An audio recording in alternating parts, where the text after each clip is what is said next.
Well, hello, and welcome to this omnibus edition of Happy Times and Places, a positively inclined Doctor Who episode commentary podcast in which I, Toby Haydock, get a friend to choose a Doctor Who story and their favourite things about it, and then I watch along and see if I can guess what those favourite things might be, whilst commentating along and dropping in facts and observations. Hello, Toby. As requested, here are 5 things that I like about Remembrance of the Daleks from 1988.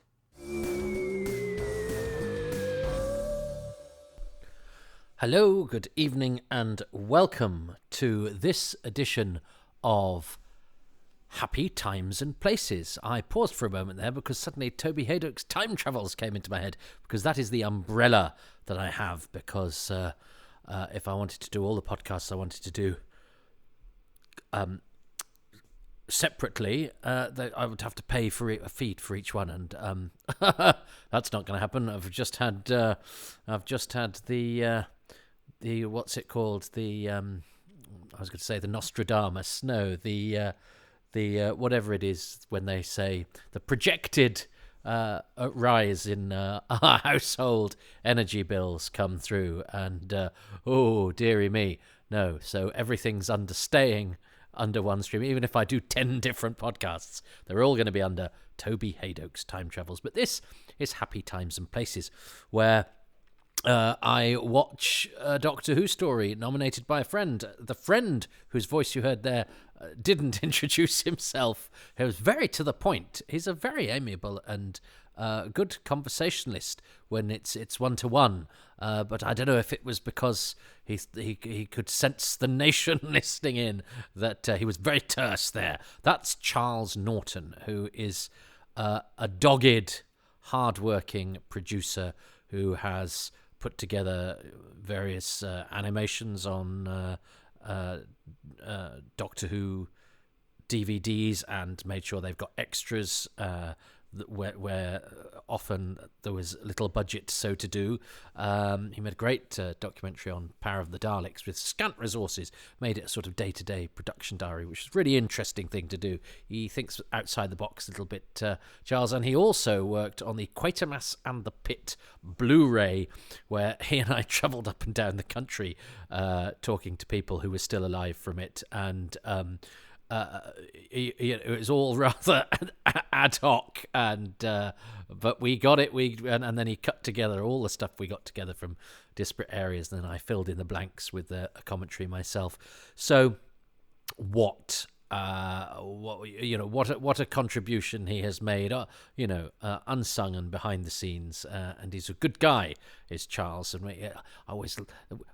whenever he phones me, it always says caller ID not recognised, but I sort of know it's him, and it's and I always answer, and I mean, I suppose one day I'll go, "Hello, Charles," and it would be somebody like, "No, you want to buy a thing?" I don't know why that's my scam call. Or, "Hey, mister, give me your..." That's a sultry lady voice. "Give me your email passwords and I shall show you my boobies." But it's normally Charles going, "Toby, do you know who's still alive from this thing? Or what do you think if we tried to do a DVD release of the existing material of United?" By the way, that's about a split second, I think. But I always look forward to Charles because I have conversations with him that I cannot have with probably anybody else. You know how there are Doctor Who fans, and then there are Doctor Who fans' friends from whom you get one sort of particular thing. I have different friends that, if I want to chat about, the state of different film prints, there's one that I will talk to. If I want to talk about where certain actors are or might be, there's another one or two or three that I talk to. If I want to talk about stuff that sort of goes beyond Doctor Who and goes into other sort of ephemera that, might pique the interest of one or the other, there's another, it's a bit like Doctor Who. I always say that the beauty of Doctor Who is there's a story for whatever mood I am in. There is also, I like to think, in my sort of strange network of friends now, which is odd because I didn't have many Doctor Who fan friends at all when I was a kid. There is now a Doctor Who fan to suit whatever conversation I require. Anyway, we're going to go for an acknowledged classic of Doctor Who, but one that I have a very complicated relationship with. which we will explain as we go through. Because, of course, when I watched this, when it first came out, I was 14 years old, and 14-year-olds are as angry as those people on Twitter, many of whom I suspect might be 14-year-olds. But anyway, well, let's talk about this. But don't worry. Any criticism I have of Remembrance of the Daleks is past me talking, and I shall reprimand him because he knew nothing. Because I love, last time I did this story, I had the pleasure of doing a commentary for Phantom Films on one of their Who Talk CDs, and the cast all joined along as well. And what a jolly bunch they are! Simon Williams is a great guy, and I had a great time watching it with them, and it's one of my favourite commentaries I've ever done. So I'm looking forward to doing this one where I get to say everything. And, of course, to check in with Charles at the end to see what he likes, which, judging by his introduction, he will be straight to the point with. So I will perhaps have to, go into further detail. Anyway, I would like you, and we're not going to go straight into the theme, are we? Because this one has a pre-title sequence. But we are going to initiate that with our, space view of Earth in 3, 2, 1.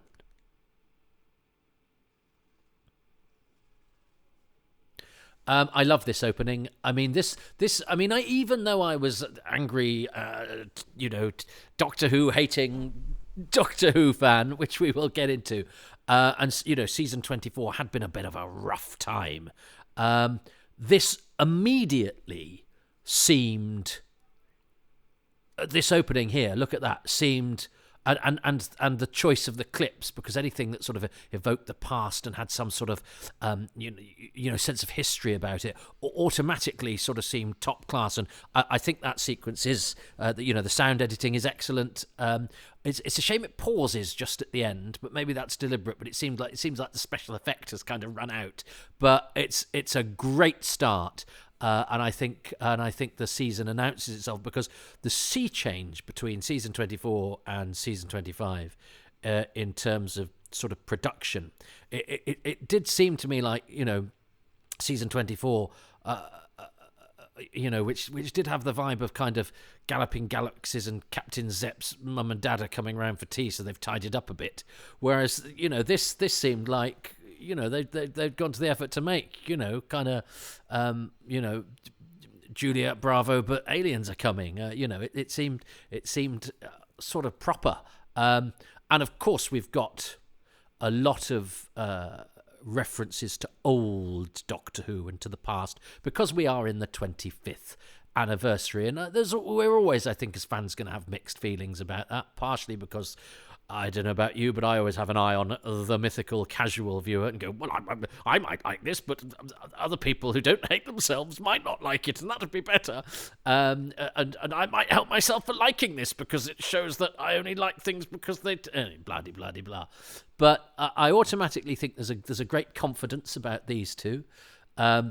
I love the lick of the pace with which this gets started. I think Andrew Cartmell's decision not to have any TARDIS scenes automatically just starts adventures going, at a lick. These two, I think, have a great chemistry.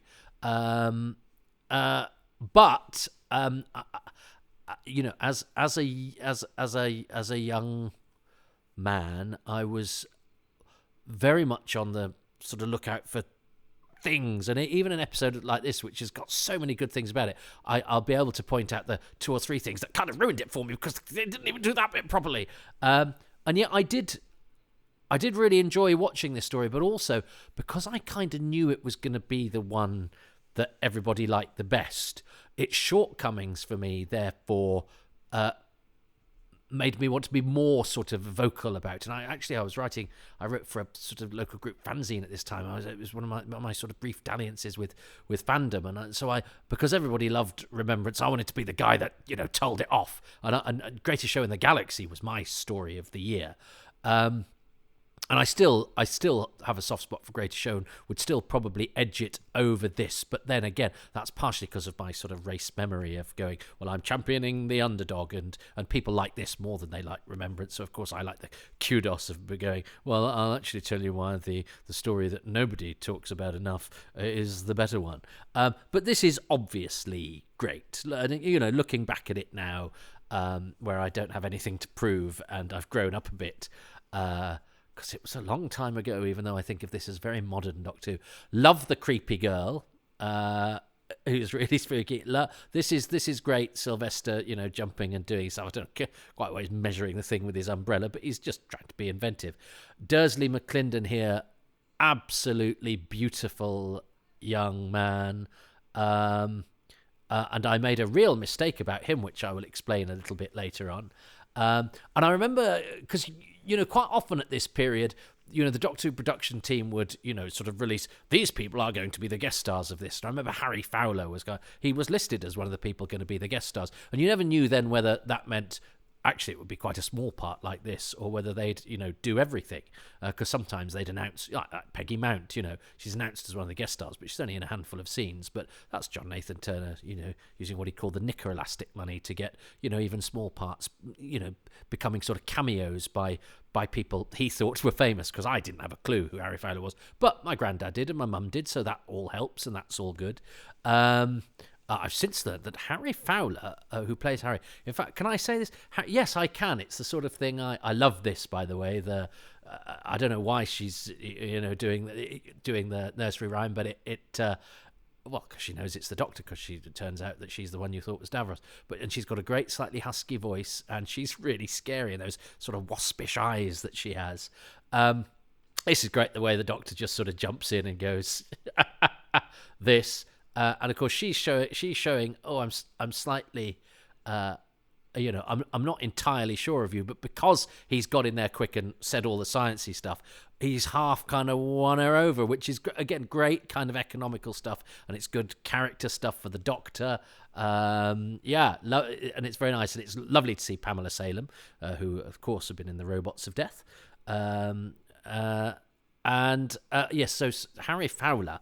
Harry Fowler is, I mean, I don't know an awful lot about the schlongs of Doctor Who guest stars, but I on the grapevine of, you know, thespian / BBC gossip, Harry Fowler is renowned in certain quarters for being one of the best endowed people in the business of show.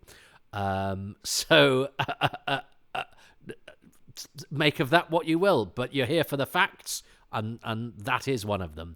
That's a very nice reveal, because you've got the nice guy, you know, in the cafe that Ace has met, and then, you know, chatting along, and the little seed of, hey, you from somewhere else, which is where we get one of the big surprises later, and then Sergeant, boom. So you've got, that's actually very economical, nicely paced bits of storytelling, where it's giving us a couple of little seeds for the future, but also then has a surprise this early in the episode. Oh, she's talking to a nice guy. Oh, he's a sergeant. Oh, so then on, they're the military. Oh, boom, boom, boom. You know, it's layer upon layer, which is very nicely done. And this is, you know, this episode has gone very, very quickly and very excitingly. And I think the fact that it's set on a recognizable Earth, you know, is helpful for a season opener. And the military thing, I think, always works very nicely with Doctor Who. You know, especially if he sort of contrasts with it, but it gives it that sort of dramatic, you know, heft that we're used to from sort of action adventure-y stuff, and it makes Doctor Who feel a little bit sort of grown up. And Simon Williams, just a lovely actor, really nice guy as well, actually. He sent me a cheque for £10 when I was a drama student. I was trying to put a showcase together for me and some mates, and I wrote to a few actors, and he said, I so wish this could have an extra nought on it, but it can't. But he sent me a tenner, and that's just a nice thing to do. I shudder now that I wrote to actors, because I wrote to actors who I thought were loaded, you know, because they were on telly and stuff. And now I know quite quite the truth of what an actor's life is like. If somebody sent me a letter asking for money, I'd be like, oh, really? And here's Karen Gledhill, who is now, I think, the chairperson, or certainly high up in the Actors Benevolent Fund, where I get my Christmas cards from. There's been a bit of a schism with the Actors Benevolent Fund. I think there's the People's Popular Actors Benevolent Front now as well, and all those sorts of schisms that I haven't quite got to grips with. So I don't want to come out in favour of one side or the other, but I still get my Christmas cards from there in order that the charity that looks after actors who've hit hard times gets my money at Christmas. And it means you occasionally get a Christmas card that's been designed by Edward de Souza, Mark Corey, or Clive Francis, who's never been in Doctor Who and should have been. One of the soldiers is in that wide shot. I think he puts his legs apart when everybody else puts them together, and it is quite noticeable. But never mind. Peter Hamilton Dyer, who plays the sergeant here, he was all over cast lists at the Royal Shakespeare Company, this guy here. And it was quite fun because you notice his name, being this one episode Doctor Who character, and then suddenly he, the next couple of years he was appearing and getting good sort of notices in stuff. So it's like, Doctor Who does it again, picks an actor that is obviously going to have a great future. But I haven't actually heard from him much recently, so it looked to me like he was going to be one of those actors that did a small part that had been really good, because Doctor Who could be quite good at that, getting somebody nice and early, like Owen Teale in Vengeance on Varos, and quite a few people around this time. I think Dursley McClendon in this is so great. He's like a Matanella. Oh, and this might well be my favourite thing of the episode. Watching this as a 14-year-old, who'd stared at a green baby coming out of an egg in a holiday camp and dealt with the Bannerman and gone, what's happened to my favourite programme? And you see a Dalek Ray. One, I much prefer the short sort of bolt rather than the line. That seemed to me like, wow, they can do that now, and that saves you all sorts of problems with sort of lining up the special effects as well. But then seeing it turn the person into a skeleton and have that throw tipping backwards into the corrugated iron, that to me was like if Doctor Who had come and told me I was sexy. And I remember a friend at school saying, is that the Brigadier? Because he says, listen to me, Brigadier.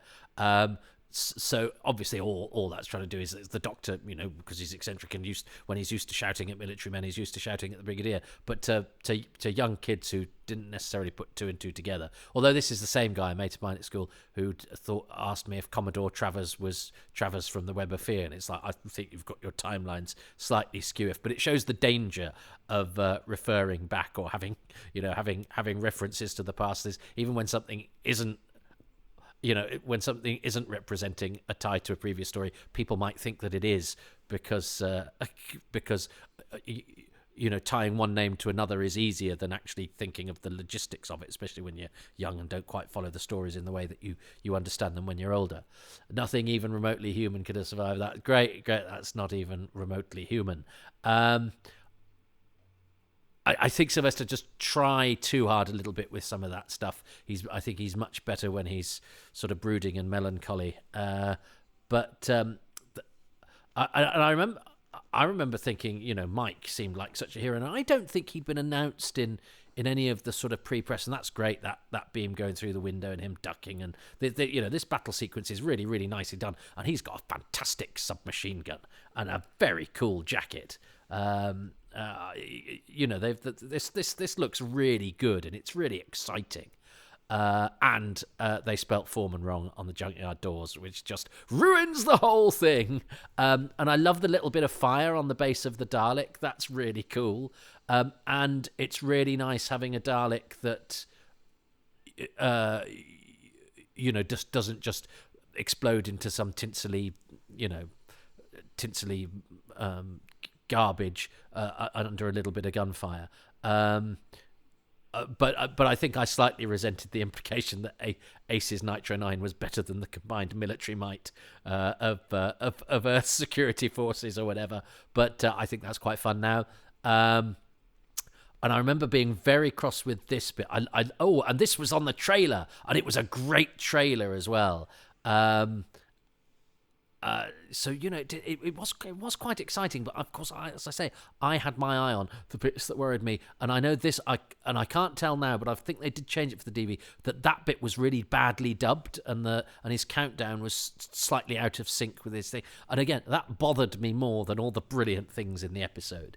I actually used this episode in my second show. My stepson stole my sonic screwdriver, where I do a kind of ad-libbed précis of what happened like an excited child, and I just did that to illustrate a point, but it actually became the first round of applause of the show. And it's suddenly like, you can write jokes, you can make funny references and tie things together, but actually just pretending you're 14 again. And I never wrote that bit. I just sort of imagined the episode in my head and just described what happened and got to a climax. It always worked. Now, I like one thing that's pleasing about this is that I always felt the bricks were pleasingly solid on this bit in a show that can sometimes be a little bit beset with polystyrene. I think everything here seems a little bit hefty. There's an attempt, I think, to make in a show that at this period sometimes, as I say, things can explode into tinsel, and explosions can be sort of like sparklers. Everything seemed a bit sort of more real, and the smoke smelt and the bullets burned and the explosions had flames. That shot made me think, wow, this guy's a real hero. And as I say, I don't think he'd been mentioned in the pre-publicity. And I remember a friend of mine, an older friend of mine, saying, because as I say, I had started to sort of hang around other Doctor Who fans at this point. I did dally with a local group during this period, and it was the first time I'd sort of been digesting Doctor Who at the same time as sort of other Doctor Who fans. I love that bit where they swap and the thing. That's quite fun. I mean, again, it's actually sort of against my instincts because I don't like magic in Doctor or whatever, but it's a subtle enough and unimportant enough thing that it just makes you go, oh, that's quite fun. And they act it very well. They don't act well, I don't think, the bit where she goes, doesn't she go something like, these Daleks, and he goes, Daleks, and she goes, oh, Daleks, and it's so she pronounces it wrong, he pronounces it wrong, but somehow that teaches her to pronounce it correctly. Because Sylvester McCoy has a very odd diction in that he'll sometimes not pronounce the same word twice. The same word in this. It's not just alien words. He just sometimes pronounces words wrongly. So my friend said, "Oh, I think this Mike guy is bad." And I remember that smile that he gives when he walks away when Ace and the Doctor drive off, and I was like, no, this guy is the hero. You've completely misread that, And I remember saying to him, you just don't understand how these programs work. That guy is the guy that Ace is going to fall for, and it's all going to be. And I was completely wrong, and I was completely hoodwinked. I didn't see Mike's treachery coming at all, even though it's signposted by him introducing, Mr. Ratcliffe, who is George Sewell, who. Again, it was announced with some oomph, and I didn't think I really knew, and then I realised that I did. And since I've come to realise that even more what a coup George Sewell was in the early '60s. He was one of those realistic Joan Littlewoody type actors who lent so much sort of naturalism to still often quite mannered productions. He's great in some of things like. Is it Spindo or Big Breadwinner Hog? One of those. It's Spindo, I think. Really good and naturalistic in the earthy mould of the sort of Glyn Edwardses and some of those actors. Michael Sheard here. I mean, it seemed almost too obvious casting, having him as the headmaster. And I thought, well, gosh, why is he doing that part? Because he was famous for Mr. Bronston in Grange Hill, and he did a lot of stuff. And you go, well, why is he chosen to play a similar part? And again, it's only when you get older that you go, actors, even then, when there was loads of work about, there wasn't an awful lot of choice.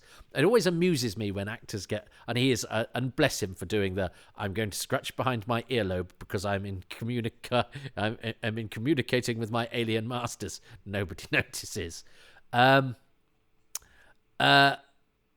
but it always amuses me when actors now go and they say, "What attracted you to that part?" And they go, "Well, I thought the character was marvelous." Well, what attracted me to it was that after I'd auditioned for it twice, they offered me the job. I mean, yeah, there are film stars, of course, who get the choice, but to be most actors aren't in an awful, in that much of a position to choose the jobs that they do, and so Michael Sheard was, probably hadn't done a bit of telly for a bit, and his agent rang up, and he probably got a decent fee from the BBC. Because if you think about it, Sheard, played guest leads in quite a lot of Doctor Who's, and he's, it was a sign to me actually, because they'd announced who was going to be in this story, and Michael Sheard, Peter Halliday, and that was really exciting for me to be seeing people who'd been in old Doctor Who. And Sheard Sheard's a small tiny part. Peter Halliday does even less, and you suddenly went, God, so actors who were sort of big news in the 60s and 70s are now doing small parts. What's that all about? That, ladies and gentlemen, is the acting profession. The French Revolution book irritated the big jingles out of me, because it's not the same as the book in the in the original story. And I'm going, if you're gonna do a reference back to old Who, at least make it look like the old one, because the only people that are going to get it are the people that are going to know what the book looked like.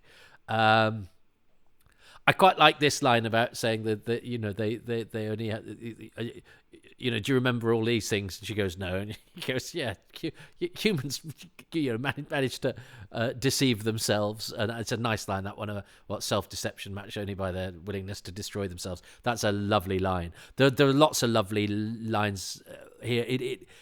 There is a real attempt from Andrew Cartmel and his writers to make Doctor Who, kind of about something. And it does have a kind of rather sort of charmingly, we're going to change the, we're going to satirize the world, we're going to change the world, but it never, I don't think it ever spoils the story. And actually it really helps this story, because they've decided to go, well, let's have a look at what fascists are like, and of course this was clearly Davros, and John Leeson does a lovely job of this voice as well. I love the bit where he goes, I must be informed of their movements, and there's a little sort of croak on movements, and I didn't expect the reveal of what that turned out to be in episode 3. So there's lots of lovely misdirection and distraction, and these sets are great. This all looks absolutely fantastic. And the fact that actually, I know Michael Sheard is under the thrall of the Daleks, but he's quite a nice headmaster. So he's not playing Mr. Bronson, even though he looks exactly like him. And he does turn out to be a baddie, but he's a much more gentle character, isn't he? And I think that was in the trailer as well, because I would tape the trailers and I would watch them over and over and over again. The lighting down here is very nice. This is a very good set as well. Martin Collins, I think, is the set designer. And I'm only highlighting the things that really bugged me at the time, in order to show that I no longer think like that. I think this is a terrific episode. I love the setting. I love the nostalgia. I think the pacing of it is fantastic. I think all the guest characters are very nice. There's no sort of big eccentric performances here. Everyone's just doing a really good job.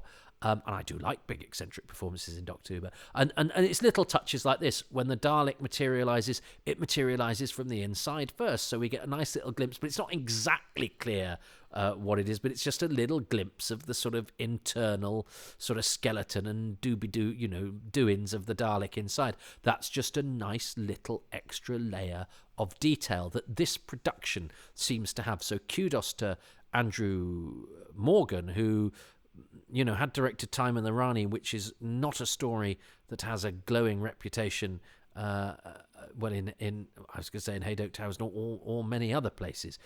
And he does have some very good directorial touches in Time and the Rani, but it's kind of not the same program as this. Time and the Rani has, a shoulder-padded space vixen spouting thesaurus-spawned dialogue. I don't know why the headmaster knees Ace in the bollocks, but he basically does, doesn't it? That's what the inference there is. Whereas this is a really exciting, heavy moving thriller. But this I was furious at, because everybody else I knew was going, "That's amazing! The Daleks climbing the stairs." And I'm going, "How many times did it say exterminate?" And in fact, I counted, because I think when it starts, and also the voice slightly changes. When it starts going up the stairs, it seemed to me like they'd gone for the slightly different Dalek voice, because it goes, "You will be exterminated," then exterminate. It seemed to shift a key or whatever. But also it says exterminate about a gazillion times. And I'm sort of going, if you want to exterminate, just exterminate him. And I think I counted that if you count through till next week when the headmaster shuts the door, Ace gets out, knocks out the headmaster, opens the door, gets the doctor out, shuts the door, moves the headmaster out of the way and runs off, and then the Dalek blows the door off. It will have had time to say exterminate, I think, 13 times. And you think, well, if you unless you have a line about saying something like "cannot exterminate till out of hover mode" or something. But and it happens at the end of the next episode, is that the Daleks say exterminate until they have time to rescue Ace. And that infuriated me. It still slightly annoys me. I mean, it's fantastic that the Dalek finally climbs the stairs. I'll give you that. And it was a big boon for Doctor Who at that time to be able to pull off that effect that it had never really managed to do before, and to stick two fingers up to all the lazy comedians and comedy sketches and commentators and all of that. It's all the Daleks, and indeed the show itself when it's being glib in Destiny of the Daleks, and go, actually, okay, that joke's over now. You can't do that. Daleks can climb the stairs. So cannot fault the ambition. Cannot fault the execution of the effect. It's just within the story where the Dalek then just says exterminate until the Doctor has time to escape. You're kidding no one. And because nobody seemed to mind that, I minded it very much and more until I later got over myself and just went, well, okay, it's fine. But I still do need to point it out. But it doesn't now really overshadow the episode for me. That's an episode I could happily sit down and watch and have a cracking time watching it. And actually, I remember watching it with some... It's funny, I've recently done Caves of Androzani, and I watched it with some university mates, and they sort of mocked it a bit. And then, because I stayed at university a bit longer, because I did a 4-year course, I'd got the sort of next generation of mates to watch Doctor Who with me, the younger lot coming through, who watched this with me, because when we were doing our showcase, we'd got the £10 check from Simon Williams, and I remember watching it with my friend Caroline and a few others, and they were, as I say, they were coming up, they were slightly younger, and they all loved it, and that gave me hope for the future, that not everybody was like the mates of my age who all kind of thought Doctor Who was a bit hokey and a bit naff. So I was very excited that my friends liked Remembrance of the Daleks, but having spoken to and read around, people slightly older than me, who were reading sort of pop culture magazines and were part of popular culture, and if I was 14, who were kind of older, slightly cooler kids at that time, Doctor Who was getting cool again, having sunk as pretty much as low as I could ever remember it sinking in sort of public opinion with season 24, which, as I have to say, there are times now when, especially when I hear Doctor Who being commentated upon with so much seriousness it sucks all the fun out of it, I would quite happily stick on a bit of season 24 and sort of but because there's no risk to the future of the show from it, go, no, this is absolutely fun. And I do understand those people who go, no, after sort of loads of continuity heavy stuff and the unnecessarily sort of grimness and violence of season 22, and it was a relief when season 24 suddenly had Doctor Who being fresh and fun and exciting, damn it. And I can understand that, and I think that's a very reasonable position to take. But my self-loathing perspective has always been that if Doctor Who takes itself more seriously, that will somehow make it taken more seriously by the public, and it's really the public I want to like it. Now, as I say, I've got over myself a bit there, and I tend to, I think when I'm at my best, I'm just deciding whether I like Doctor Who on my own terms, because that's all that actually really matters. And just the same as you don't get happiness in the approval of others, Toby, you also don't get Doctor Who isn't good just because other people like it, but let's leave the psychiatrist there, shall we? It seemed to me, and as I say, and I've since speaking to other people, that this was a real sort of qualitative revivification of Doctor Who, and it had somewhat sort of regenerated, and it's an excellent production. I mean, it's a really good production. Andrew Morgan, I think, deserves a lot of credit for the way he stages everything and attention to detail. His casting is very good. It's a great, fresh, exciting script from Ben Aronovich that has something to say. And I know some grown-ups might be a bit slightly askance at the sort of slightly studenty politics of the Cartmel years, but as a young person who wanted Doctor Who to be about something, and certainly wanted it to be, anti-nuclear and anti-racist and all the things that I think a lot of us, it's very important to you when you're finding your way in the world to sort of feel that you're, that there's some part of the artistic culture that's going against what often you'd see, seem to be things that were got away with in the mainstream, that seemed quite appalling and scary and terrifying. It seemed great that there was a television program, was prepared to tackle those things, and also it meant that your program wasn't just entertainment, but it was about something, and that seemed to give it sort of extra brownie points. And I think, taking the Daleks and going, well, they are the ultimate in racial purity. Well, I'm going to make that the sort of sub-thread of the story and mirror that with some of the human characters. I think is very clever. It's a very clever use of an iconic Doctor Who monster, and it's a very clever thing to do with the storytelling, because it gives us, the different character pulls, and I think the stuff between Ace and Mike that we will see is lovely and excellent. But that's a great episode of Doctor Who, and I mean, I think it's so great. Shall I say that 13 times to emphasise my point, or would that just be too many? But I'm going to choose, but I have to be there's so many things I could choose. This 1963 setting. Why did they spell Foreman wrong? Come on. If you're going to do it properly. But anyway, I still like... and actually, I think the tie-ins with the first story for the 25th anniversary are perfectly legitimate things to do. And actually, it suits the story quite well, even though the whole thing about the Hand of Omega, seeing as the Doctor hasn't heard of the Daleks yet, is, we'll I'm sure talk about in later episodes. But I love that setting, also partially because recent history is quite easy to recreate very well.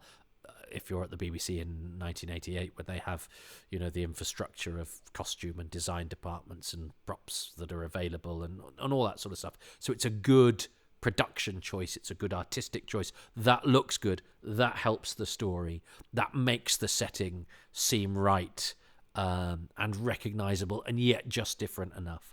The soldier stuff that gives it the sort of Quatermassy unit years vibe it certainly appeals to me and speaks to me. And the fashions are just old enough to not look naff, but to still transport us away from the now. And in fact, I think everybody in Remembrance of the Daleks is dressed probably better than most people who were watching it. I think I really like the cast. I think Dursley McClendon coming out of nowhere and being this beautiful sort of heroic guy, and we will of course talk about him because he's taken on a great significance since. with Russell T Davis's "It's a Sin," which had parallels with him, the lead character, and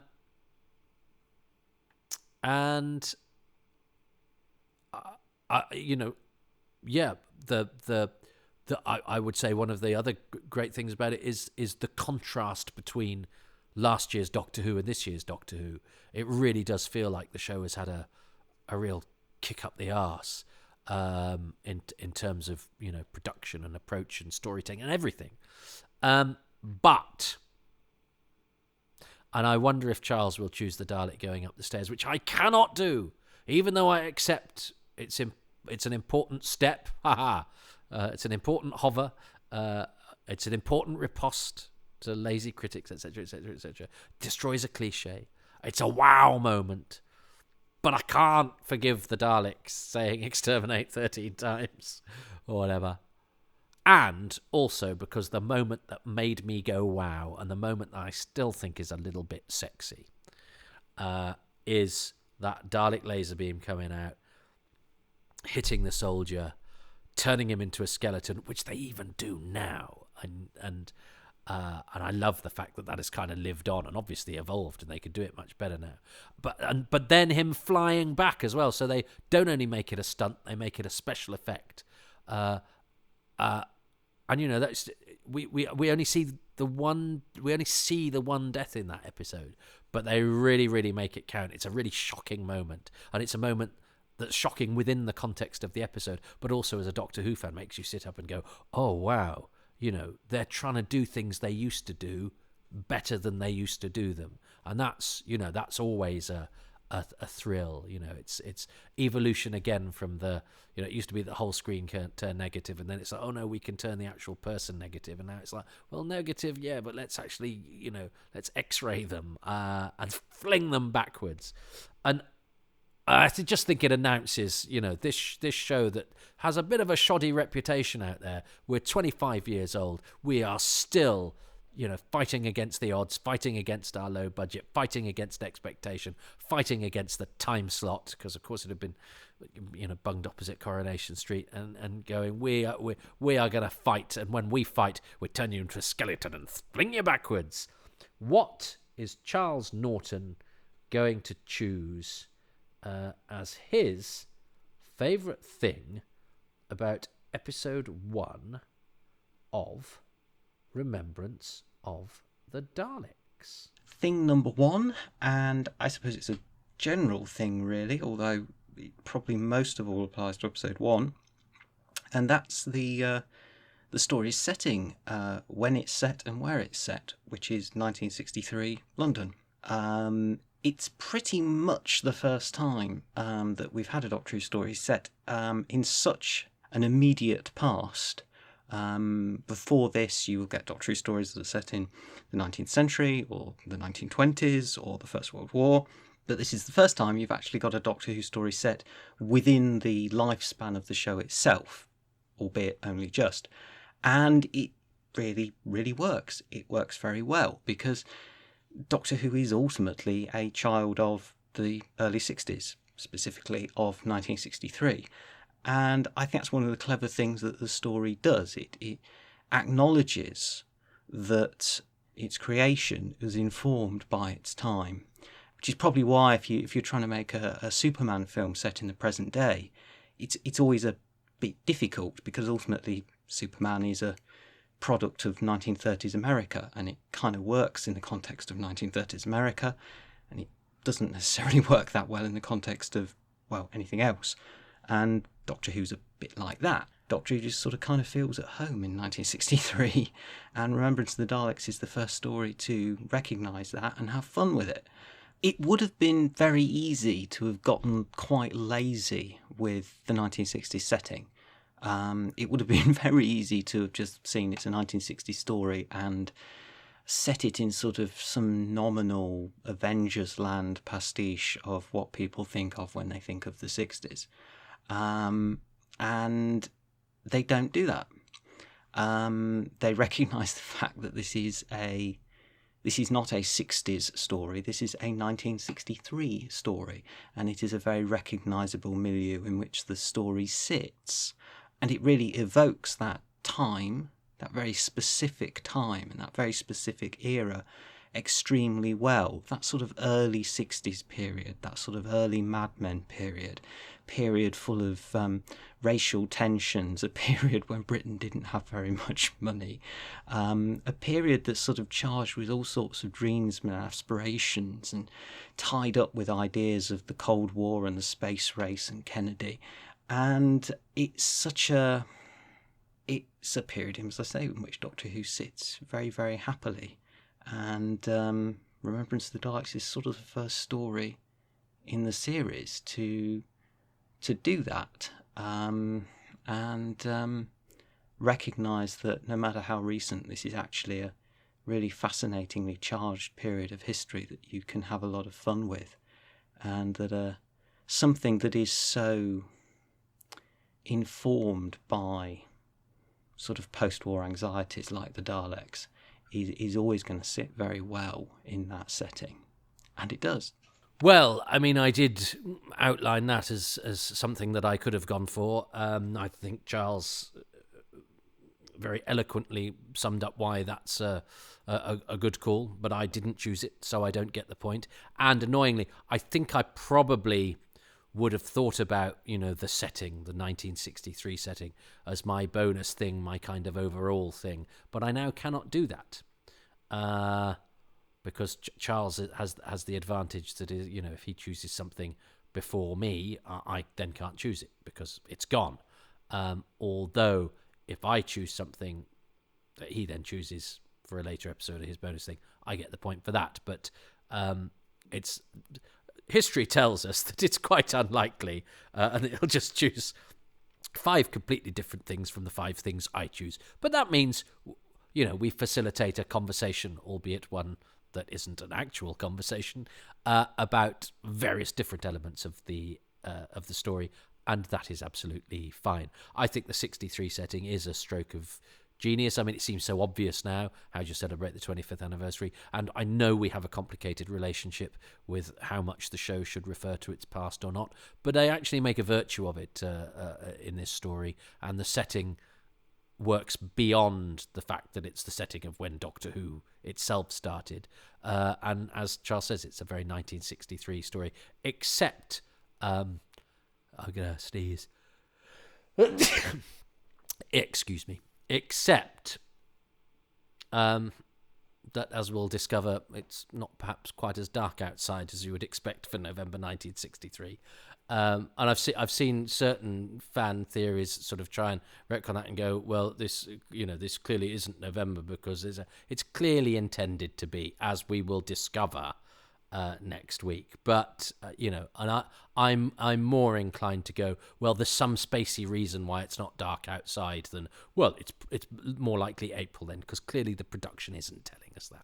The production is trying to tell us this is November 1963 when Doctor. It's just that it was filmed when it was still light at various times, for most of the day. So and also you don't really do night filming if you can, unless you really, really need to. So, the production is intended that, even though it knows that we know, and that it knows that it would probably be darker outside.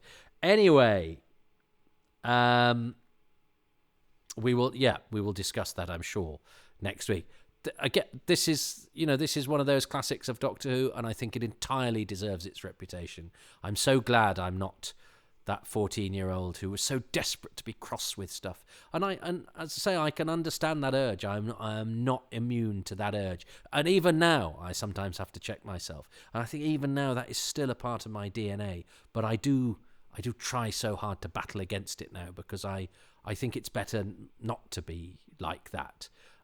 Although maybe that that crossness that I had fired my passion to make me, explore Doctor Who and go over it over and over again, and made me whatever this is that I am today. But I wish he'd relaxed a little bit. I wish he hadn't been quite so cross. He was hurting a bit. yeah, he was shaking his fist at the world, and he couldn't make much of a dent on the world, but he could sure, you know, he could sure kick the bejesus out of Doctor Who if he wanted to. But I'm really pleased, and I have such fond memories of doing that commentary with the cast and crew for Phantom. And it's a story that bears examination, it bears discussion. It's an intelligent, layered script, as well as a very nicely mounted action adventure with lots of gunfights and explosions and all of that. It sort of ticks all the boxes. It's thoughtful and it's intelligent and it's fun. And I think the two leads have a lovely chemistry. Yeah, it's all around pretty special. Yeah, so sorry, 14-year-old Toby, but you're wrong. But come on, that was a long time ago. And the past is another country, which means that Mike Smith probably hates it. But anyway, look, I'm going to stop now, and we all know how to kill something, don't we? You say you're going to 13 times, so that's the end. The end. The end. The end. I'm running up the stairs now. The end. I'm trying to get out of the door. The end. Yes, see? I mean, I could go on, but I won't. Goodbye. Goodbye. Goodbye. Stop.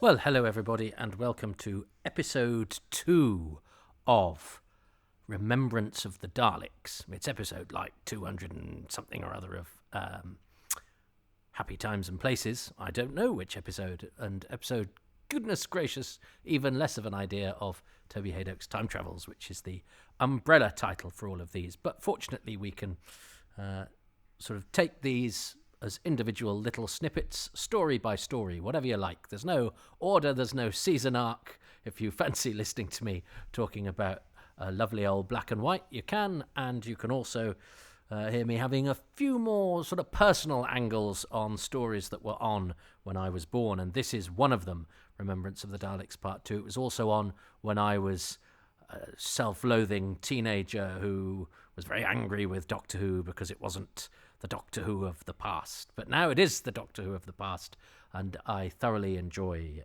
Remembrance of the Daleks. So let's see if I enjoy it this time. The person who's chosen it is Charles Norton, who is behind a lot of the great things on the Doctor Who DVD and Blu-ray range. He's a very nice chap, a very fastidious producer who knows lots of sort of little minutiae about how the BBC worked back in the day that he's sort of ferreted around and pulled out. And yeah, he's a good egg, is Charles, and I enjoy. I always know that when he's phoning me because for some reason he's either blocked his number from my phone or my phone doesn't like his number, and I don't get many spam calls. So if it's a number, if it's a number withheld or can't recognise the number, I bet it's Charles who's ringing me to talk about the closing credits of something or a font, and it usually is. And then we talk for about an hour. And it's always time well spent, and he's always full of ideas. He's always putting me forward for things, which is very nice. He had an idea for a BBC 4 series recently that they really liked the idea of, but said they wouldn't do it with me, but if he could get Mark Gatiss involved, they would.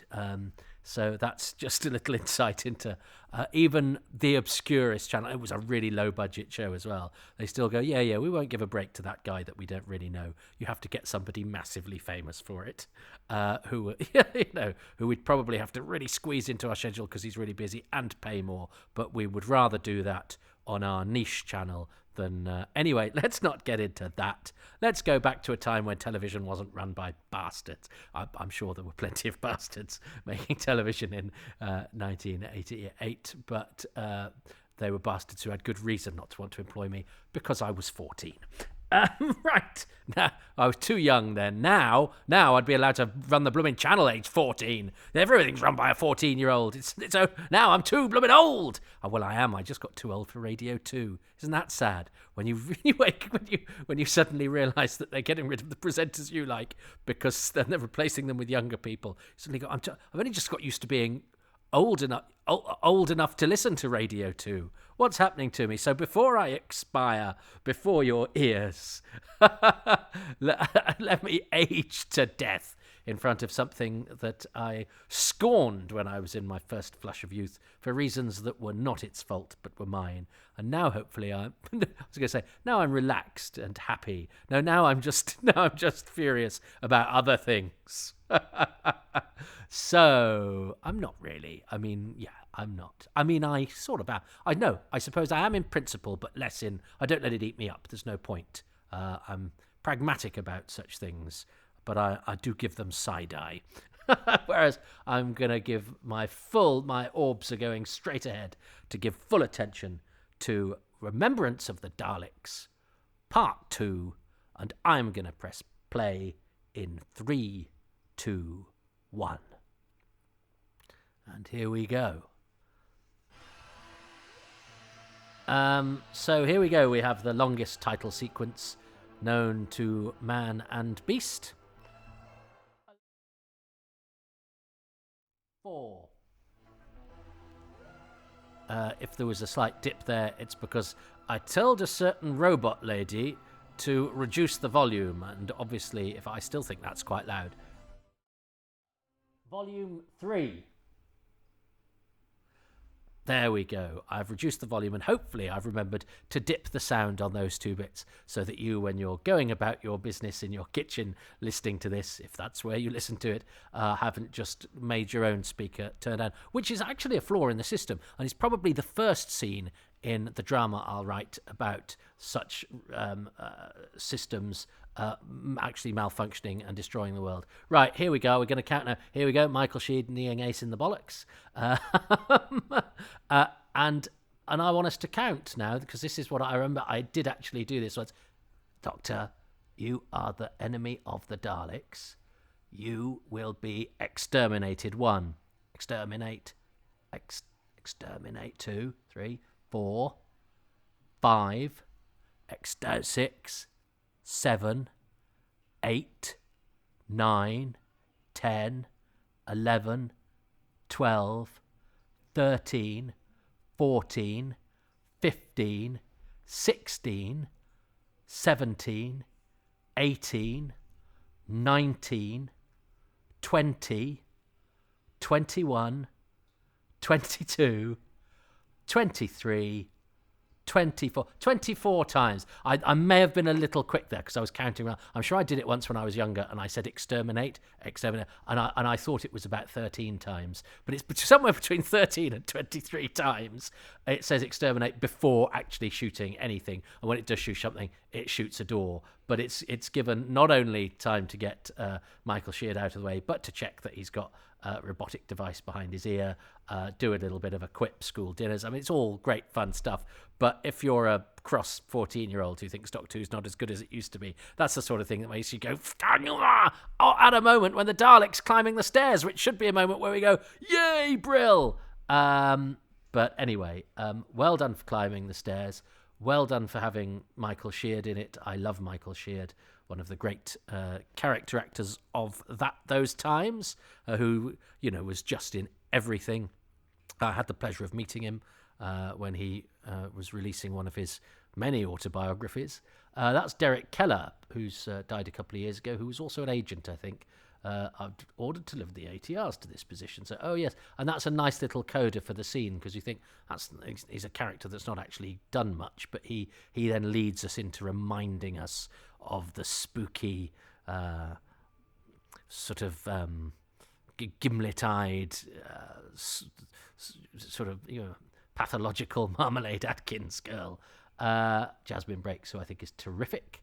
I think Ace having a bazooka is just brilliant. So that's right. You tell them that they will be exterminated.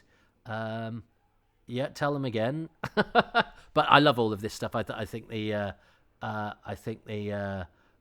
do like the individual little beam, and I like the fact that they've gone to the effort of putting a smudge mark on the school wall behind Ace, although from having played computer games that have bazookas, I think you'd die if that happened, wouldn't you? The backblast backlash will blow back and kill everything. I think the backblast would have had a bit more power than that, but I don't care, that doesn't matter. Lots of blown up Daleks in Remembrance of the Daleks, which is a good thing. I like an exploding Dalek. There's, it's got a great handle on the action adventure side of things, and I like the look of it as well. The sort of cleanness of the picture and the I don't know. It feels sort of fresh, but unlike. The previous season was quite colourful, but it was also quite tatty. Everything here is a bit more sort of solid. It seems to me to be a more anchored kind of production. I've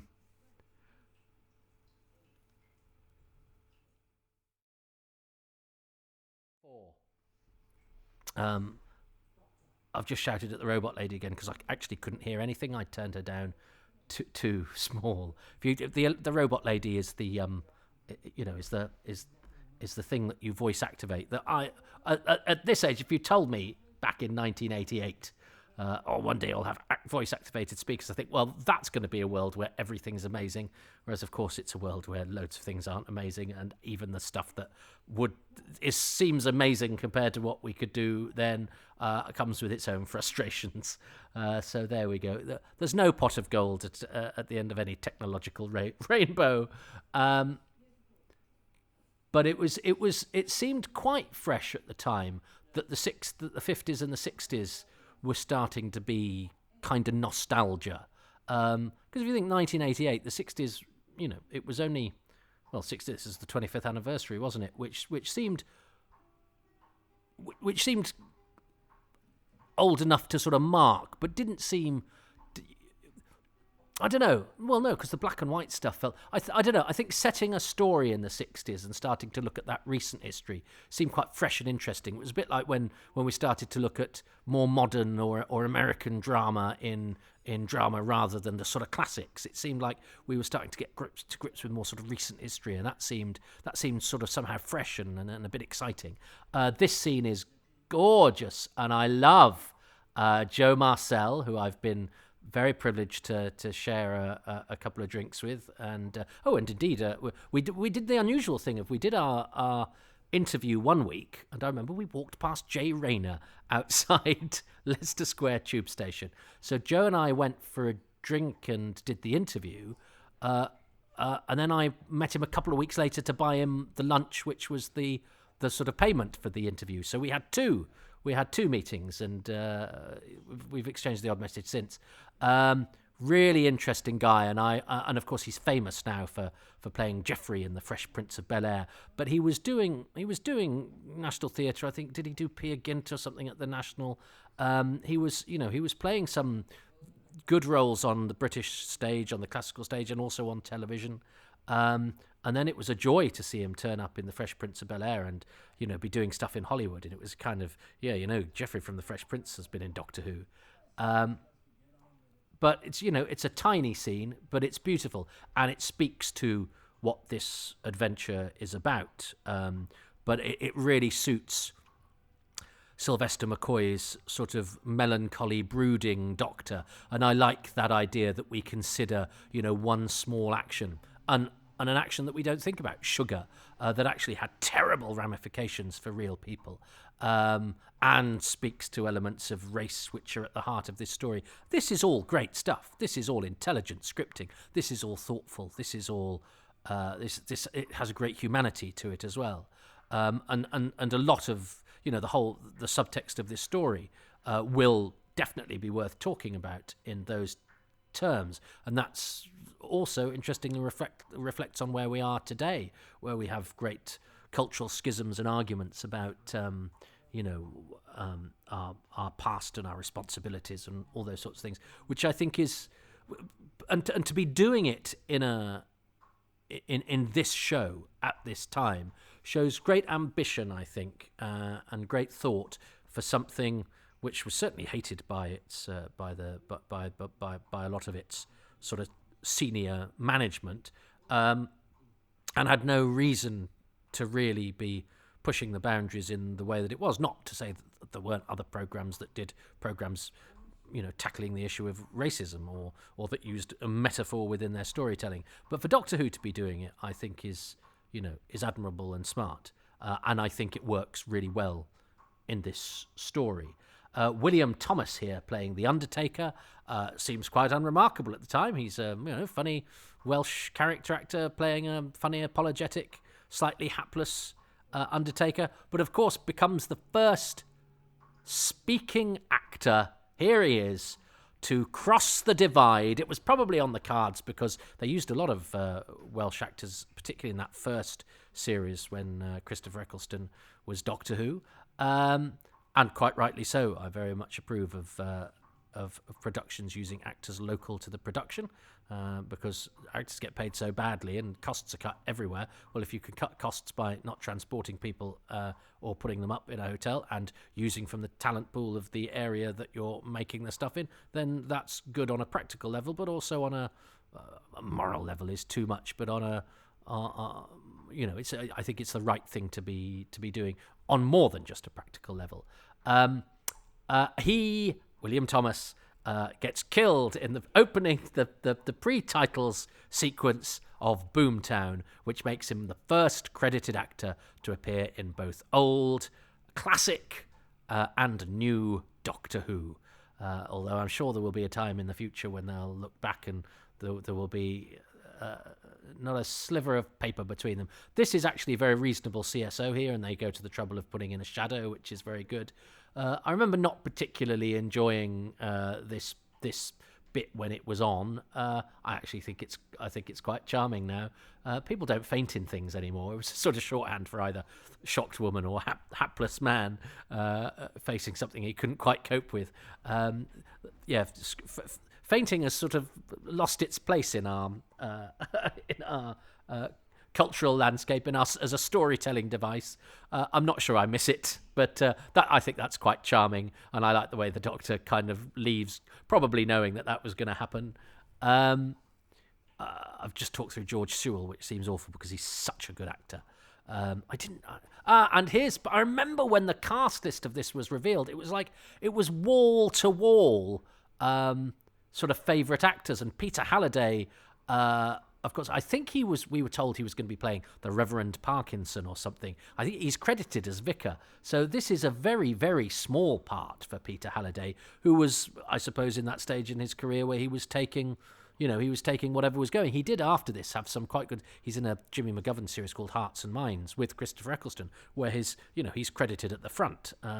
But it's an actor's life. And I know he's only a soldier in City of Death, but I know that then he was doing Michael Hayes a favour, and Michael Hayes talked of he wouldn't have normally got an actor of that stature to play a soldier, but it was quite a funny part, and he needed somebody who'd hold their own against Tom Baker. So that wasn't Halliday doing a small part. But this is here Halliday doing a small part, playing the blind vicar.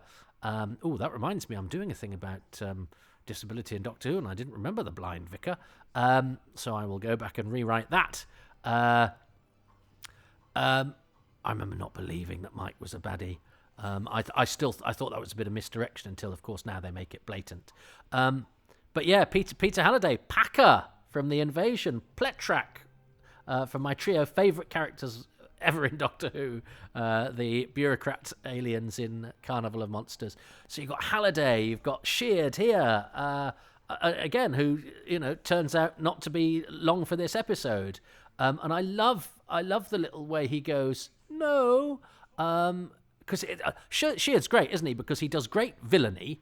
And he's great at sort of cold, snarling villainy, but also he's got that sort of plaintive side that is so good when he's Lawrence Scarman in Pyramids of Mars.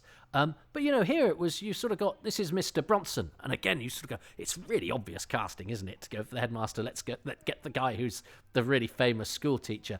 But I remember thinking this was very neat that he dies, down by the bit that says "in loving memory," which is just a lovely little piece of attention to detail.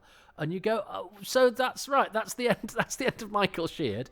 This is all Peter Halliday does. So Reverend Parkinson turns out not to be much of a part at all. And of course, there's a reason that the Doctor gets the blind vicar, is because it's really a floating coffin. That's a lovely shot. So that the blind vicar won't notice it's a space coffin, which is obviously easier than just getting 4 people to help you carry an actual coffin. Anyway, it doesn't matter. It's fun, spacey stuff. Dursley McClendon is stunningly beautiful man.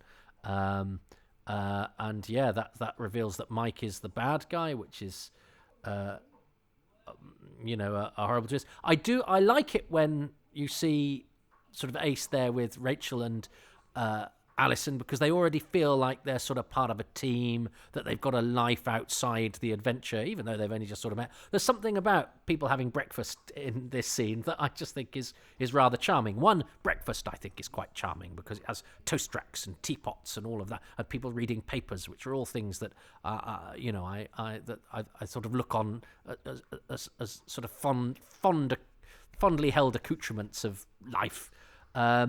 I remember really not liking the baseball bat. Odd how I was immune to that. I think I didn't like the funny noise.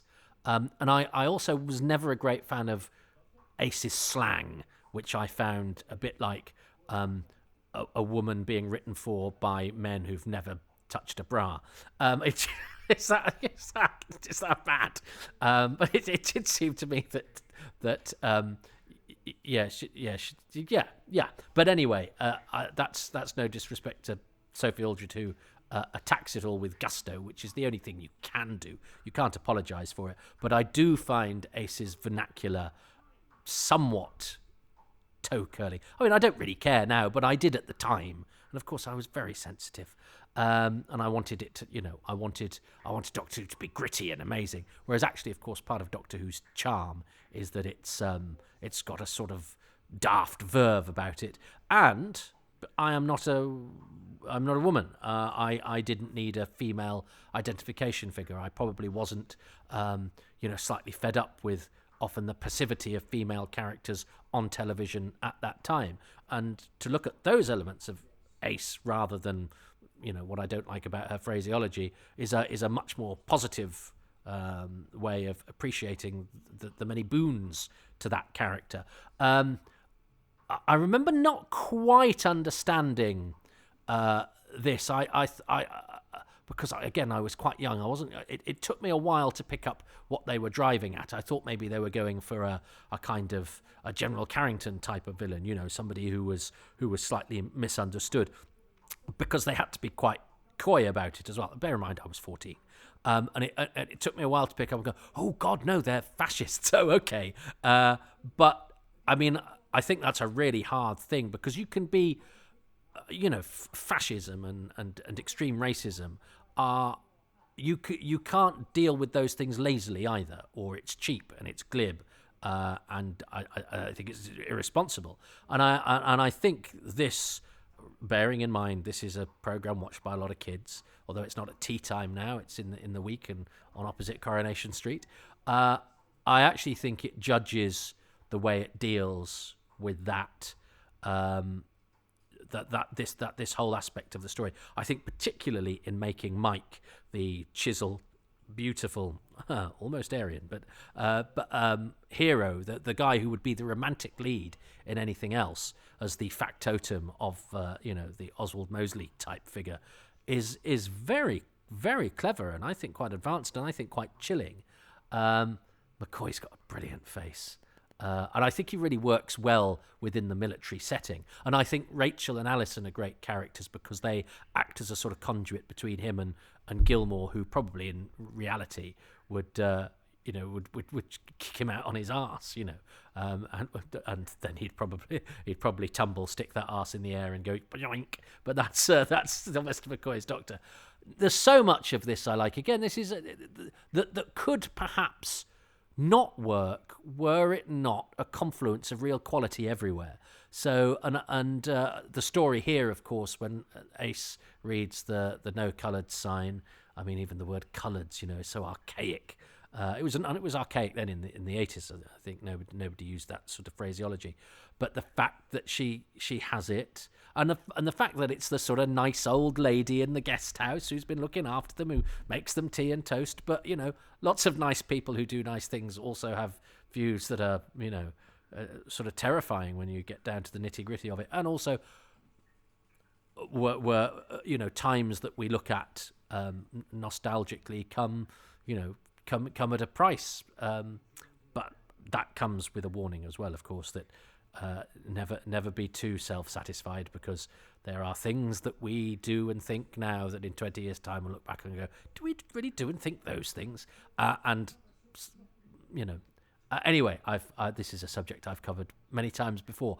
I really think it's very cleverly, especially as it's a story about Daleks, who are the ultimate in racial supremacy and dislike of the unlike.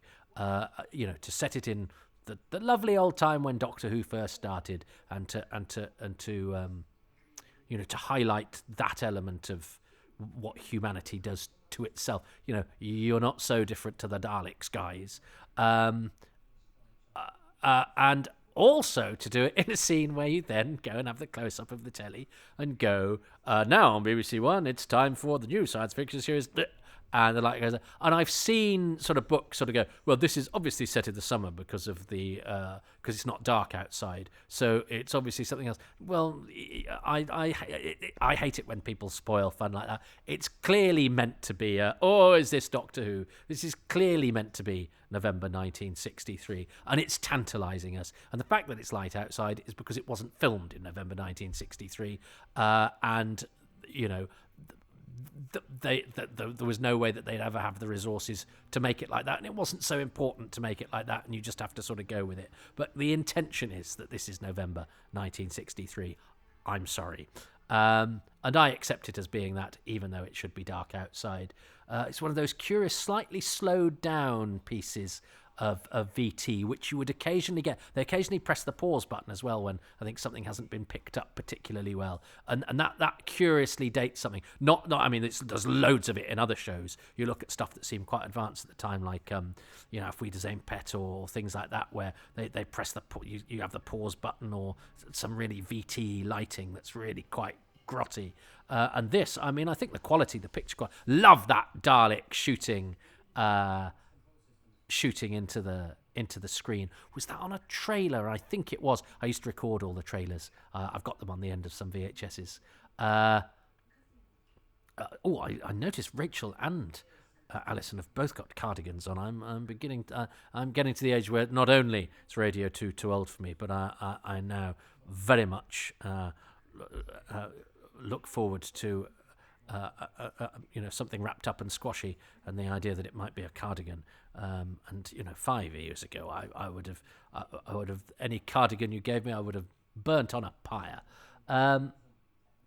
That's a beautifully Doctor Who-y lash up as well. I like any piece of sort of Doctor Who equipment that's got the sort of Heath Robinson element to it.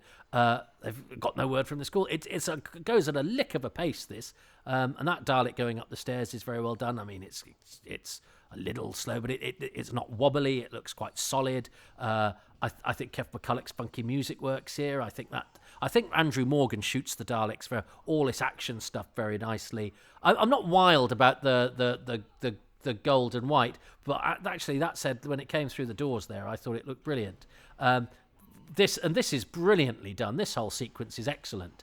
All this fire and the glass and this is extraordinary. This is the last story we'd seen was Dragonfire, for goodness sake, which the production-wise, this is like a different show, and the timing of that action sequence was great. Sophie Aldred is so good at all of this action stuff. She's so sort of gung-ho and enthusiastic, and she's got all of that nailed. I love her, and this is really action-packed, and I love it.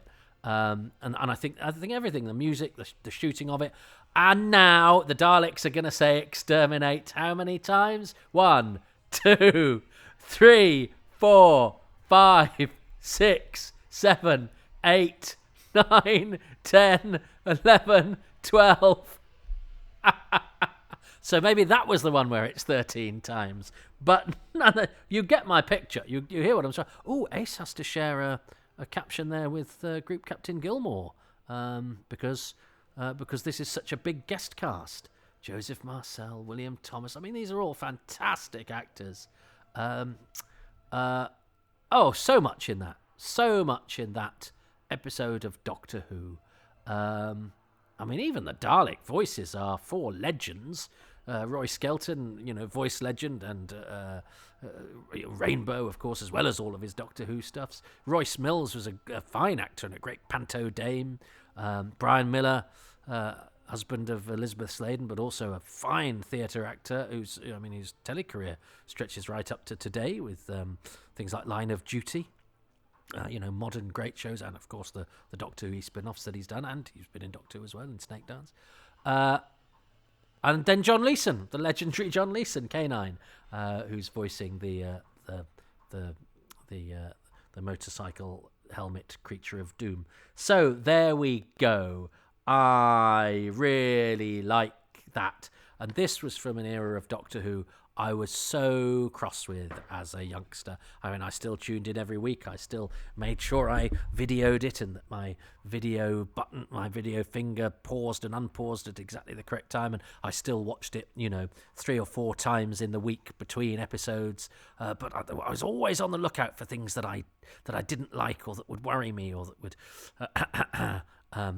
not work for the general public, or that were continuity issues. I'm so pleased I am not that uptight anymore. I'm so pleased I can just watch this and enjoy it for its merits, which are legion. There's so much in that I could choose. I mean, the cast on paper. I remember the cast on paper being exciting, and I actually think sometimes in-joke casting or nodding casting can sometimes sell a show a little bit short. You sort of go, you don't need to do that, but actually here, I think it really was, and I don't think it was a policy. I think they were just getting actors who were around. But Michael Sheard and Peter Halliday both turning up in this 25th anniversary when they're actors that have done great service to the show in the past. I thought was a lovely little touch. Even though, as I say, I don't think it was a policy. I don't think they were going, let's get those guys who've been in Doctor Who, good 4 or 5 times each. But having them, it just lifts the whole thing, especially as they're playing quite small parts. Now, of course, the actor in me sort of goes, oh, they're underused. I feel a bit sorry for them. But they don't need my pity. They have fantastic careers, and I'm sure we're very happy. But part of me goes, no, if you're getting them if you're getting an actor, I want them to be being the main part. But of course, now you just go, well, having such good actors in the smaller parts really lifts the whole thing. And I'd add, the actors that hadn't been in Doctor Who before, Joe Marcel and William Thomas, who are both fine actors. Again, it's what British movies used to do. You'd get Victor Madden or Michael Balfour in for a scene, and they'd lift that scene. And that's I think we've always been lucky with our actors, and Doctor Who has been particularly lucky with its actors, because most of the parts are kind of worth turning up for, really, even if they're only a little bit. So delightful to see those guys. I think the show deciding to tackle racism, I know that there's a certain temptation to look back and go, well, it's a bit naive and sort of A-level drama-y groupy for Doctor Who to be taking on nuclear war and racism and all the things that an A-level drama student would want to be doing. But actually, that's us.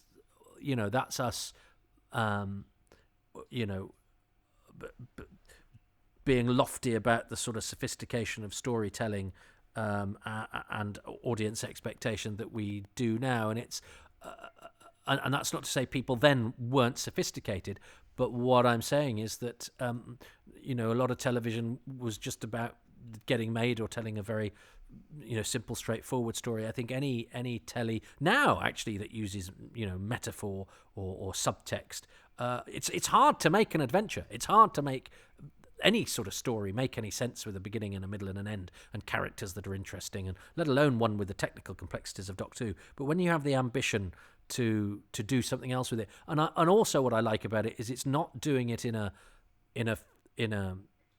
didactic way.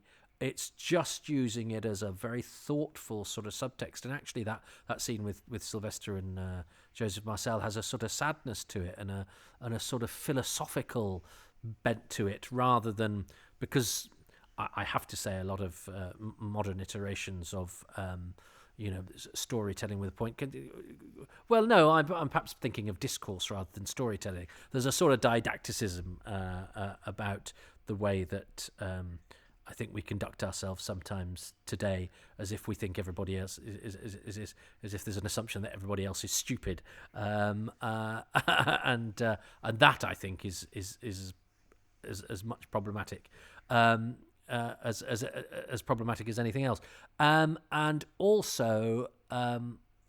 Yes, I think it is easy to go, they're doing racism, but I think they do it in quite a thoughtful, an impressive way, and I'm sort of proud of my show that on a at 7:30 opposite Coronation Street, there's this show about twatting Daleks with a baseball bat that's decided to throw in something that's thoughtful and interesting and speaks to the time it's resurrecting, and also speaking to the time that was the concerns of the day, and actually, of course, concerns that we still have today, although they manifest themselves in different ways.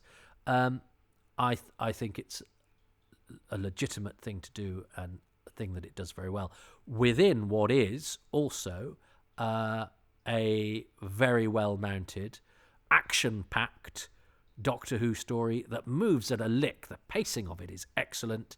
The setting of it is very well rendered. Yeah, you can't do the early dark nights of November in the 60s, and if you want it to be set in April, that's fine. It's November for me. But that also has its Doctor Who sort of looking at its own history, because it's 25-year anniversary.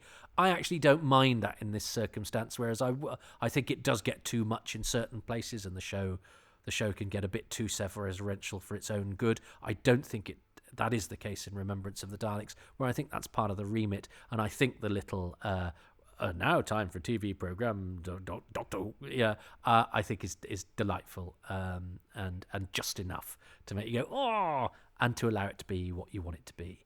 So I think it's a terrific episode of Doctor Who. It's great fun, very well done, very well written, very well made.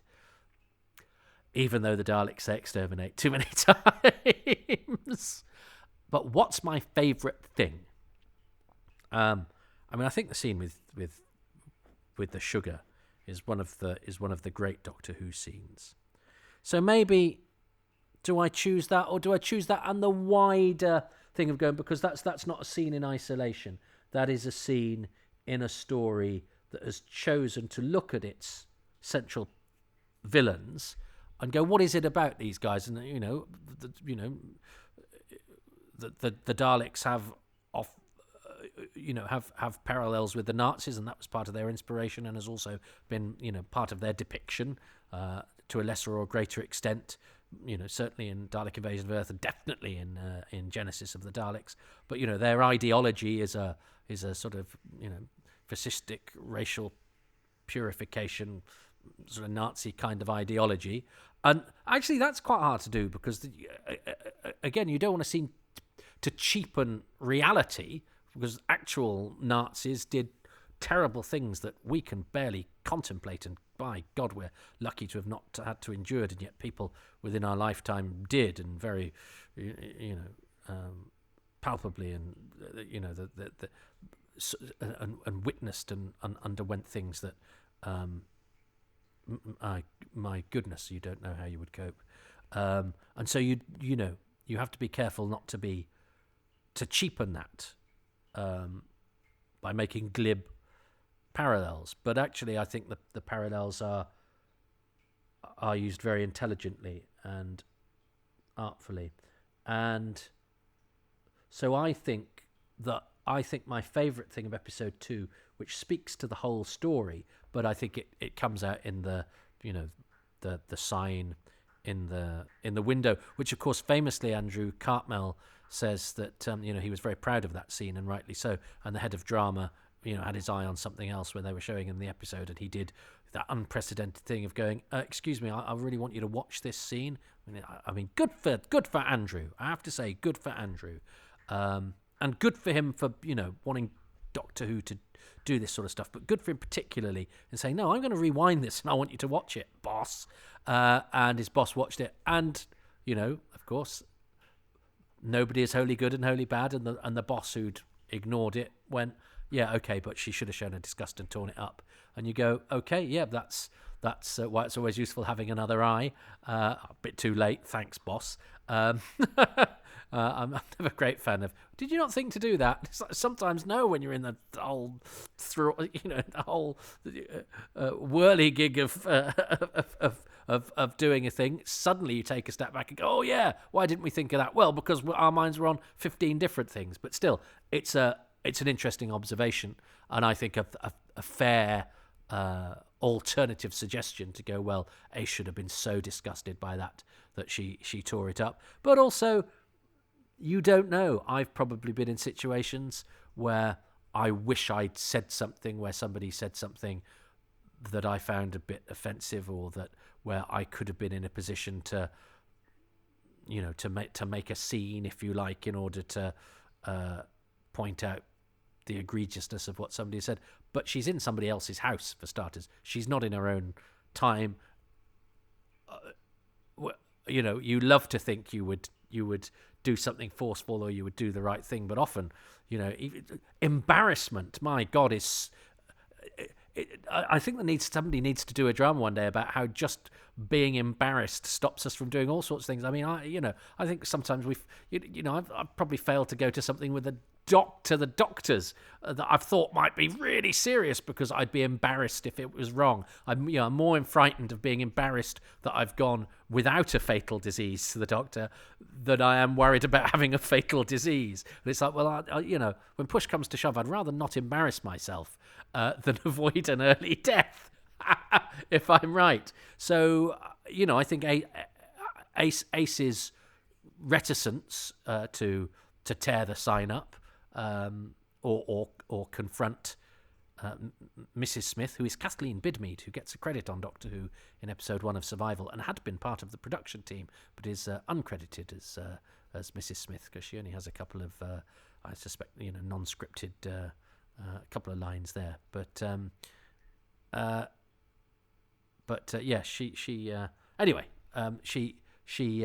Ace doesn't do that. I think that's an interesting anecdote. I think it speaks to a lot of how the show was at the time, but also, I quite like the fact that the Cartmel's boss is not entirely villainous, because he does come up with actually quite a sensible and useful alternative suggestion. So anyway, I love the scene in the cafe, that beautiful set at night, which gives it an atmosphere.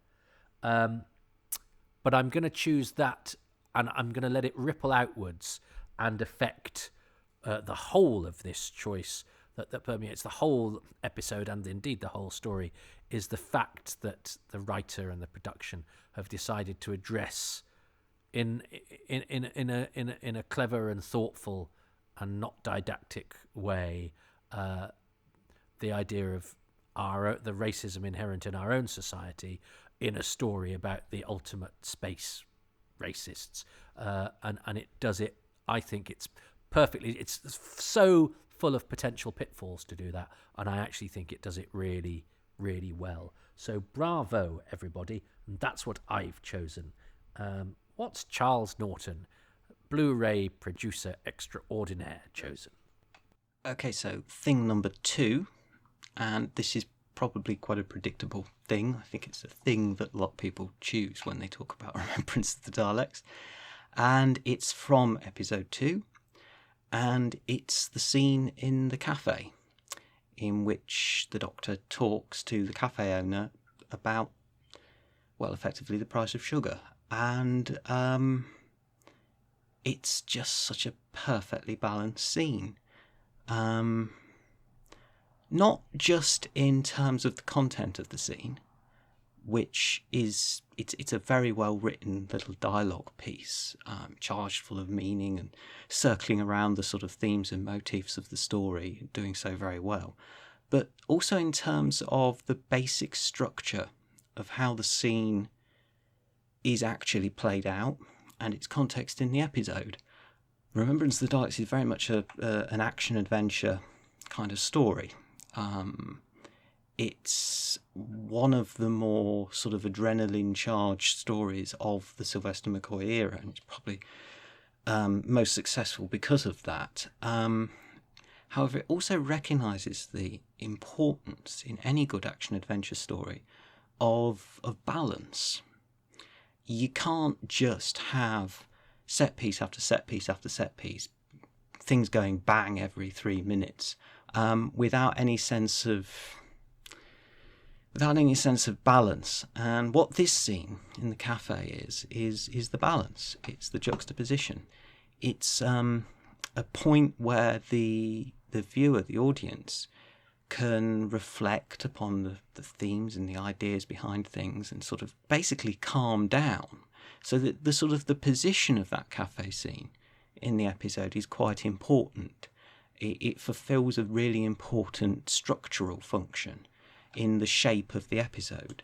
And the episode itself wouldn't work, and the exciting set pieces within it would not work as well without that little scene there in the middle. The other thing I really love about it is the way it's shot.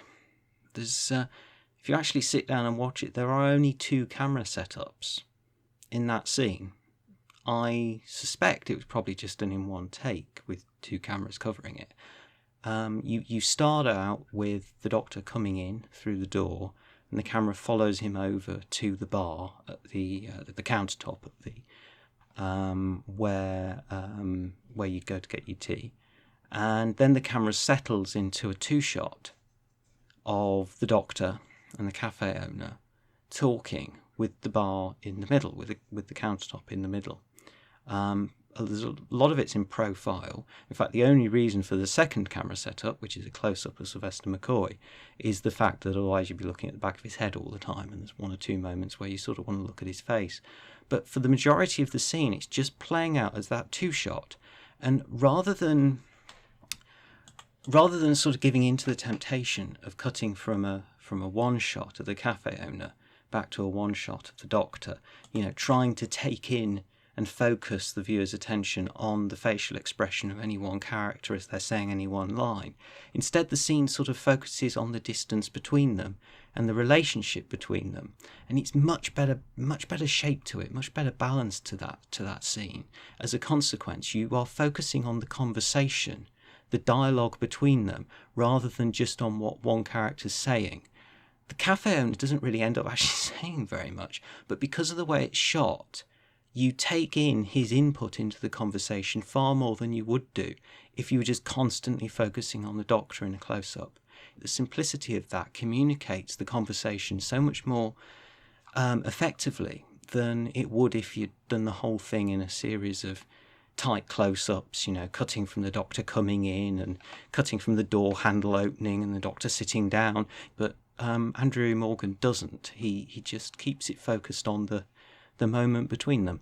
Oh, Charles is a very good guest, isn't he? That was very articulate. And also, I like the fact that he talked only not just on the content of the scene and the ideology behind the scene, but also it's sort of placed in the mechanics of the storytelling, but also then the mechanics of the television, the televisual part of the storytelling and the direction and staging of it. So what an interesting journey we went on from his choice and how it sort of worked in various different areas. Thanks, Charles, that was really good.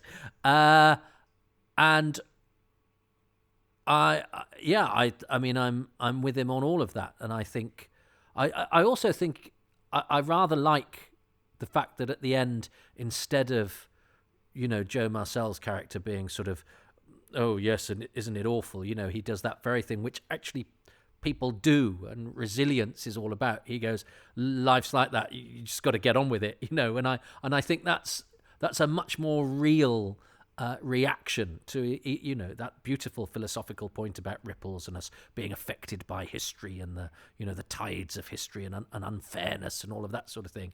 And he does the reason humanity prospers is because we get we get on with it. We just get on with it, and you have to in the end.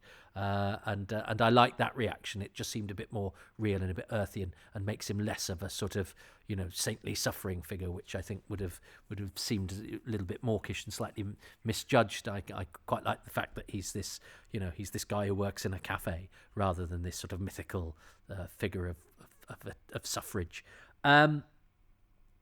Yeah, it's a lovely scene.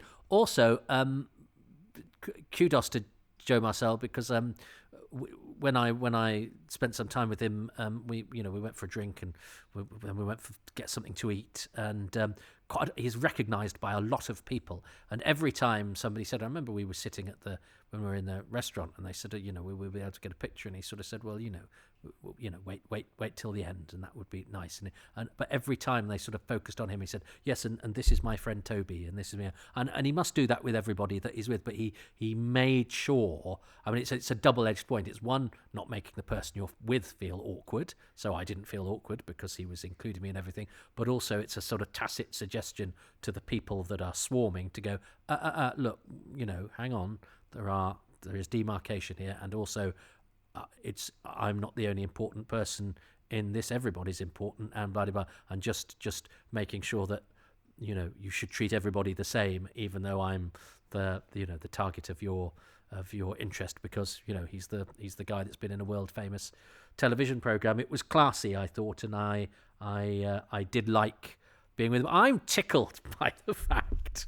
I actually got a round of applause because I remember I was doing some stand-up, and I can't remember. I was doing something about life being awful or whatever, and I said, but actually, next week I'm going for lunch with Geoffrey from the Fresh Prince of Bel-Air. Everybody gave me a round of applause. And I love the fact that because of this stupid Doctor Who show, one, that Geoffrey from the Fresh Prince of Bel-Air was in my favourite show before he was Geoffrey from the Fresh Prince of Bel-Air. But then decades later, because of various different accidents of circumstance. And in fact, I got him because he was in a play with Amanda Boxer, who hasn't been in Doctor Who, but is a fine actress. And I only knew Amanda because I'd been to see her. I had email exchanges with her because she was an old flame of Bernard Kay, who was an actor from Doctor Who I knew. And she'd not been able to go to his funeral, so I'd just sort of kept in touch with her to keep her abreast of things. And we eventually ended up meeting up just because...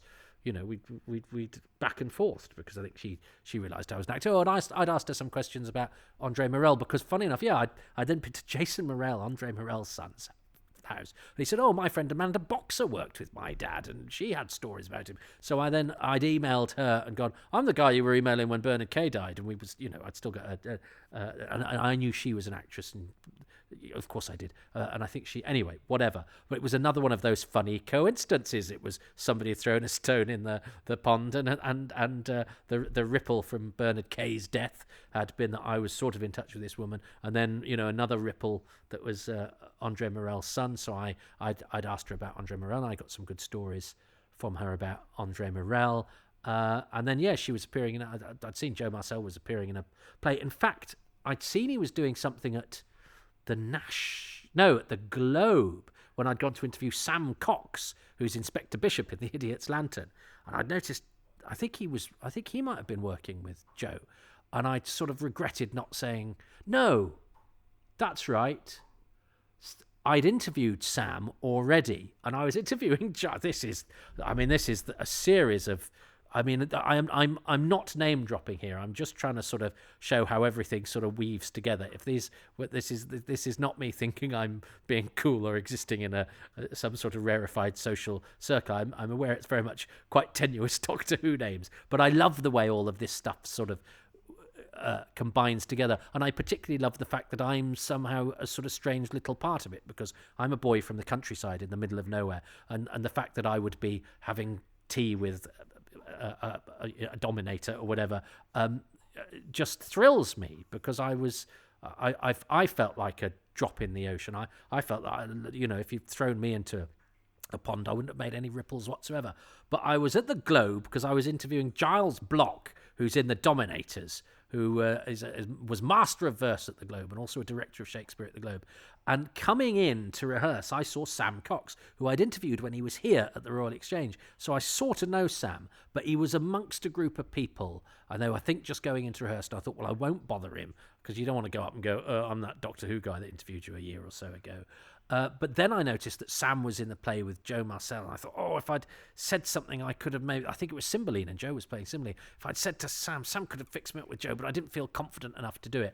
But then a while later, I saw that Amanda was in a play with Joe, and I thought, well, that's twice that's happened, and I feel a bit more comfortable about emailing Amanda because we've backed and forth. And I think when you sort of bonded about somebody who's died, you know, there's a few sort of barriers that are cut down a bit, and you're quite honest with each other. And she'd said some honest things about a play that she was in, you know, in a way that, you know, I think sometimes I don't know, there are fewer barriers or whatever. So I just felt confident enough to say to her, I don't suppose you could just have a word with Joseph Marcel, who you're in a play with, and I do this interviewee thing. And she did, and he phoned me, and that's how I ended up interviewing Joe. So there we go. I've gone from Inspector Bishop to, well, I suppose I've gone from Inspector Crossland in The Faceless Ones to Inspector Bishop in The Idiot's Lantern to Teal from The Dominators to John from Remembrance of the Daleks. Those are the kind of Doctor Who ripples that you know, affect one thing that affects another that affects another. Obviously in a much more benign way than sugar causing slavery, which I think is such a great that piece of observation about that little decision, you know, and of course a sugar lump makes a little ripple in the cup when you plop it in, but then to take that to mean the ripples of sort of cause and effect, I think is a smart piece of writing, beautifully portrayed by Sylvester McCoy, who's at his best, I think, when he's having those quiet, contemplative moments. And he's with a lovely Joseph Marcel, who's also got the bonus of then goes on to be really famous, who then, for the purposes of this, has the bonus that he was kind enough to submit to an interrogation from me. And he's a really nice guy. And I love the fact that I've you know, it's easy to feel small and unimportant, and I do, but I like the fact that I've as a kid from the middle of nowhere with no family who are involved in the entertainment industry at all, the fact that I've become this kind of Forrest Gump of Doctor Who, whereby I sort of pop up behind important people and events and somehow touch them without ever actually achieving any importance myself. So life is like a box of chocolates, you know, which are made out of sugar, which of course led to slavery, which is where we began from.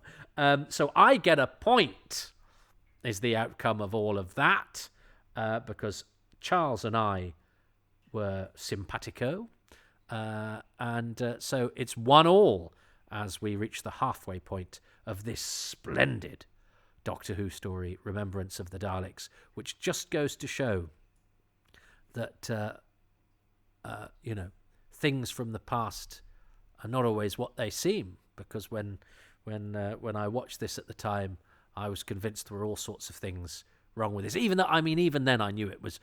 I couldn't ignore the fact that it was an excellent production and a real step up from what had gone before, just in terms of the show really sort of sorting itself out in terms of, you know, realising what it could pull off with its resources. It has gone through a bit of a renaissance between 24 and 25, but it really feels like a sort of fresh and confident show, and I knew, and at the time, being a Doctor Who fan, you knew it was in the doldrums of popularity, you know, with the public and with the BBC. So seeing it being so sort of bold and ambitious and well made,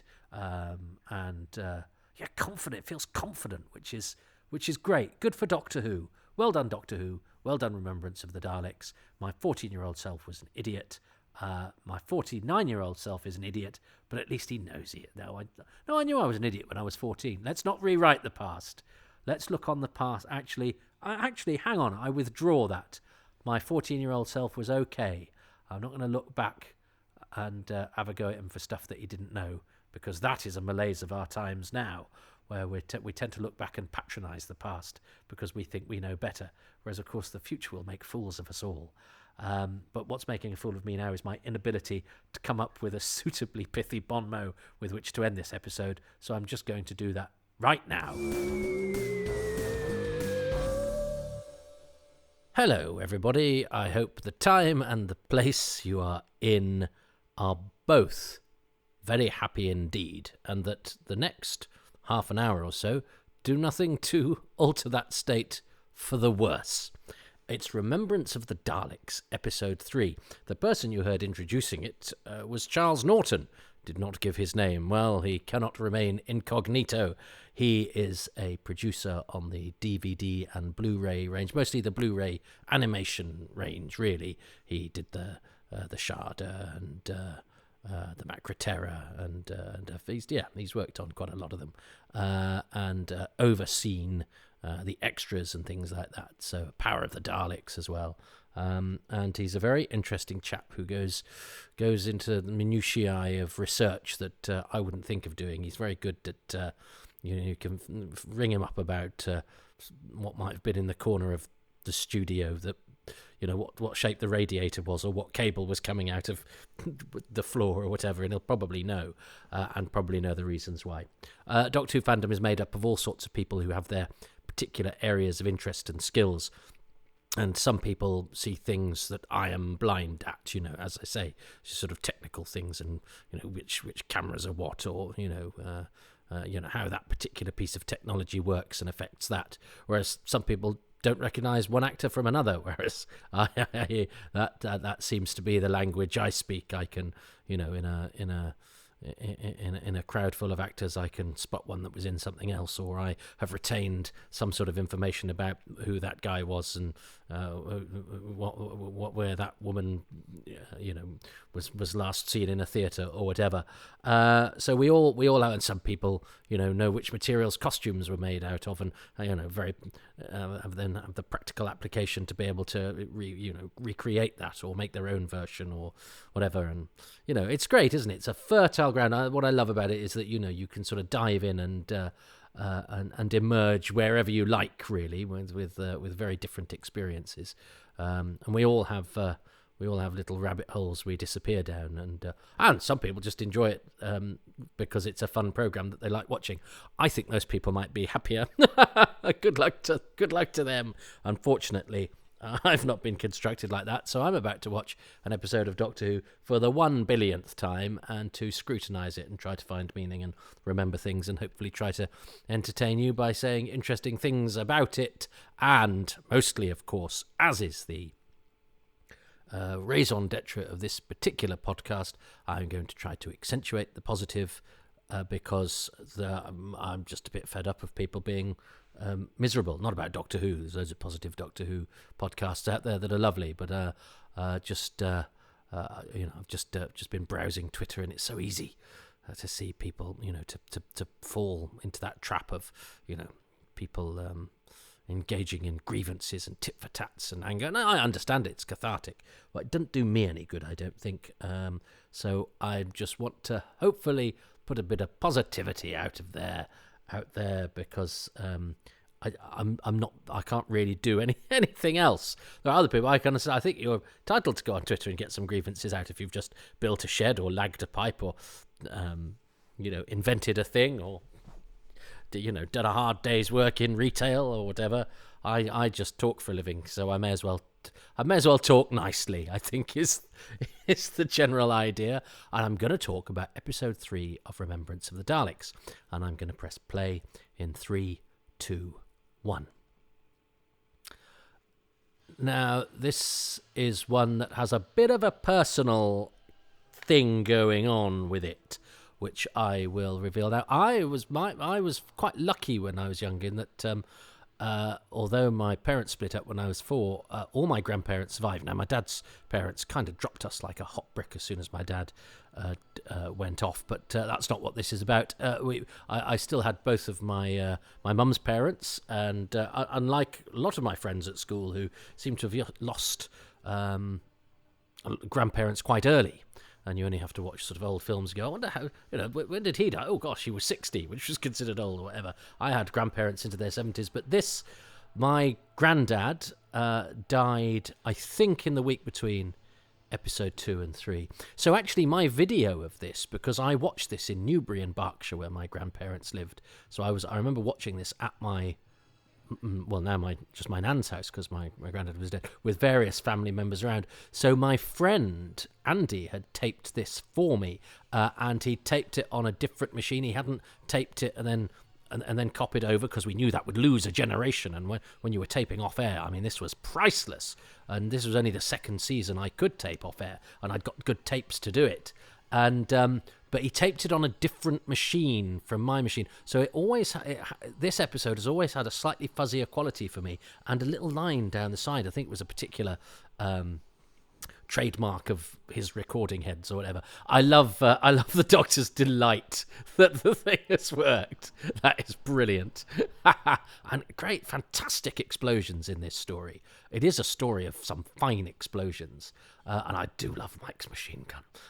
All of that stuff's done very well. So yeah, this episode, comes at was a strange one for me, because the loss of my first sort of relative and grandparent, death of, as I say, we'd had sort of family being wrenched apart and all of that, but death had not touched us in that way. So and it's odd now because he was 77, which now you'd think of as being quite young, but he had one lung, he'd had polio, he'd been through the wars, I mean literally, certainly one of them, and a very interesting, fascinating man, and but very reserved, wouldn't talk about stuff and emotions, and never talked about, of that generation that never talked about things that bothered them, and if they didn't approve of stuff they were just sort of a bit grumpily dismissive of it. And I suspect he was probably quite difficult in many ways, but he was a man of firm principle.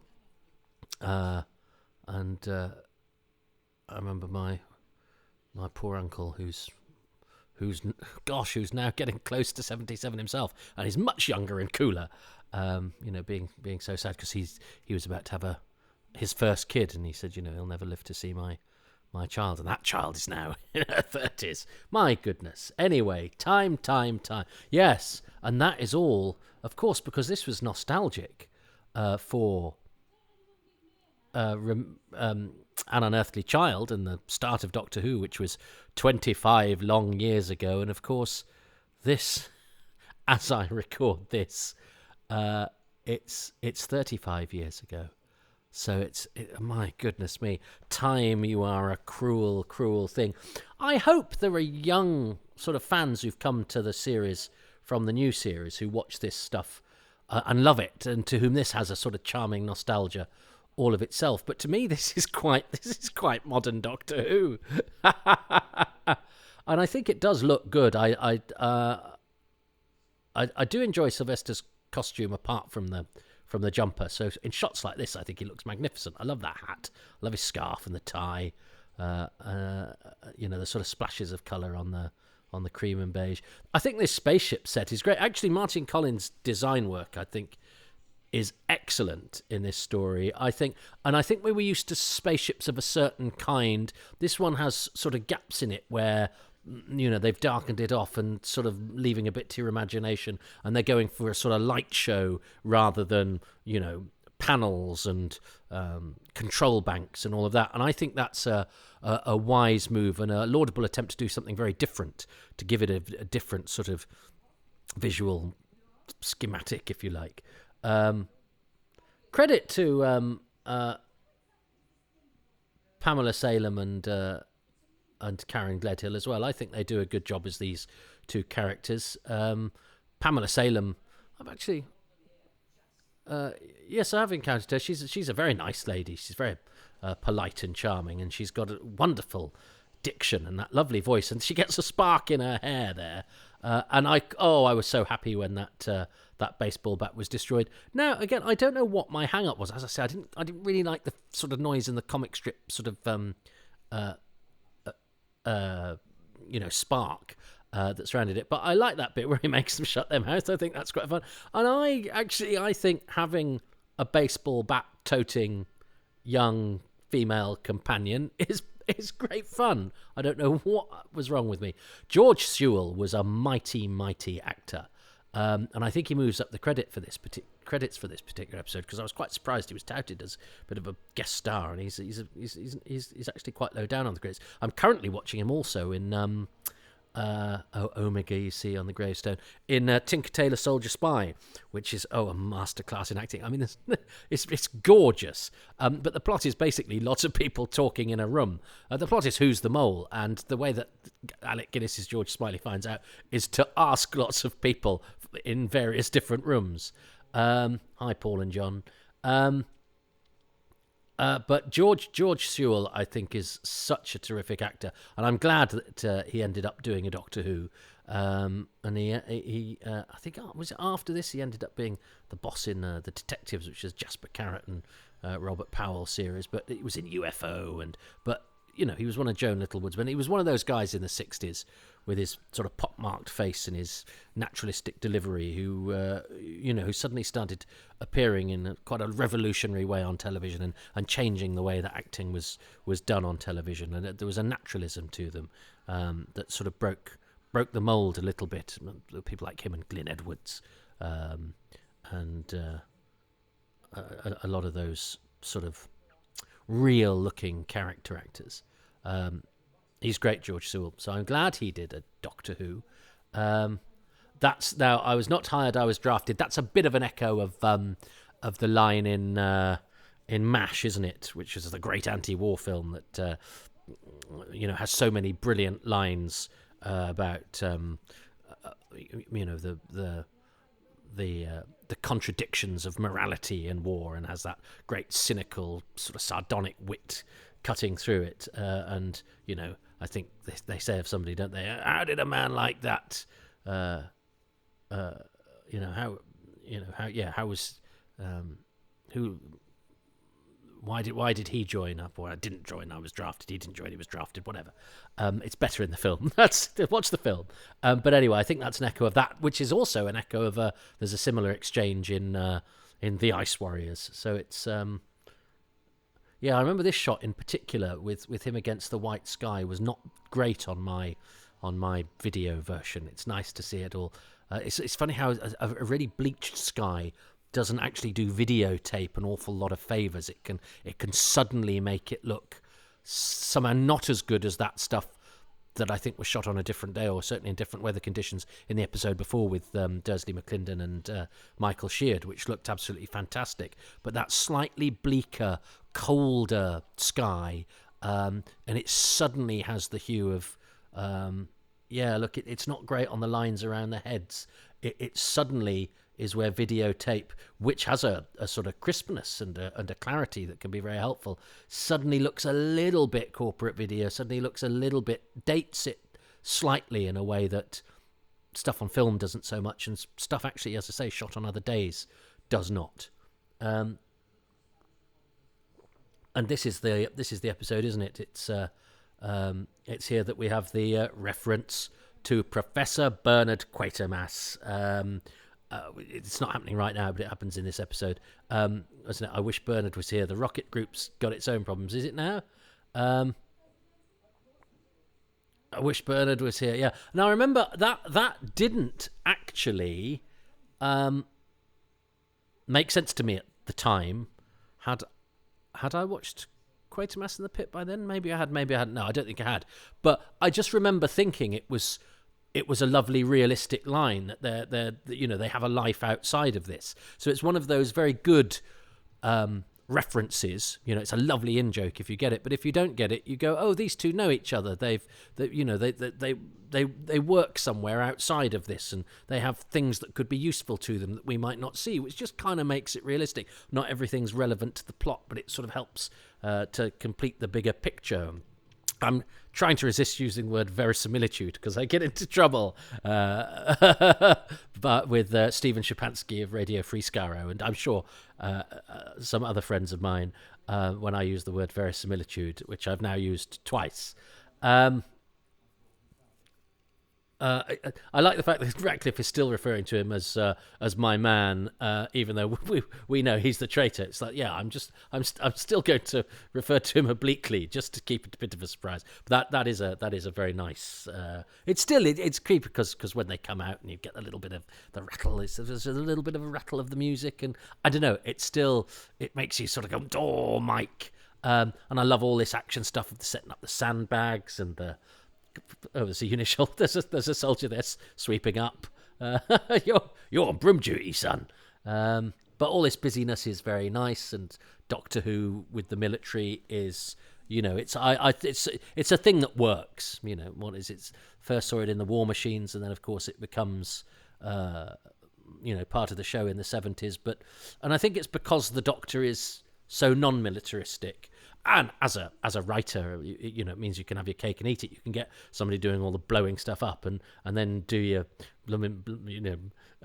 liberal peace sticky stuff of going, I don't approve of this blowing up, but when it's useful for the plot, it's very, very helpful. Which means that, of course, people can interpret the show in different ways.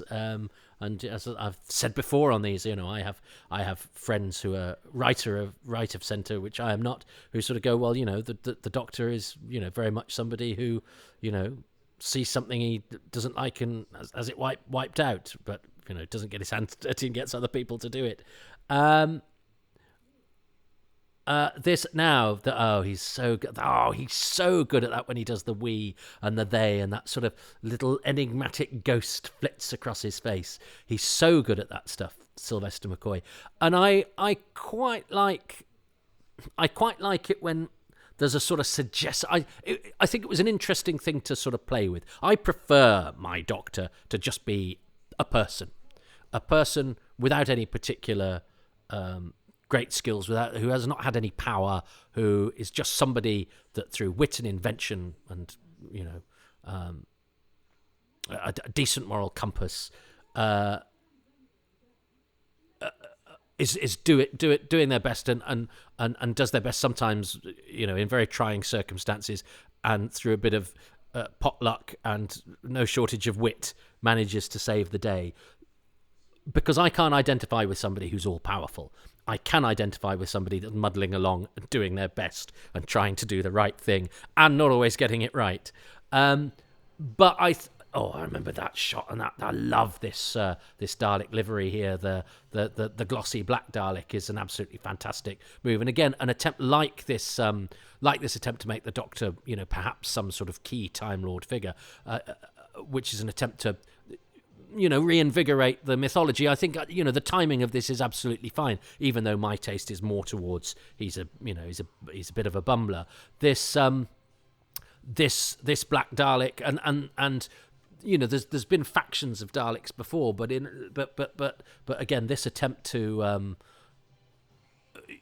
really reinvigorate it and to use that to its advantage, to go, well, we have these two different factions because they're because they're into racial purity, they don't like each other. That's a very clever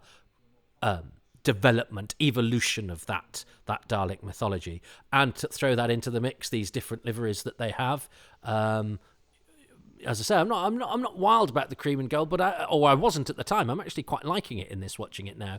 But I love that black one. I think that black one just looks incredible. It makes you go, why haven't they painted them all gloss all of the time? I remember this being a real shock because you were thinking that this was Davros.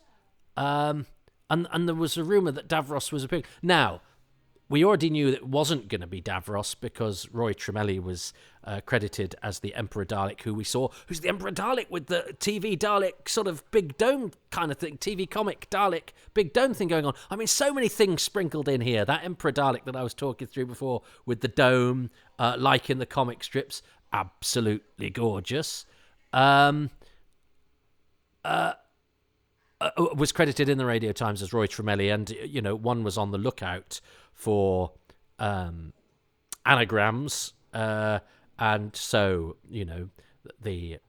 I'd love to say I worked it out. In fact, a friend of mine did and said, "Have you noticed, of course, Roy Tremelli, it's Terry Malloy?" And I went, "Yeah." I hadn't. I had to get it pointed out. Now, these things, I love this thing. I had one of these once. My mum gave it to me for Christmas one year, not knowing that it had been in Doctor Who, actually.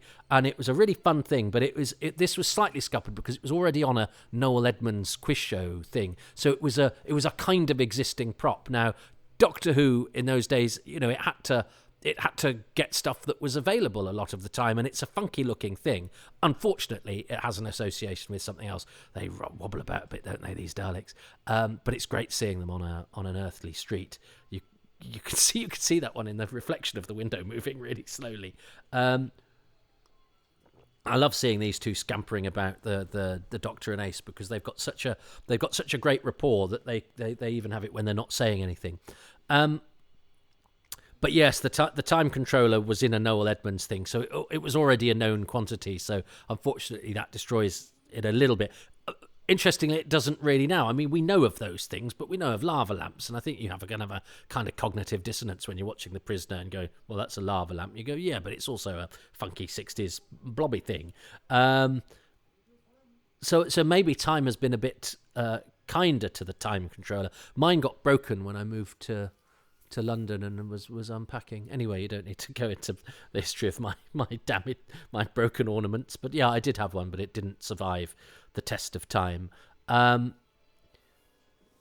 always thought it was because Tipping Soldier when he'd been exterminated had been flown backwards. I always thought it was slightly wrong that these builders of Ratcliffe's had died on the spot, and that they should sort of all be mangled up against the wall, which would have probably been pretty horrible. But yes, the Daleks never. There's never been time to do that effect of the soldier in episode 1, which is fine, because you do a kind of it's like many things with television at the time. They might show you something once, and then you have to kind of assume that happens every time something happens. Even though it happens the rest of the time out of shot. But of course, I mean, the continuity of this is slightly it's the real difficulty, isn't it, of going, well, we'll tie this up with the past to reward long-term fans, but of course, when the Doctor meets the Daleks in the second story, it's the first time it's happened, and he doesn't know anything about them, and now we're supposed to believe that 4 weeks earlier he was laying a trap for the creatures he'd never met before. Which is, it means that continuity can be a poison chalice, because you're going, "Oh yeah, fans, we're going to talk about the old days," but then if you don't get it absolutely right, like spelling Foreman right, or doing the correct French Revolution book, or actually acknowledging the correct timeline of the series, fans can get furious. I mean, watched in isolation now. I mean, I think at the end of the day, you just allow it to happen, or you don't really. I don't get much pleasure having to sort of. I can find reasons. I'm sure I could find reasons if I wanted to, but I have to say I much prefer just taking a story on its own merits, really. Of course, unless it's a story I don't like, and then I get furious with it. But I could take the Deadly Assassin mucking about with what the Time Lords had been like, because the Deadly Assassin is brilliant. I wanted to be cross with modern Doctor Who, so the continuity mistake was a stick I wanted to beat it with. I have to say, slightly different to Deadly Assassin, which was deliberately trying to ruffle some feathers, because he's funny, his old Robert Holmes, and he's a he likes messing with things. I love the way these two run. I don't know, it's brilliant. McCoy is a very good runner. That said, I find the umbrella stuff a bit irritating. But he's very good at holding onto his hat and scarpering. He's a scarperer, and I like scarpering. It reminds me, scarpering is something people don't really do anymore. It's like having a catapult at school. But I mean, you would think was deadly dangerous now and a very serious offence. In the 70s, it had a certain sort of rapscallion's charm about it. Yes, yesterday's peskiness is today's feral youth. Maybe that's just me as I get older. I find bad behaviour absolutely the heralding of the end of civilization rather than schoolyard pranks. Maybe that's just a natural process that one goes through. But I love all of this. The Doctor with the military, the Doctor in the 60s. I know Charles talked so eloquently about why the 60s was such a good setting in episode 1, and I talked less eloquently about it in episode 2. And doesn't he does a real moment in a minute, doesn't he? It's a bit like the bit in Keys of Marinus where the guy goes, I'm going to say something really obvious that makes it clear that I'm in league with the murderer. And he does that kind of now. But which I mean,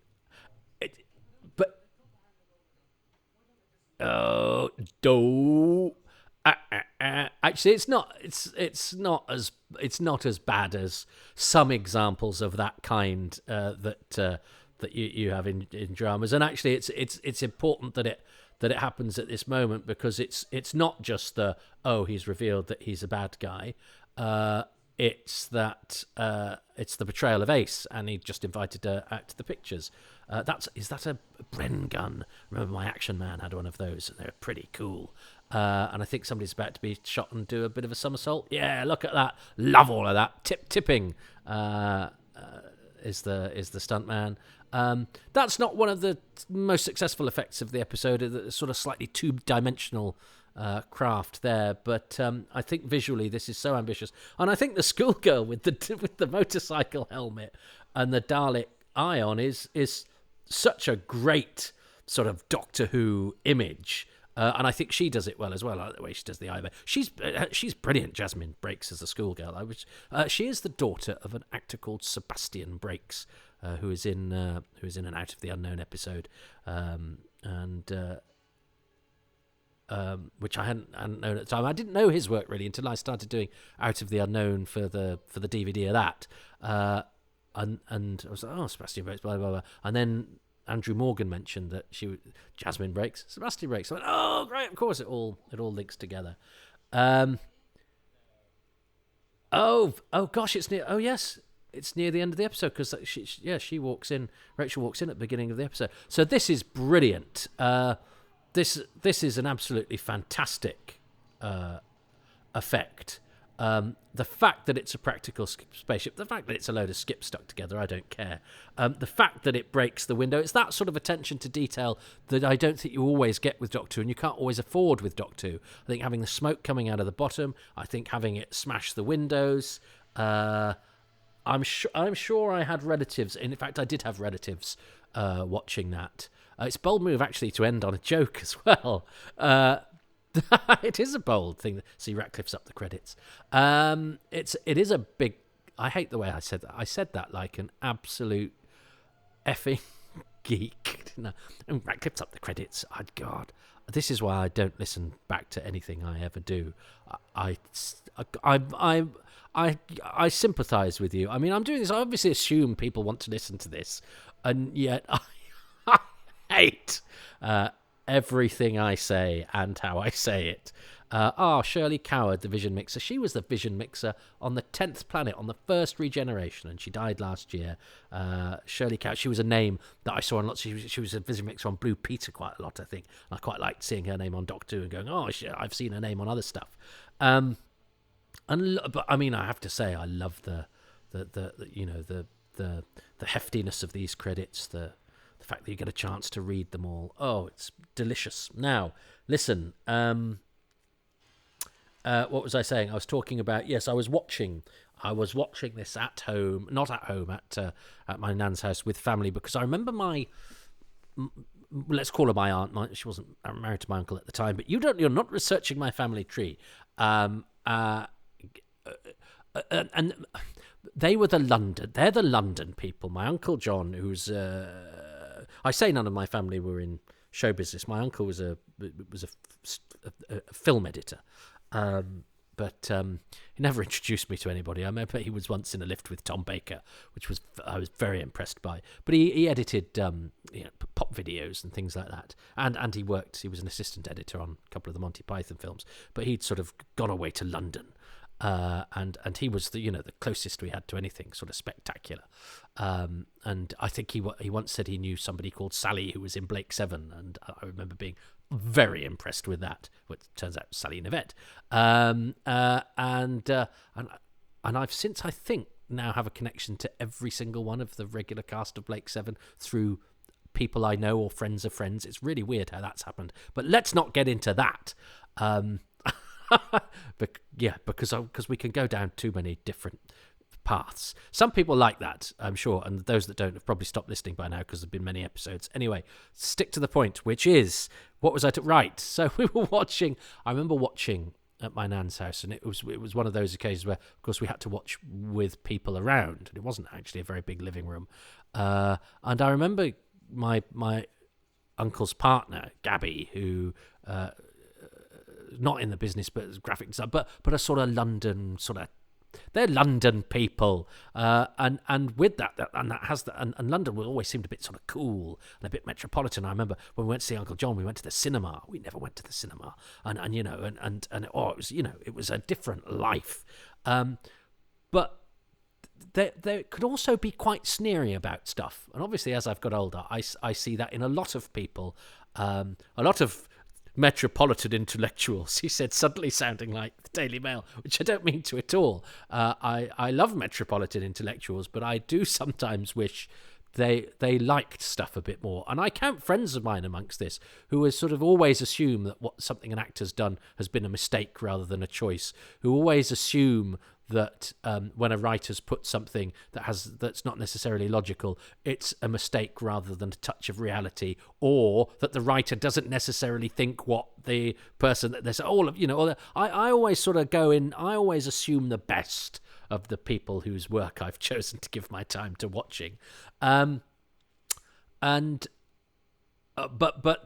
I soon, as I've got older, I've realised, oh gosh, my there are sort of metropolitan intellectual friends of mine who actually sort of think most things are a bit crap, and I don't want to be that. And I love my uncle and that side of the family, and they're really interesting, very funny people, but. But John likes, he likes foreign films. He's quite arty. He likes the sort of, and he knows his film because he's a film editor. So he's watched all the Truffaut and all of that sort of thing, and has that's the language he speaks, is sort of quite sort of intellectual, thoughtful. Because I'm much more sort of populist, maybe. But it doesn't. But I think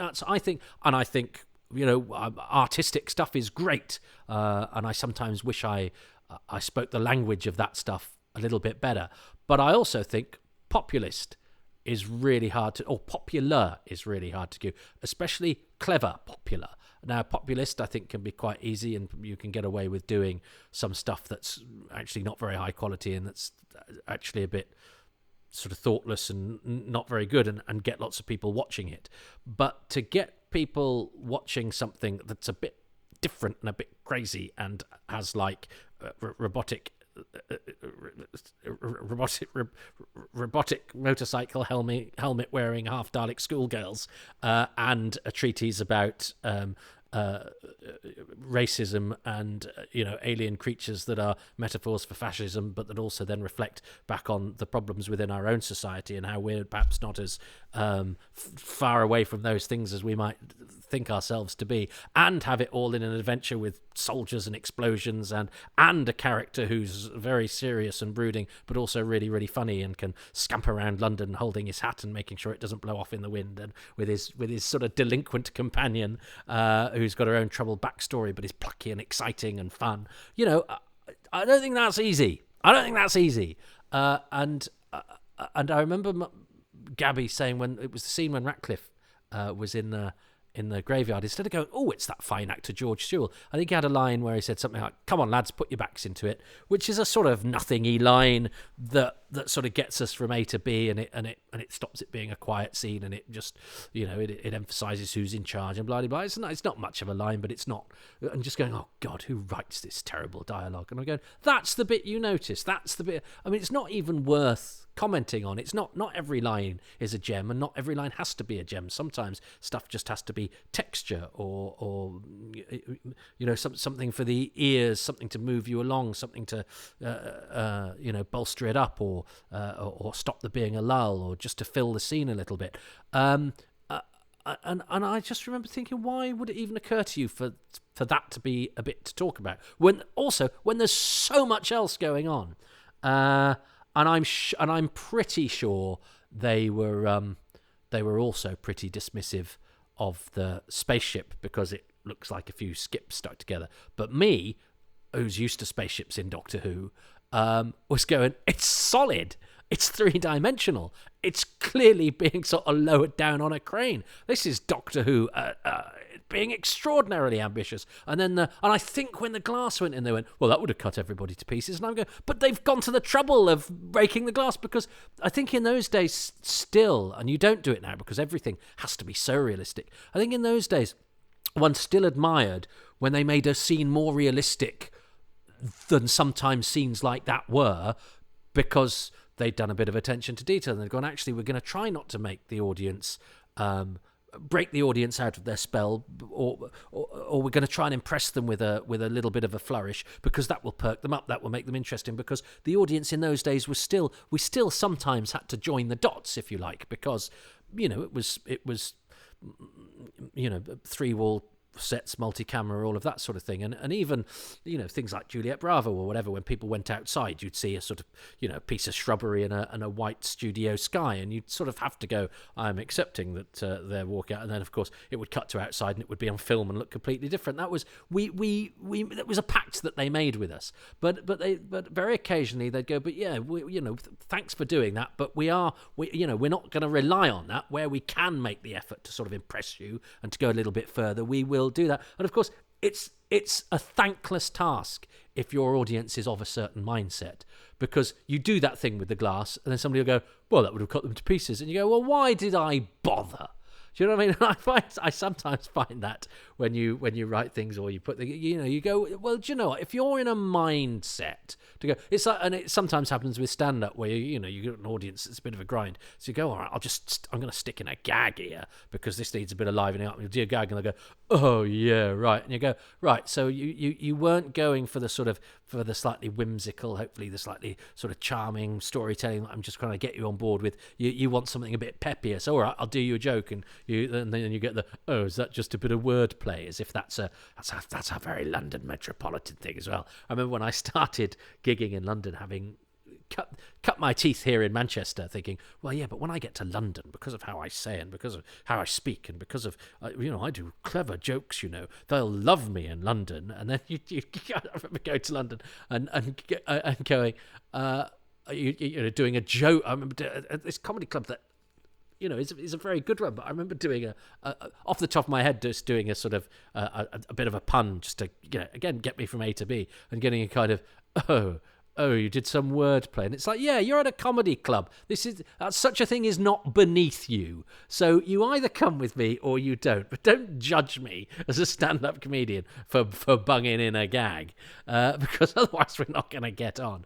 I think I don't like being patronised, and I don't like it when I'm with an audience and they patronise. They kind of assume it's the equivalent of folding your arms and sitting back in your chair and going, go on then, impress me. Screw you. No, come with me on a journey and I'll take you on a journey. But Doctor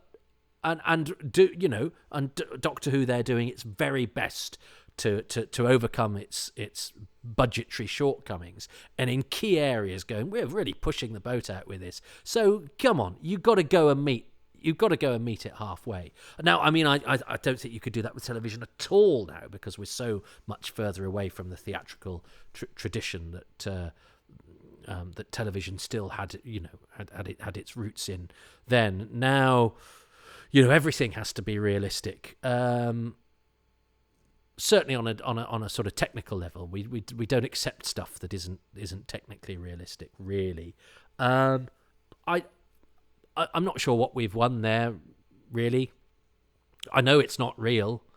We knew that wasn't real, but you either take it on trust or you don't. And I think the makers of Remembrance of the Daleks deserved our trust, because in key areas they're really pushing the boat out. They've cast it well, they've shot it well.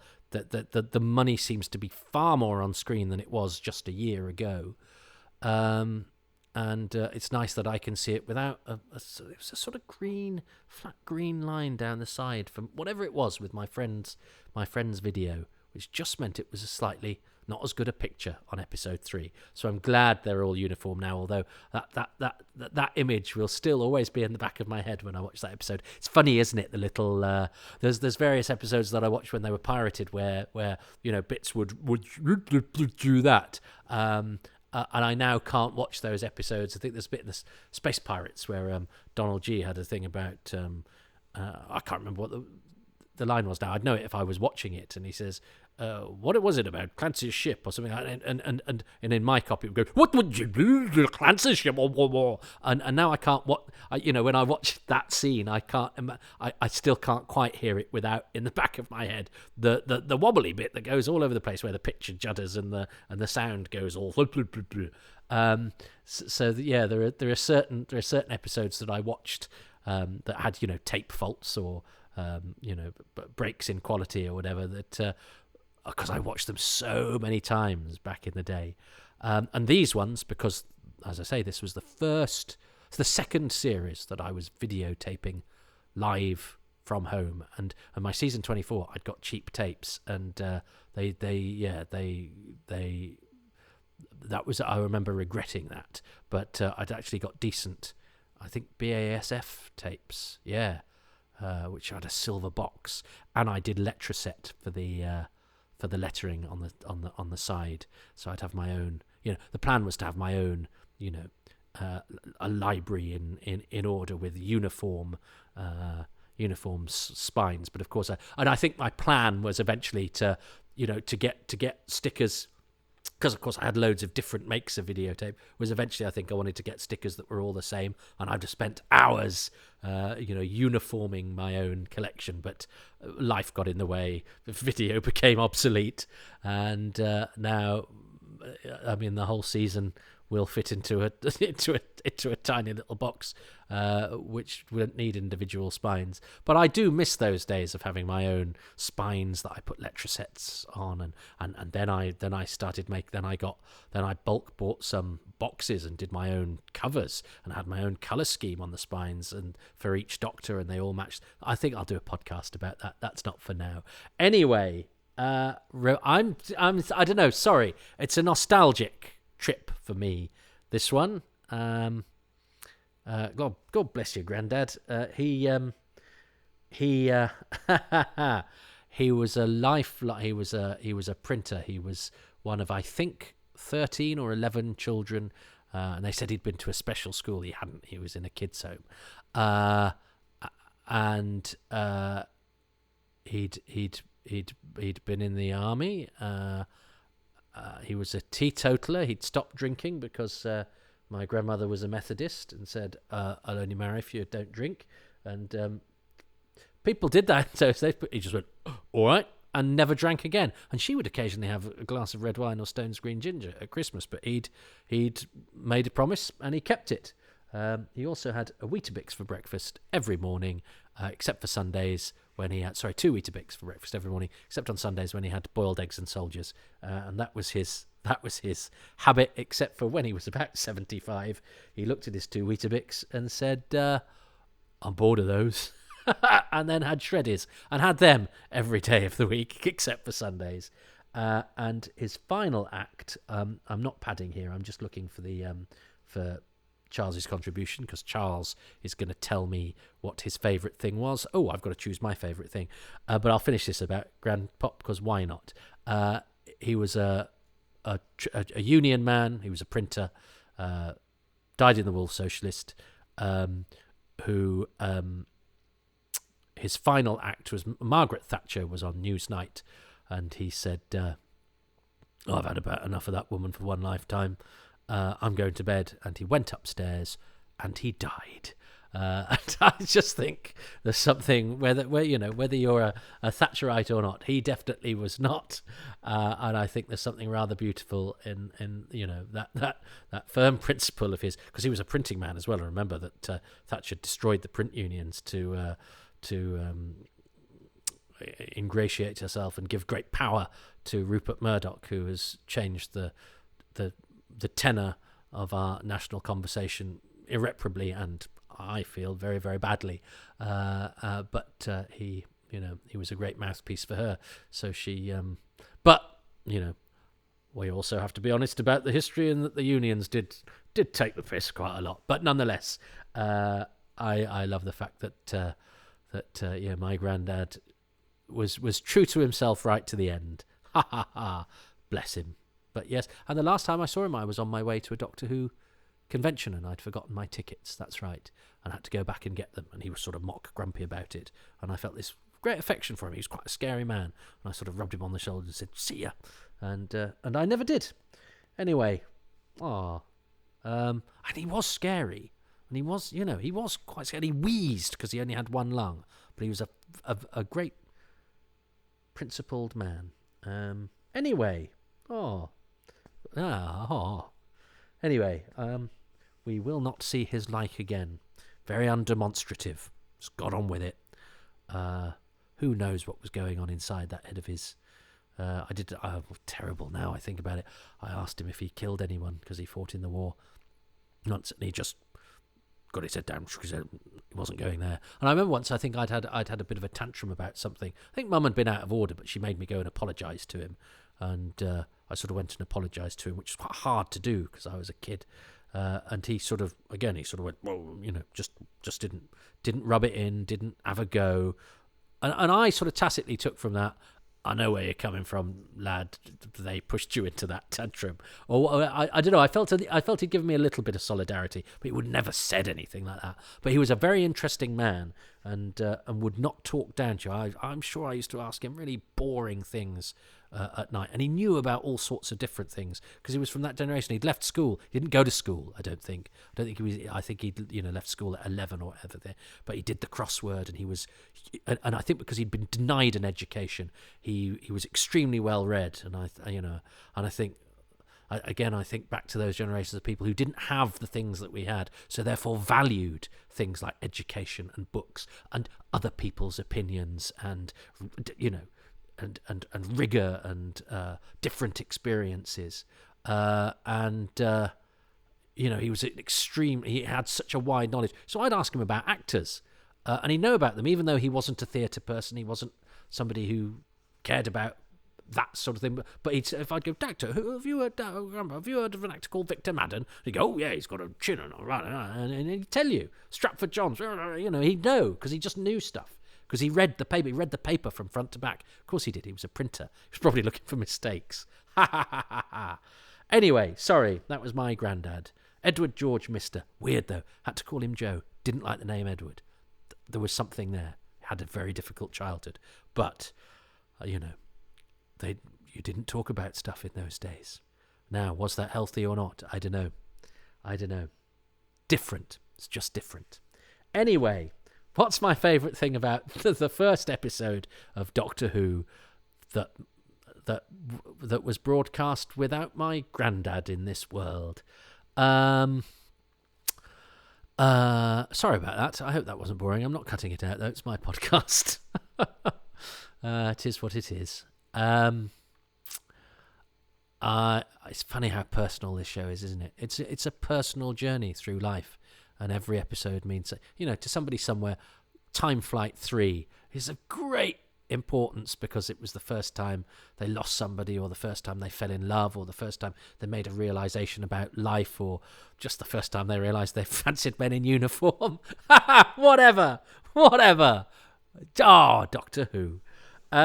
So, look, what's my favourite thing about episode 3. Now, could it be the reference to Professor Bernard Quatermass? Just because that is a very personal thing, and because I love Quatermass, and because, as I say, I kind of liked the line without really registering what it was referring to at the time.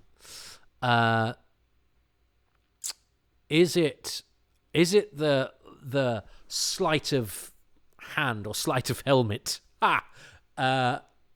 Where the thing that you think is Davros, because I love the John Leeson voice as well. I love the bit in episode 1 where it goes, "We must be informed of its movements," and it does that slight. Yeah, I like that. I like that noise. But it's a great voice that Leeson does that makes you think it's a sort of Davros-y thing, but it's not. It's the husky-faced, squinty-eyed, waspish schoolgirl of death, and I love that's a great surprise moment, unless you've had the surprise ruined for you because you know that it's Davros inside the TV comic-y type domed Emperor Dalek, which is a great thing. It's a new thing. That spaceship design is terrific. That spaceship landing is terrific. The shattering of the glass is terrific. Oh, well, do I say... Maybe I have to... Do I say that? Maybe I have to say it's that heft in the production. It's partially because a lot of it's on location. But the design is excellent. Martin Collins' design is excellent. They've tried to do different things. They've tried to do a different kind of vibe for the Dalek spaceship interior. It doesn't look like any other spaceship in the series, really. And then that juxtaposed with the nice recreation of the 60s, which is quite subtly done in places. And obviously, I suppose one would say easier, but nothing's easier on television. But it's nice. It's nicely evocative, whilst also being, of a recent past, while also being recognisable. But I just think if you compare it to everything the season before, this story, production-wise, looks $1 million comparatively. It's a show that's confident. It's a show that's having a go at being better, at being a more solid production, at expecting less. The comic strippy stuff of season 24 is quite fun in retrospect. It was embarrassing at the time, or it was for me at that age. As I say, I know for a lot of people for whom it was a lovely, joyous breath of fresh air after an unnecessarily violent period, particularly season 22. So I understand that as well. But talking purely personally, season 24 is about as low as it got for me, and this just seemed so much more confident and something that I could show my friends, and something that I thought if the general public, whoever they were watching, would actually look pretty good. Except, of course, we know that the general public say things like, "Oh, but that glass would cut their faces," and all the things that Gabby said. But I just think it's a confident, well-mounted production. So that the production values, the design, the solidity of the whole thing, the attention to detail, that attempt to make the Dalek spaceship being solid, the glass blowing in, the sets all being robust, the location really helping with all of that as well. So I just think, can I say that just the sort of production and the sort of upward swing in quality from only a year before, where it's a very different beast, where it's closer to sort of CBBS in CBBC. There wasn't such a thing, but it's closer to Galloping Galaxies than it was to Star Trek. Whereas, although Star Trek wasn't set in the 60s, it seemed to me that Remembrance of the Daleks looked like it was closer to grown up, proper telly, rather than I was having to make concessions because it was Doctor Who. Charles won't have chosen that. I wonder what Charles will have chosen. Let's find out. Oh, it's a shame because we actually agreed on the last one. But I'll see, because he might say something that touches upon this, and I might be generous to myself. What does Charles Norton like about episode 3? So, moving on to episode 3. And it's the spaceship landing in the playground outside the school. at the end of the episode.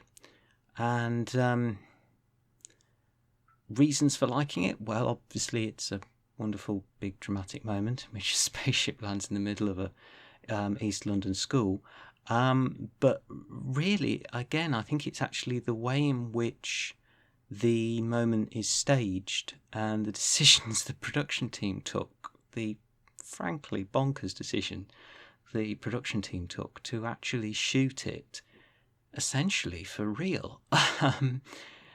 If you were looking at that moment in the script, even now, I think if you're looking at that moment in the script now, your first thought would be that this is something we need to fake, either digitally or with miniatures.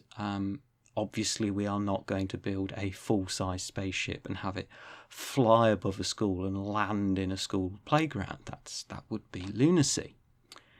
And that's exactly what they do. They actually build a full-size spaceship and lower it into the school playground on a crane. And it works really, really well. It feels visceral and real in a way that nothing else could. Nothing else could at the time, and frankly, probably nothing else could now. It really sells the cliffhanger. The cliffhanger feels so much more real and tangible and dangerous because of the way in which they chose to stage that moment.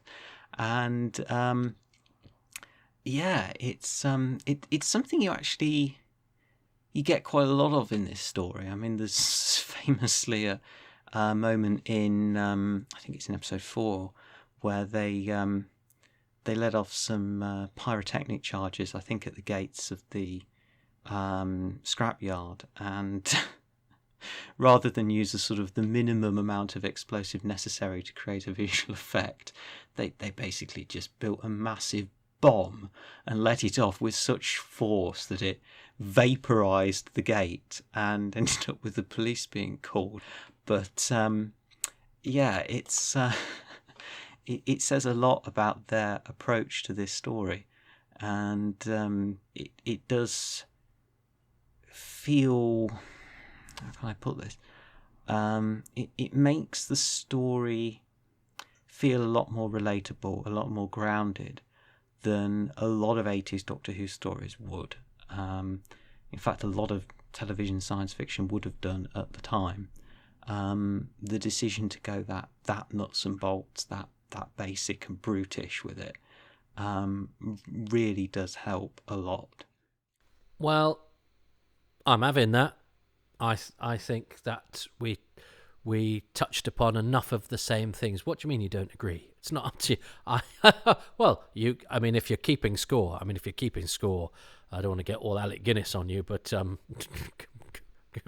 please go outside and do something else. Never listen to this podcast again. But I think I'm allowed that point, aren't I? If you disagree, tough. How dare my granddad's just died? How dare you? No, I think there was enough there, and it keeps it exciting for the last episode, doesn't it?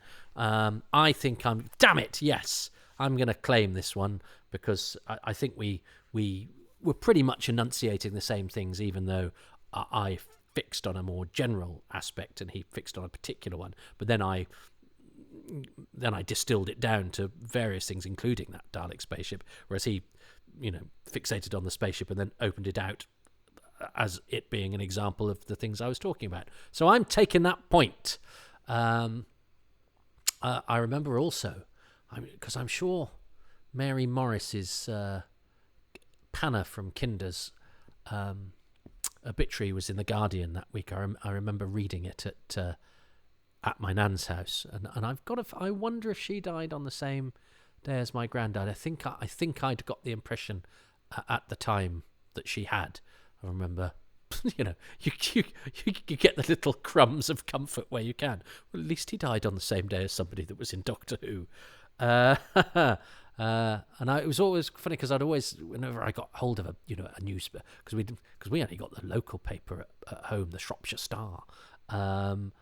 So when there was a copy of The Guardian, I would leaf through, and you'd quite often happen across an obituary for an actor that had been in Doctor Who, and maybe that instilled something in me to make sure I would have a bash at doing those one day. So look, I think it's 2-1 to me, Charles Norton, as we go into episode 4. That all went a bit round the houses, didn't I? Oh, I would also like to say, last episode I mentioned that I thought Ace's dialogue sometimes gave the impression it was written by men who'd never touched a bra.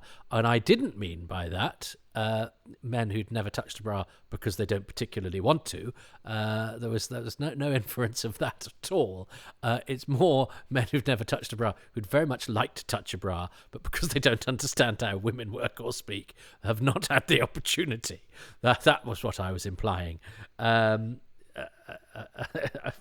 So anyway, let's leave that there. And I'm going to go to bed, I think.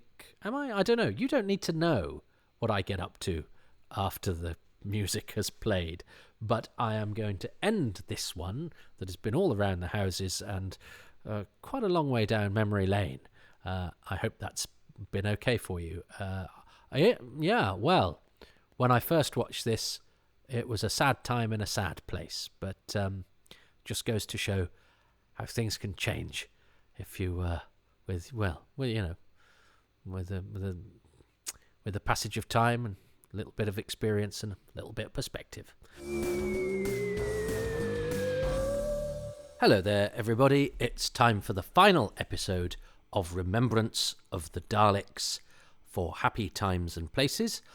The first voice you heard there was Charles Norton, producer extraordinaire of Doctor Who animations, etc.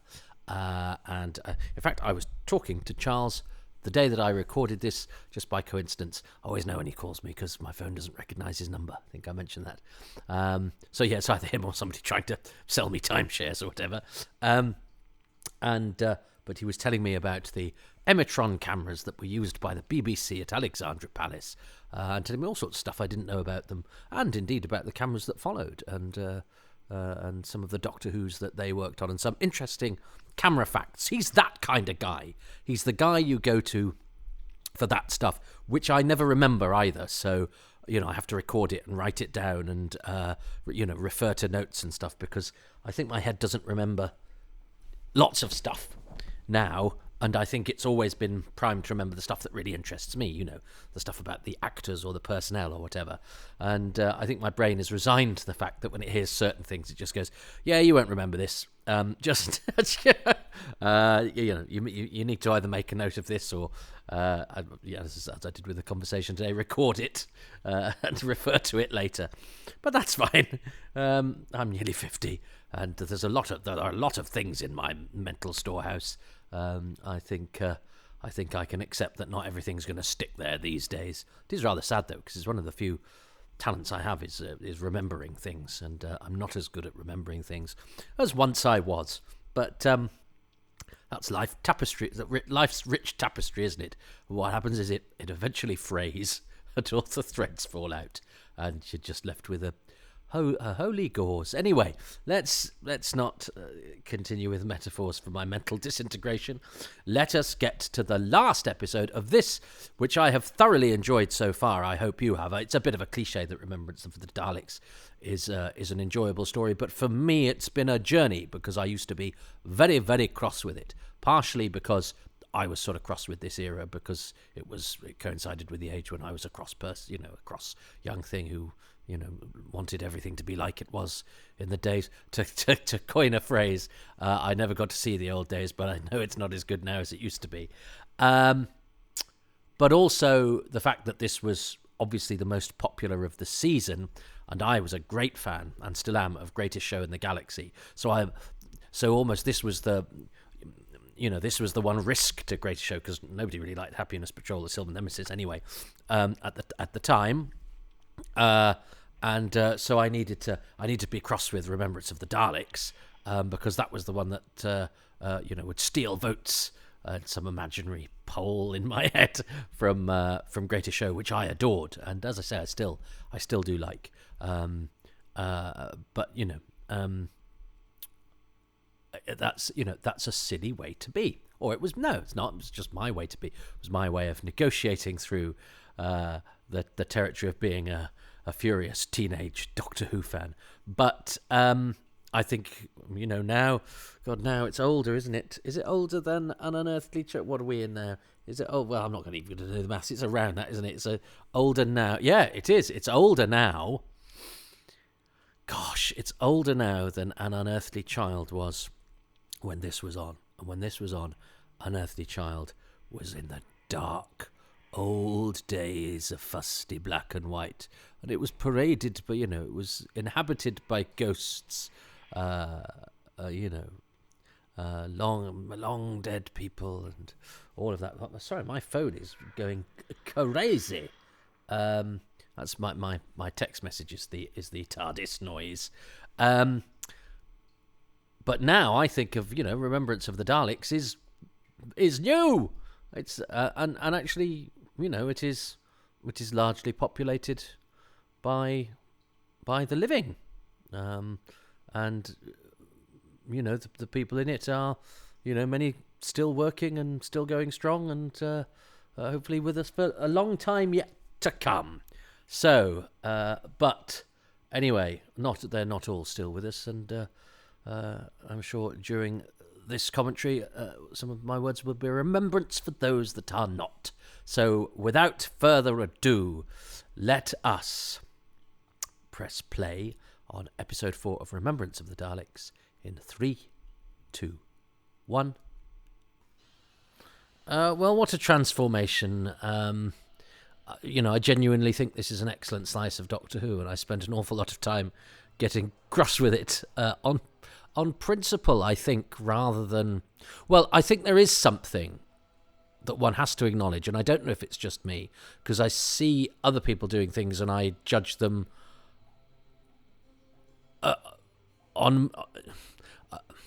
I judge them against my own poor standards, if you like. So, I think part of my reason for being cross with this was because everybody else loved it. So I wanted to be the things that I thought were flawed about it, obviously the repetition of exterminate and the fact that this doesn't actually tie in with Doctor Who continuity, and that if you're going to be so tied up with, the first episode, for example, well, one, get the book cover right and get the spelling of Foreman right, but that's minor. But two, he's planning a fate for his arch enemies who he actually doesn't meet for another 5 weeks in terms of what this is tying into. But that's all. I mean, that's all. I love The Deadly Assassin. I don't mind its contradictions to the past. You kind of live with it, and it's an excellent production and it's an exciting story. But I think part of me, and this spaceship landing is fantastic, and I love the way that the those turret bits land on where the oil slicks are, and you go, oh yeah, of course. And this is all practical effects, and I love that. And there is something more sort of solid and sort of pleasingly there about a spaceship made out of skips than one out of computerized pencil flourishings. Look at it, it's there, glorious. But there was part of me that liked the fact, or cast myself as the hero in my own narrative, that all the obvious people, they choose the obvious favourite one, which is the Dalek-y one with all the ties to the olden days, whereas I like the brave new world of the psychic surface with its that nobody talks about enough because they can't see that it's brilliant and blah, blah, blah. And it's none of that's about enjoyment, is it? It's all about how one feels one wants to cast oneself. Now, I don't know if that's just me, but it's like I like the idea that I support the underdog. If there's a famous football team playing a non-league football team, I'll always go for the non-league football team. I like feeling that I'm somebody that doesn't follow the crowd, or that, as I say, that supports the less obvious or the underdog. But that can become quite self-satisfied if you're not careful. That's Tip-Tipping there, helping to arrest Mike Smith. We'll talk about him later. I like that scene between him and Ace, by the way, and Sophie Aldred does it very well. I love this. There's an explosion here, isn't there, where the Dalek gets sort of hit. And seeing as we're quite used to Daleks shooting at each other and missing, but that's a nice little hit on the walls there, and you can't see, it's not like they're bang next to each other like they are in Revelation of the Daleks, but that's fantastic. I love all of these explosions. Sometimes that bit where it sort of hits him and the other two retreat, and then the gunfire into the camera. This is all excellent Dalek direction. I have to say, for all the subtext about the evils of racism and all the lovely links to the past, there's something about blowing loads of Daleks to bits that is extraordinarily satisfying, and the action sequences for Doctor Who are very, very well done here. But back to that special weapons Dalek. Now, there'd been talk of this, and I love the fact that it has oil dripping from it. You kind of feel that Daleks maybe need a bit more of the kind of mechanics. I'm sure when I interviewed Stephen Mansfield and Sue Moore, they were a bit disparaging of the special weapons Dalek for Who's Round. And I think and I love the fact that it just sort of it trundles out and just goes kaboom. And it sort of it makes sense with what we already have of the Daleks. It fits aesthetically and in terms of what we might think Daleks might do. If they can have an extension to their sucker that welds a door open as they, cuts a door open, as they do in the very first story. Why would they not have just a special bazooka Dalek, which I rather love? Sylvester McCoy's Doctor is absolutely one you can see.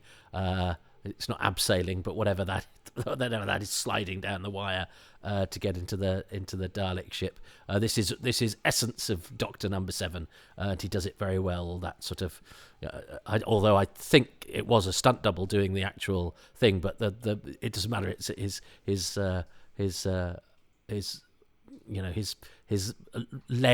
legs akimbo, sort of physical.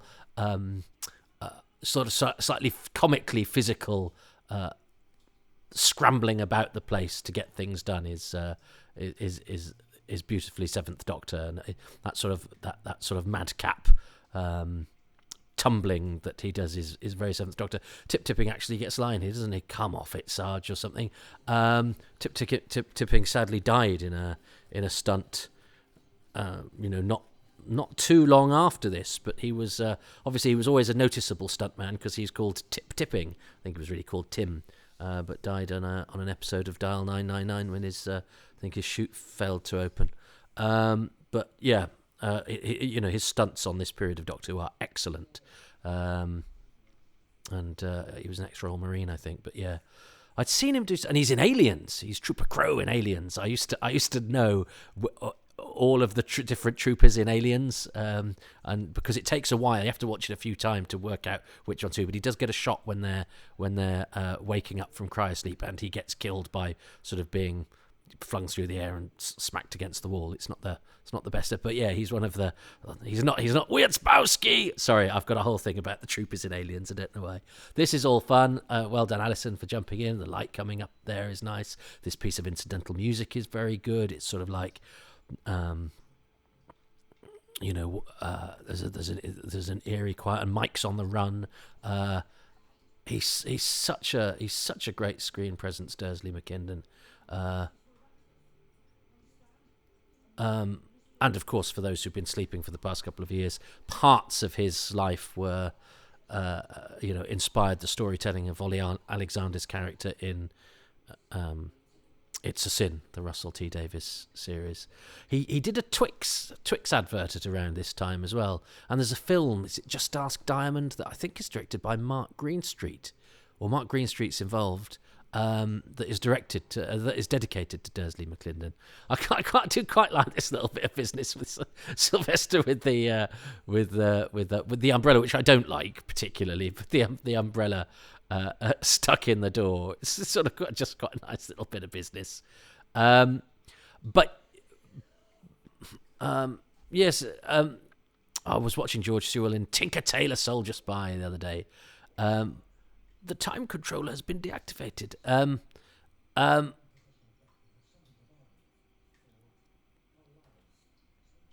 sure somebody I was watching this didn't like the lines "nothing so mundane" either. Nothing wrong with it. Anyway, listen, she's got a great waspish look about her. He gets another line here, Sergeant Smith. And yeah, that's the Sylvester looking behind his ear and going, yeah, I can diagnose by doing that. I'm Doctor Who. Why not? So listen. I want to talk about this thing about, yes, liking the image one has of oneself of going against the grain. Oh, but there's another brilliant explosion. That's the one that set off all the fire alarms in London, isn't it? This is like Doctor Who as an action movie, and considering the state that the show had been in production-wise the year before, which even objectify, even if you like the tone and sort of crazy comic capers of season 24. I wish George Sewell had done more in this. I didn't know George Sewell particularly well at this point, and I've since discovered loads of old telly, and he's magnificent in all of it. And he's a proper, he's one of the proper early naturalistic players. So we're lucky to get him in a part that doesn't get an awful lot to do, but glad that George Sewell was one of the notches on Doctor Who, the TV programme's bedposts. But listen, I do, because I find myself doing it. It's a ridiculous way to behave, but I find myself doing it sometimes if somebody puts an opinion out I don't like. I sort of think, well, you're just doing that because it makes you feel good. So for example, if somebody goes, here's a list of my favourite stories, and they'll go, my favourite William Hartnell story is whatever, something, obviously, the Dalek Invasion of Earth. My favourite Patrick Troughton story is the Skyray commercial, because there are, I'm exaggerating slightly, but there are people that will... that will choose a really odd, a slightly sort of interregnum story, because there's been a few of those later in the series. That's my favourite story. I go, if it's 5 minutes, I'm not sure it could be a story. But it doesn't. Why do I care?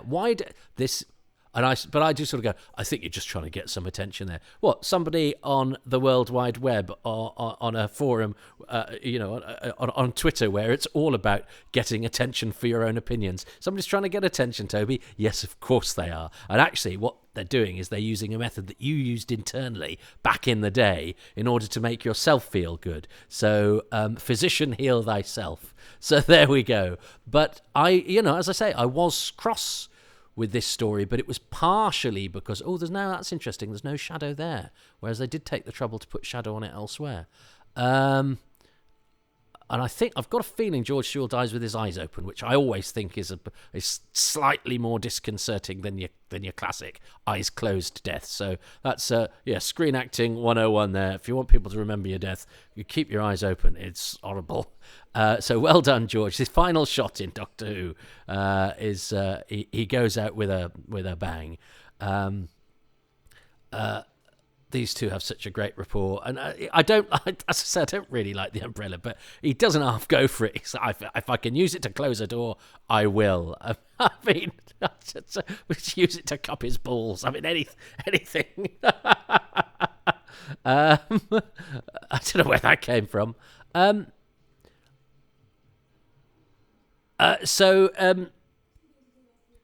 these two are good. You think that these two know each other. They have nice little bits of banter between them. Seeing as they don't get an awful lot to do, I think Pamela Salem is utter class. She's class in a cashmere, class in a cardigan, is that's it's the effort, and there's something about every time somebody walks past the TARDIS in this. There's that brilliant bit in episode 1, isn't there, when Mike goes, "Hey, are you from somewhere else?" and they walk past the TARDIS. I love the aesthetic of that. This is great. That's a lovely shot. I mean, obviously that's not practical. We've got a bit of CSO, but I like the framing of the sky and Ace's face. It's good. Skipping Schoolgirl with that excellent piece of sort of nursery rhyme type schoolyard singing music that, because we know the context is a bit more scary than that, is classic Doctor Who, because you've got the childish thing that we know is actually menacing, but because it's made out of recognizable things, the image of a schoolgirl, that that nursery rhyme type playground type music, pop goes the wheels, half a pound of tuppenny rice, isn't it?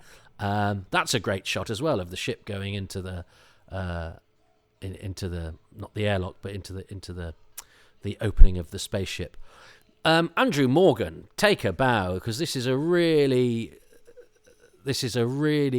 superior production at a time when Doctor Who had a reputation for being sort of tatty and embarrassing. They've really made an effort to make this an A-list production, and I love the fact that the telly is in black and white. That's a nice little touch back to obviously how Doctor Who had been watched back in the day. That this echoes and this this does. I'm not wild about Sylvester McCoy's sort of over enunciation of some of that stuff. I know what he's aiming for when he does it, but it doesn't quite do it for me. But I think that's just a matter of taste, because he's not like Tom Baker or Patrick Troughton. He's not a. I mean, he has done Shakespeare, but largely Shakespeare clowns. But he's not a sort of sonorous classical actor whose enunciation is perhaps his strongest point. You don't come to him for sort of resonant line readings. In fact, I think he's one of those actors, from my limited experience, but from my observation, who probably gives you a different line reading pretty much on every take, because he hasn't necessarily, he's not as technical vocally in that sense. But what instead you get is a surprising reading, or a feeling of slightly more sort of spontaneity, which has its own advantages and charms. It's less to my taste than somebody sounding sonorous and soulful and classical and perhaps pin sharp comic timing. Sylvester McCoy's comic timing is slightly different. Again, it's a bit more chaotic and spontaneous, and I think sometimes it hits and sometimes it slightly misses. But that's not to criticise that. It's a different. He's obviously a very gifted clown,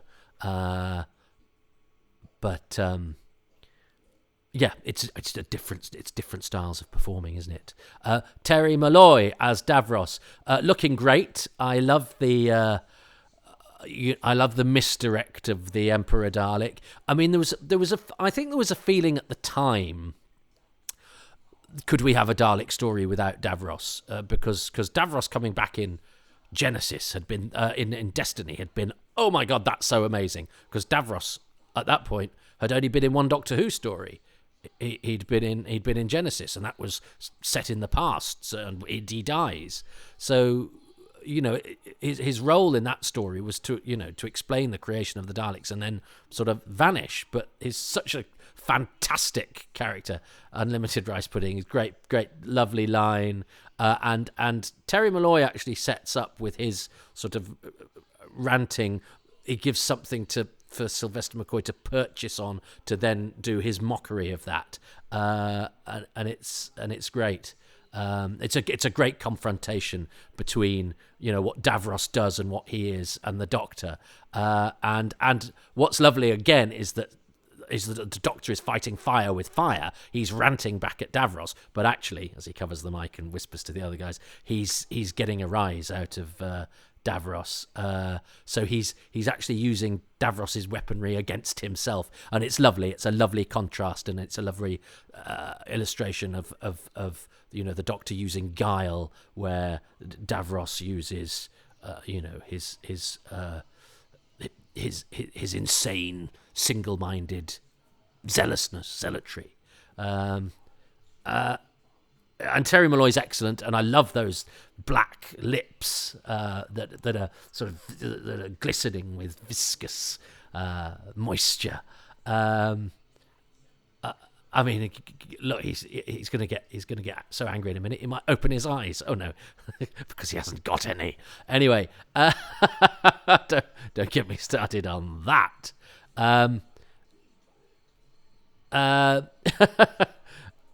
Now this is big news. He's just vaporized Skaro, so I mean I think that's quite a big deal. I mean, it's destroying a planet. I think has consequences, whether the Thals are there or not. And I'm sure the subtext of this is that the Thals aren't there because the Doctor wouldn't destroy a planet that had intelligent inhabitants on it. But it's bad news for the Magnetons, isn't it? It's bad news for those lovely little flowers like what Susan had. Sylvester McCoy does that very, very well, I think. I love the sort of no nonsense way that Davros just f's off. But that's we don't really talk about the destruction of Skaro much, but it feels like the series going right. Let's do something to shake this up a bit. When returns to Skaro had become, I mean, it only happened twice, but they'd certainly become the norm.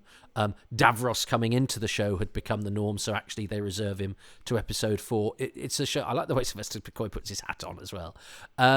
It feels like the show, at this stage, towards the end of its life, is conscious of where it might just risk getting into a rut, and it tries to shake itself up a bit. And I think that's to the credit of everyone involved, even though the destruction of Skaro does seem a bit extreme to me. And this is, of course, Mike's death, isn't it? This is when we think, and it's so powerful that laser that it knocks his stairs about 2 feet back. But it's a great stunt. A very elegant. An effective way of showing the power of what's been done to him. But I think you're still quite surprised that he's dead, but he is dead, because I think watching this we're going, well, has she killed him? And you think, well, that killed Ratcliffe, so, but you can't quite believe it because he doesn't get to redeem himself, he doesn't sacrifice himself, he's still doing his baddie business. And I think that's quite brave, because I think the whole Mike storyline is excellent, and the casting is excellent, because Dursley McClendon is very good. He looks like a hero. He's absolutely beautiful. He's rugged. He carries himself like a hero. He speaks and conducts himself like a matinee idol. And he's a fascist. He's a dreary little racist. And for whatever he says, or quite reasonably tries to justify his prejudice. And the mirror breaking, lovely little touches like that. I love her scowling little look that she gives. I think she's brilliant. And I think this is brave as well. We've kind of had the big explosion earlier in the episode. We've just had the spaceship blow up. You go, well, what can we get? Get another bazooka? And I think that was originally the intention, wasn't it? That the Doctor was going to get a bazooka. And again, I think his look and his facial acting and that sort of mysterious kind of shroud of the millennia goes over his eyes that then pierce. It's sort of mistiness that he then pierces through. There's a great double skill to his face, which can look sort of whimsical and sort of lost and misty, but then can also be piercing and dangerous, and also very, very sad. That beautiful droopy mouth he has and that sad eyes. And I think that is a much behind the sofa. Love that. Ace comes up from behind the sofa. I think Sylvester McCoy's facial performance and just the wonderful physiognomy that he has is really effective there. And I think that's a really great, brave way to end it, to go, let's not have a big explosion. Let's have the Doctor, use and not cruelly. I mean, he has to be sort of quite cruel to force it to do what he does. And he's actually quite, no, he is quite sort of, he's sort of as mean as Tom Baker would be there, but there is a sadness to him as well, just inherent in that face. It's funny, I thought he might have been a little bit more melancholy there, but he can be quite harsh when he needs to be, Sylvester McCoy's Doctor. This was quite hard, because obviously I'd buried my granddad the week before, and I think I was quite upset after this episode, and I hadn't realised why, and then a friend said, was it because of that? And I went, oh God, yeah, of course. I've got a feeling one of the extras in this is Colin Thomas, who plays Leela's dad in Face of Evil, one of those rare instances of an actor with a credited part who then becomes an uncredited actor later on.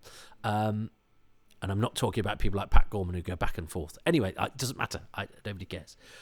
We did good. Oh, bless her. Time will tell. Always does. I love. Yeah, he has that wonderful sort of mysterious melancholy. It's a beautiful ending, that. And the Mike. Yeah, I think the Mike Smith story is very brave, and it's good stuff for a children's tea time television show, and I think is wholly successful. And I didn't know Dursley McClendon before, and then obviously he'd pop up in the odd thing, and then suddenly you read in Doctor Who magazine that he died so young, and died under very, very tragic circumstances, which have been and those terrible times have been very wonderfully evoked and staged and explained and dramatized, with typical comic verve and harsh reality, absolutely, brilliantly,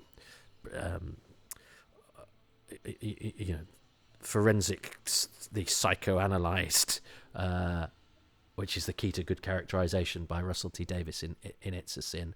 So that gives this story another kind of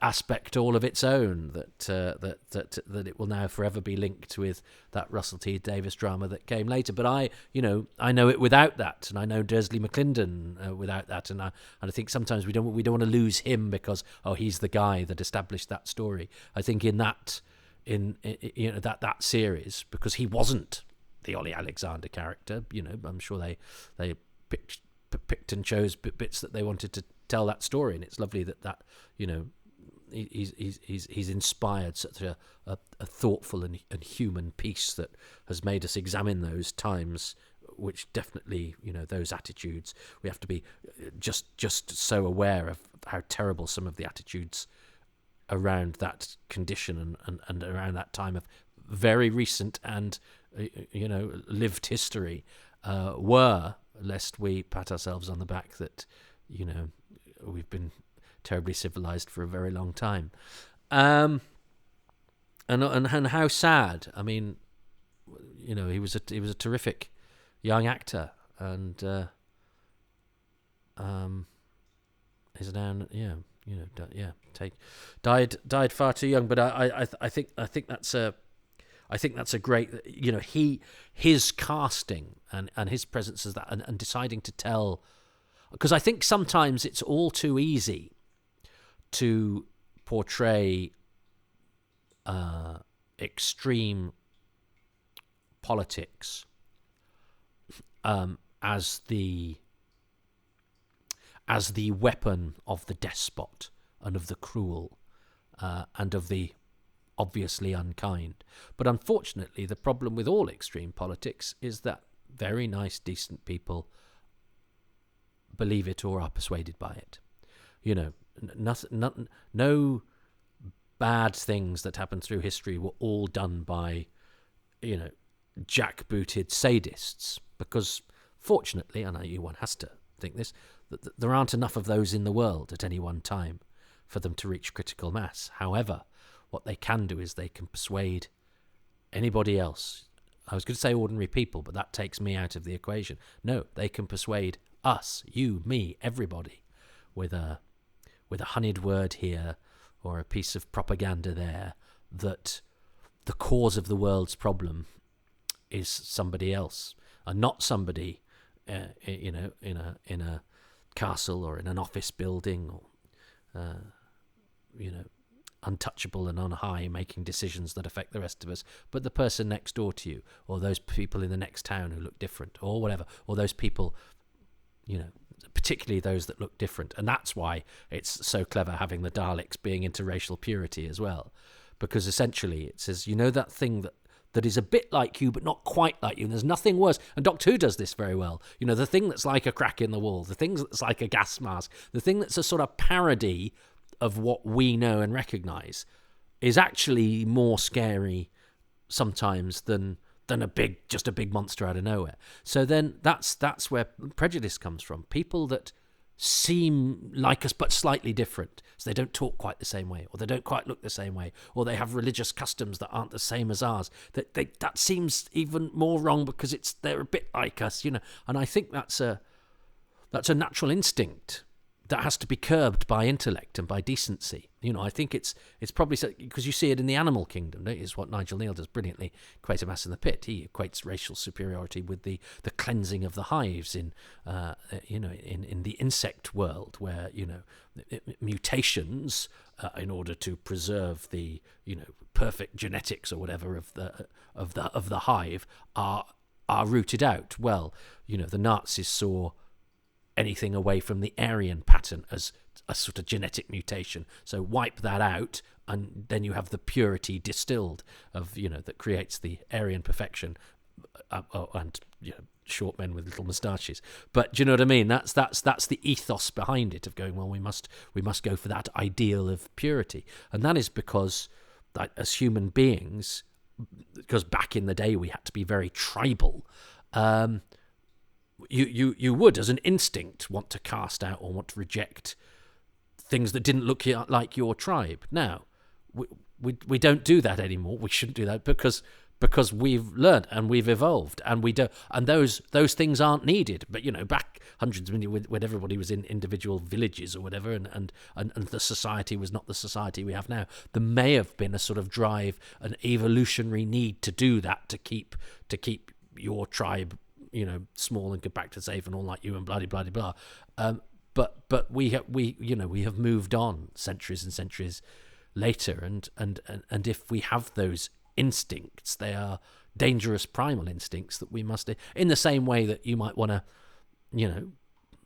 beat to death the person that ran away with your wife. Well, civilization goes, well, no, you can't do that. We can't just go around killing people who have wronged us. We have due process. We have systems in place because we are no longer, sort of feral creatures. And we've evolved to have systems of justice and things where we have to do things that make us feel uncomfortable but are for the greater good or whatever. So any tribal instincts that we have, they come from something ancient and something plausible in terms of, as I say, what might have been an instinct that came from something real back in the day. But we have, surely what civilization is going, well, whatever those things are that are buried in our subconscious, they are what we have to reject now through the things that make us what we are in the 21st century as a civilized society, is that you don't reject something because it's different from you, and actually you can benefit from things that have differences from you. And of course, not everything that seems different from you is different from you. Sometimes it has bits that are the same as you as well, and it's only through exchanging ideas with different people and different cultures and all of that we understand, we're actually, that there are a lot of things that are more similar than we might think, but we don't know that until we exchange ideas and talk and treat all human beings as equal. So it's all, I don't know how I got from Dursley McClinton to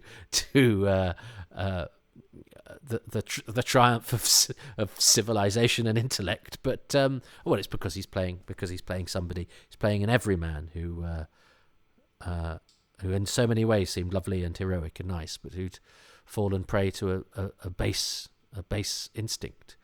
And I think it's much more interesting to me. It's really easy to go fascists are bad. It's harder to go real people, nice people, your kindly neighbour who'd go shopping for an old person or rescue a child out of a hole might also not blink if they saw somebody with a different coloured skin get taken away in a van. and those things happen. And it's more interesting to examine why than just to go, all fascists are bad. Because that, I think, enables us to try not to look at why those things might happen and how we might facilitate that through some of the things that we allow to happen. Because we all turn a blind eye to bad things in our society if they're, if doing something about them might make us uncomfortable. So I think Remembrance works on so many levels in that regard. I think it's smart and it's clever, but it doesn't. And although it's there in the subtext, and although they have the conversations about they hate each other's chromosomes, it's not. There's no sense of being lectured ever, I don't think. And sometimes I think the Cartmel era can seem a little naive and sixth form collegey sometimes in its way that it parades the issues. But I will cut it some slack because it's a long time ago. Doctor Who didn't doing that in a show that has to be suitable for children is, I think, sometimes quite difficult because you can't be too subtle sometimes because you're writing for a different audience. So and I certainly admire the intent and happy when Doctor Who does it. And again, especially when it's not a lecture or a leaflet, it is primarily Doctor Who, a piece of entertainment, a piece of zesty, fun entertainment as well. But I think Remembrance of the Daleks manages to be zesty. You've got a madcap Doctor with his very game companion, and lovely, the lovely guest characters, who I think work very well, but are totally believable too. Lots of explosions, and in a peppy, exciting production. I can't believe I spent so much time being furious with it. I'm an idiot. Oh, past me is an idiot. And who knows, I might listen to that probably quite turgid lecture on civilization and the rise of fascism in 40 years' time and go, what on earth was I talking about? What a pretentious idiot. But there we go. My heart is pure. And even if sometimes the words that come out of my mouth are tainted with garbage. So anyway, listen, what is my favourite thing about episode 4? And what is my favourite thing overall? Bearing in mind we're at 2-2. And Charles in episode 1, didn't he, had the 60s setting, whereas I had the Dalek extermination effect. Episode 2, we had the kind of racism thing, didn't we? And that lovely cafe scene.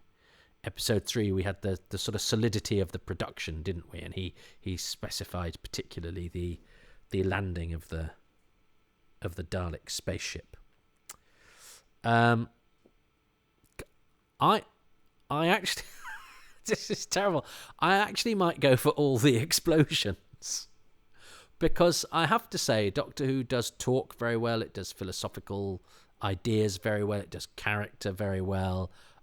It does humour very well. But what brought me to Doctor Who as a kid was it was scary and exciting.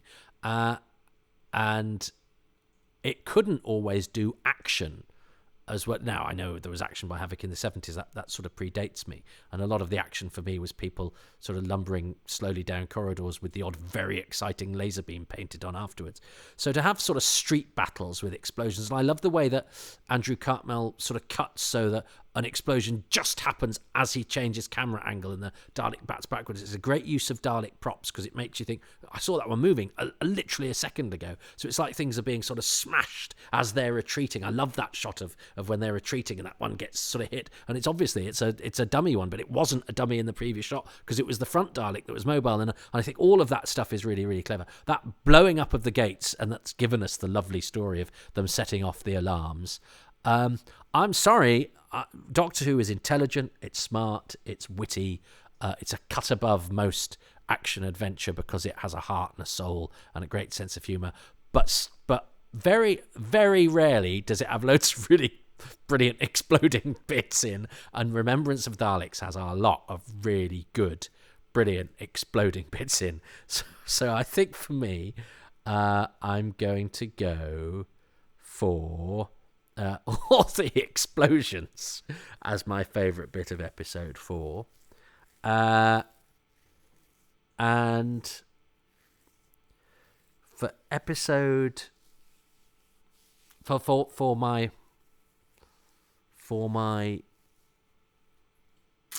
bonus thing, which accompanies, which is the whole thing. I mean, I suppose we've already kind of said, haven't we?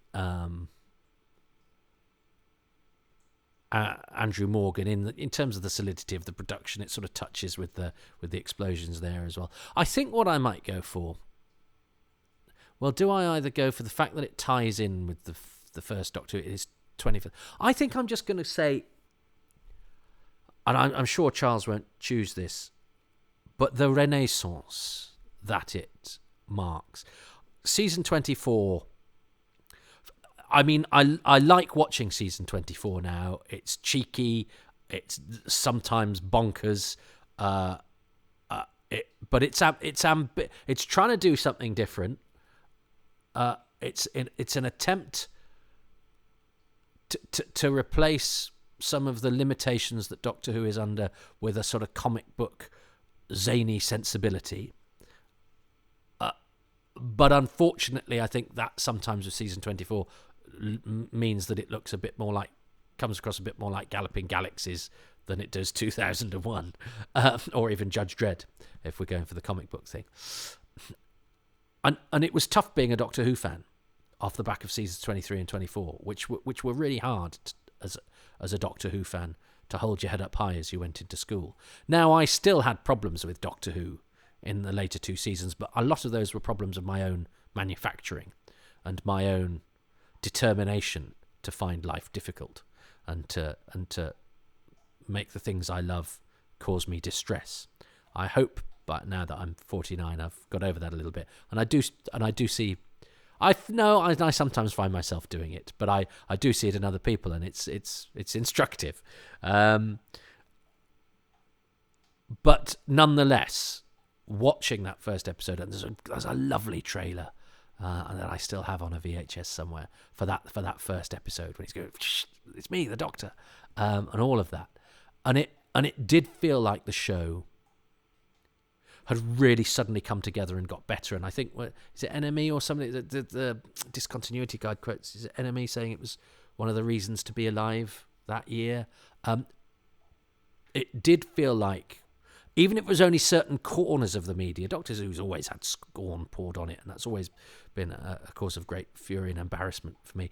But certain little corners of pop culture were suddenly going, again, actually, Doctor Who's all right.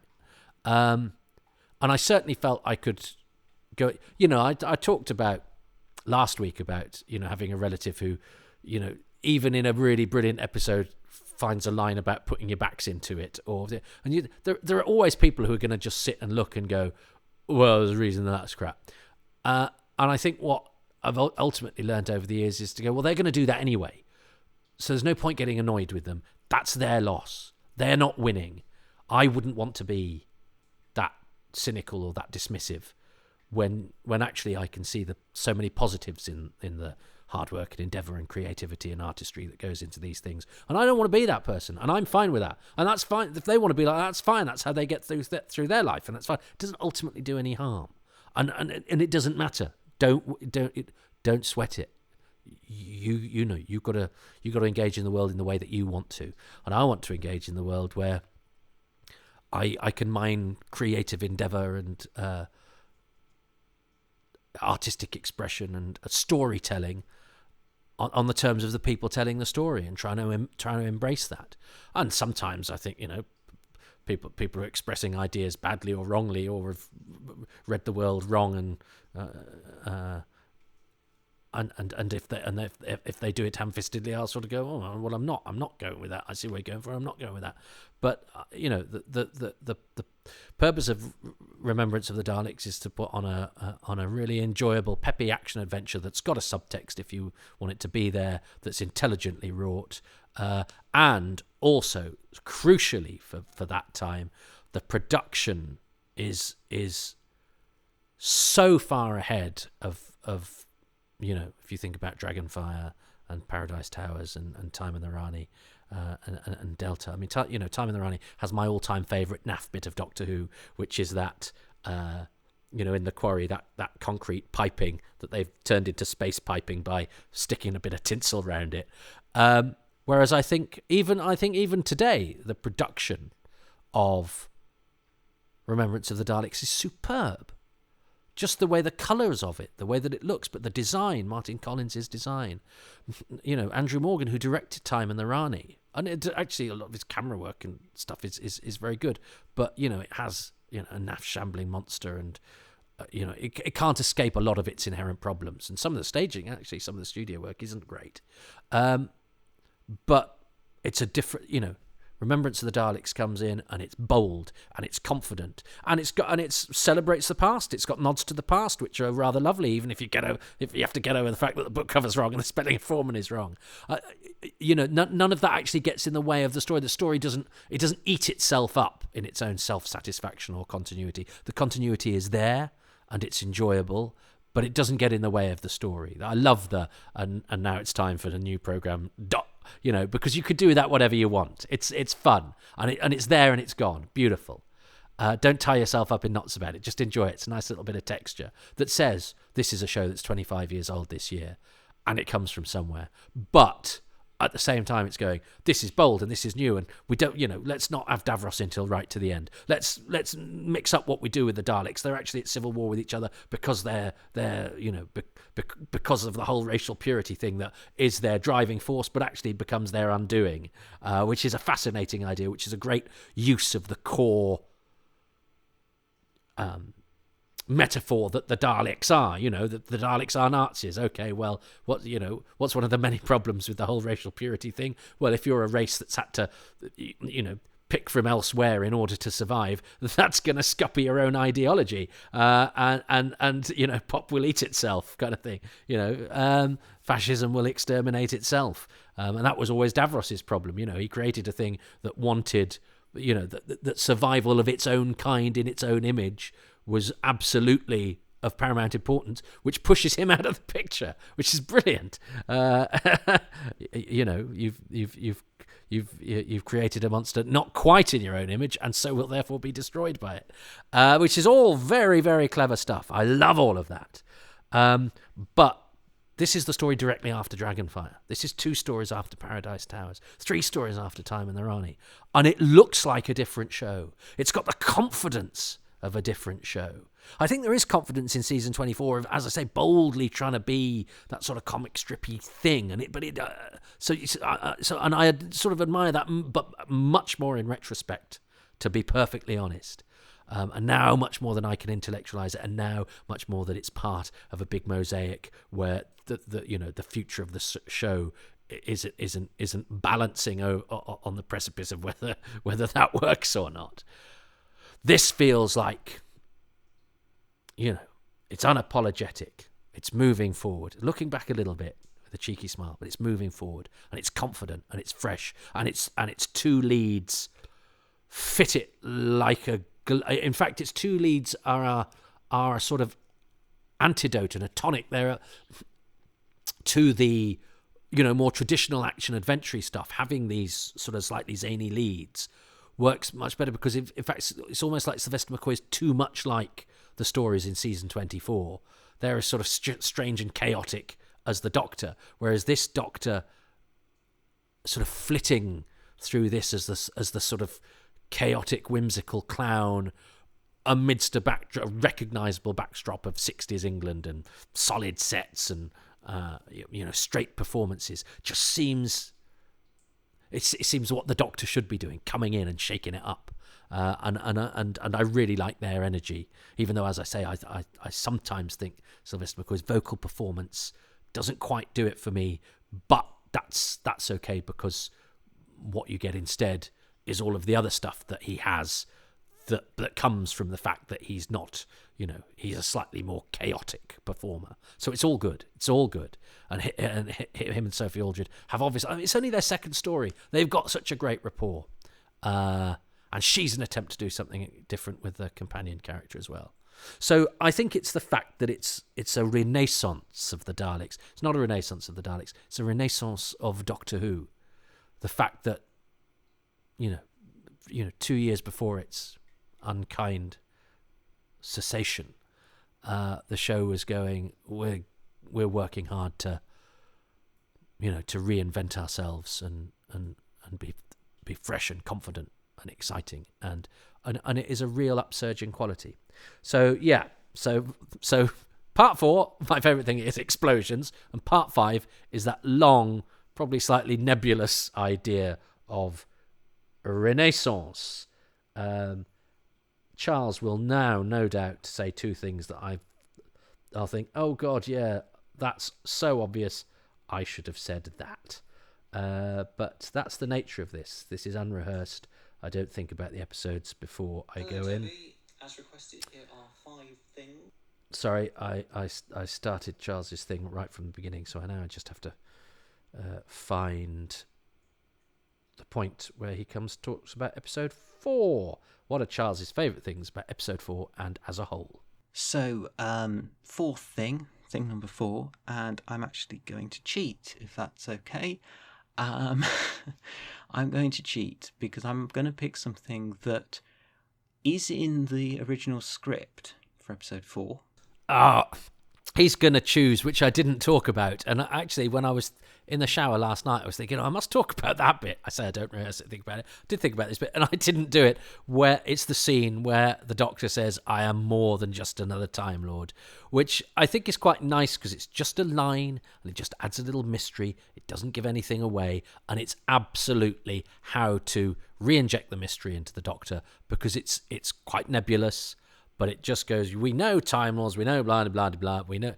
And to just go, let's stick some Who back into it. But without creating a whole new mythology, but just going, well, we'll make a few suggestions here and there about shadowy stuff. Sylvester McCoy's great at that. But of course, that scene is not in Remembrance of the Daleks. It's a cut scene. Fortunately, we still had it because they were smart enough to start hanging on to stuff at this point. But I cannot believe that.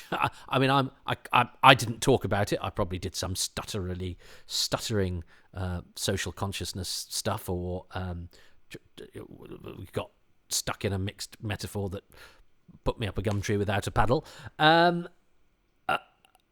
nonetheless, I'm me not mentioning that lovely cut scene, that the thing to say about it is it's nicely done, and it's a nice way of trying to re-inject the mystery into Doctor Who, and it's quite fun, and isn't it nice that we still have it, is one thing. But to choose it as my favourite thing of the episode, that would be malfeasance in Happy Times and Places law, and Charles seems to me to have, well, yeah, you heard him. Let's hear him compound his felony. Was shot as part of episode 4, and was, I think, in the original edit of episode 4, but isn't actually in the episode as broadcast because it ended up on the cutting room floor. And it's a tiny little moment in which the Doctor is talking to Davros over his sort of makeshift 1960s Skype, and I think Davros, I can't remember the exact wording, I think Davros accuses him of just being another Time Lord. And the Doctor says he's far more than just another Time Lord. And he doesn't say anything else. There's no follow-up to that. It's just a little throwaway comment. But it's kind of emblematic of Andrew Cartmell's entire approach to the character and the mythos of the Doctor. It's all about trying desperately to restore some mystery to the character. Ultimately, the character, the title of the show is Doctor Who. The whole point of the programme is meant to be that you don't know who this man is. You're not supposed to know exactly where they've come from, exactly what their past is. You should get vague hints of some kind of dark mythology. There's something strange and dark and traumatic has happened, but you must never ever know what it is. And one of the big problems is that by the time you reach 1988, all sorts of writers have come along explaining away a little bit more, a little bit more, a little bit more each time about the Doctor's past and his origins and why he left his alien planet and what that alien planet's called and who he lived with and what his family are and absolutely everything about them, until the show is no longer Doctor Who. You no longer have any mystery to the character at all, at which point the show basically stops working. And I just love that little exchange where he says he's far more than just a Time Lord. I love its vagueness. I love the fact it asks so many more questions than it answers and has no intention of answering those questions. And it's just one moment among many, of course, in that sort of late 80s period that tries desperately hard to make the Doctor a little bit more mysterious. And you know what? Most of the time it doesn't actually work. But I love the effort. I applaud the effort. I applaud the fact that the Time Lords are often talked about in Remembrance of the Daleks.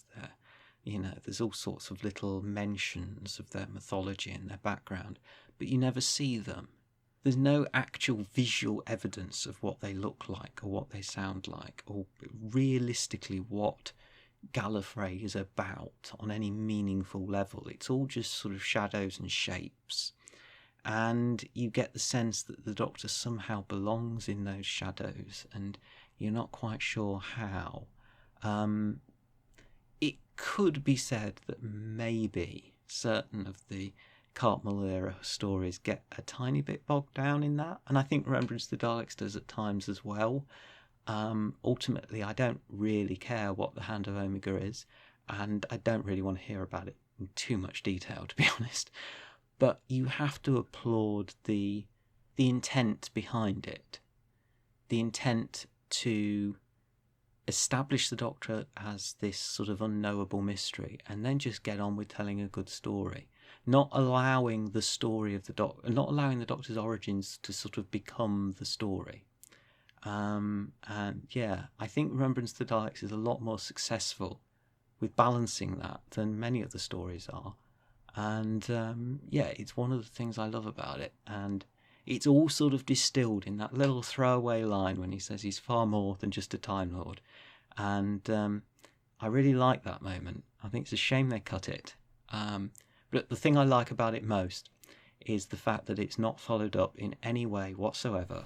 Now, this is very interesting. First of all, disclaimer, that might sound like Charles is having a go at the Chris Chibnall era, but I've got a feeling he recorded that before much of, if or indeed any of the, pre-Hartnell Doctors, Joe Martin, all of that stuff, which is a bit more blatant about reshaping the origins of Doctor Who. So before anyone gets any cross or writes in and goes, don't be mean about my thing, what I like, I think he's making a more general point rather than targeted dig.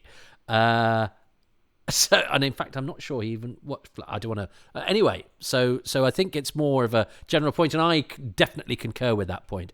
I think Doctor Who is important.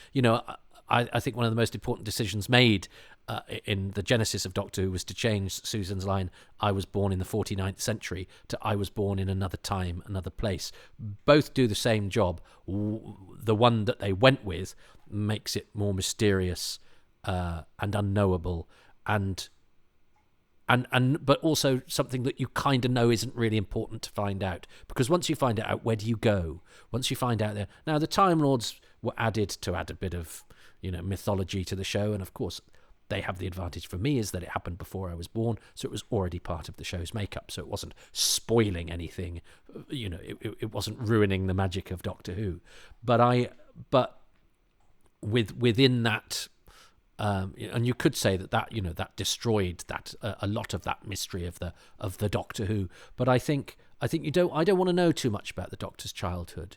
One, because I'm not that interested in kids in drama. Do you know what I mean? Because it was certainly not in Doctor Who, because I was a kid. I didn't want kids. I didn't want to know about kids. I wanted to know about what it was like when you grew up and things happened and you went and did exciting things and you were allowed to because you were a grown-up and you were independent. I think the less you know about the Doctor, the more that each individual child, the Doctor is so important for children, can map themselves onto the character of the Doctor. And frankly, that can happen whatever gender, colour, whatever. It's not really about that, is it? It's about a hero with whom you identify because they have the characteristics of being a bit of a loner, not quite fitting in, flawed, not all the traditional things that a lot of other television heroes are in terms of physicality and being popular and fitting in and all of those sorts of things. But again, this may be me mapping myself onto Doctor Who, but the more vague the origins and who the Doctor is the more multi-interpretational that character is, which means that the character will appeal to more children, but probably largely children, I think, who maybe are a little bit lost or in need of a less traditional sort of hero. And I think that is vital to the show. So I think anything that, re-injects a bit of mystery into the origin of because once you've explained who the Doctor is, it's only going to be, but once you say the Force is midichlorians, you've destroyed the sort of magic. Now, I don't like magic in my science fiction. I prefer a tachyon to a invocation of Anubis, because I can latch onto science. I can't, even if it's nonsense science, even if it's Bidmead science or whatever, in a way that I can't latch onto a spell. In the same way, the magic of the character is that it's not been broken down like science into its base constituents. There is an air of something that you can't quite explain, or you can't quite get into. And then in seeking to explain it, you go, well, I just feel comforted by that presence, that character. I like the humour. I like the braveness.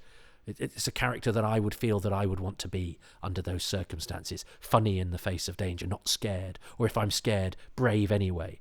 You can aspire to be Doctor Who, but only if, there's enough vague about the character that you can map your DNA onto that character. So I absolutely applaud any attempt to add more mystery to the character, and certainly that scene. But I didn't choose it as my thing for episode 4 because it's not in episode 4. And the sheer nerve of the man who chose to cut the rough and tumble machine scene out of the Macra Terror, taking an actual broadcast scene out of Doctor Who for the animation, then voting for a scene that was never in Doctor Who in the first place, means that Charles Norton has just been struck off my Christmas card list. He hasn't really. He's lovely. But what a nerve. So anyway, let's see. Now we're equal, even though he's cheated. But let's see if I could still win. I could be more than just another podcast host. I could be a victorious one. It would be the second time in the series history if this happens. If he chooses one of the things that I have already chosen, or the same thing that I chose for the bonus thing. So it's possible, but he won't. He'll probably choose something, a font or something. Let's see. Okay, so final thing number 5. And again, I'm going to cheat because it doesn't actually actively relate to any one particular episode as such. It's kind of the thing that happens before the story starts. And that's the pre-title sequence. The pre-title sequence to episode 1.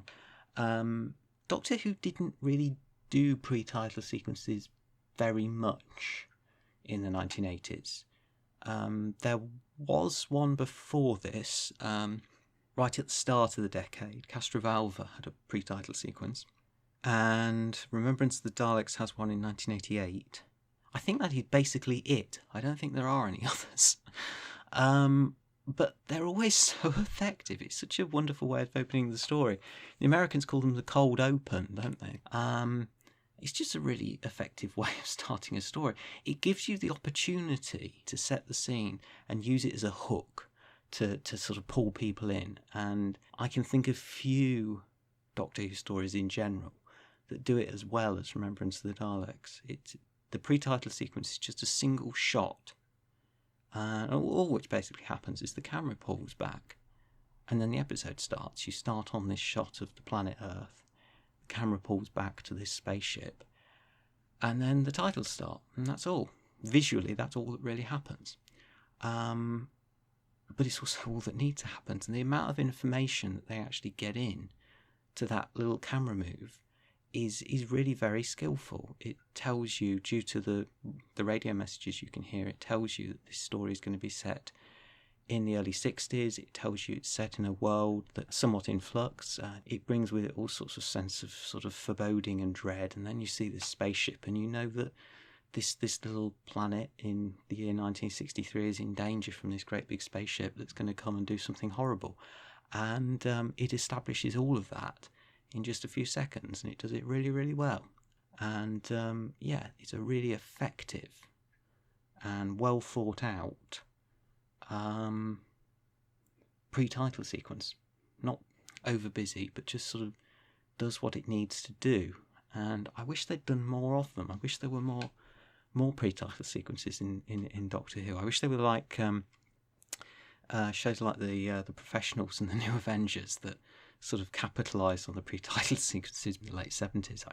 I can see so many stories that would have been immeasurably improved from having a cold open. But yeah, we don't see it often in the show's original run, but we see it with Remembrance of the Daleks, and it's just a fantastic sort of scene setter for the rest of the story. So there you go, 5 things about Remembrance of the Daleks that I like, five moments that I think are really effective and make it, I think, one of the strongest stories of the 1980s, and certainly I'd argue the strongest story of Sylvester McCoy's time. Well, thank you, Charles. I mean, no, that's a perfectly legitimate choice. Say it's cheating. It's not. It's a bonus thing. It can be the rule about the bonus thing. It can be anything. I mean, so long as it's in the show, which you hadn't managed with your previous choice. And you said it didn't pertain to any particular episode. It does. It pertains to episode 1. It's part of episode 1. Just happens before the credits. But yes, I mean, it is brilliant. I mean, the only thing apart from the Cast Revival one that I says remotely similar and gives me an equal frisson is I love the bit that, because we know that Ambassadors of Death, it does the titles differently, so it has the opening titles.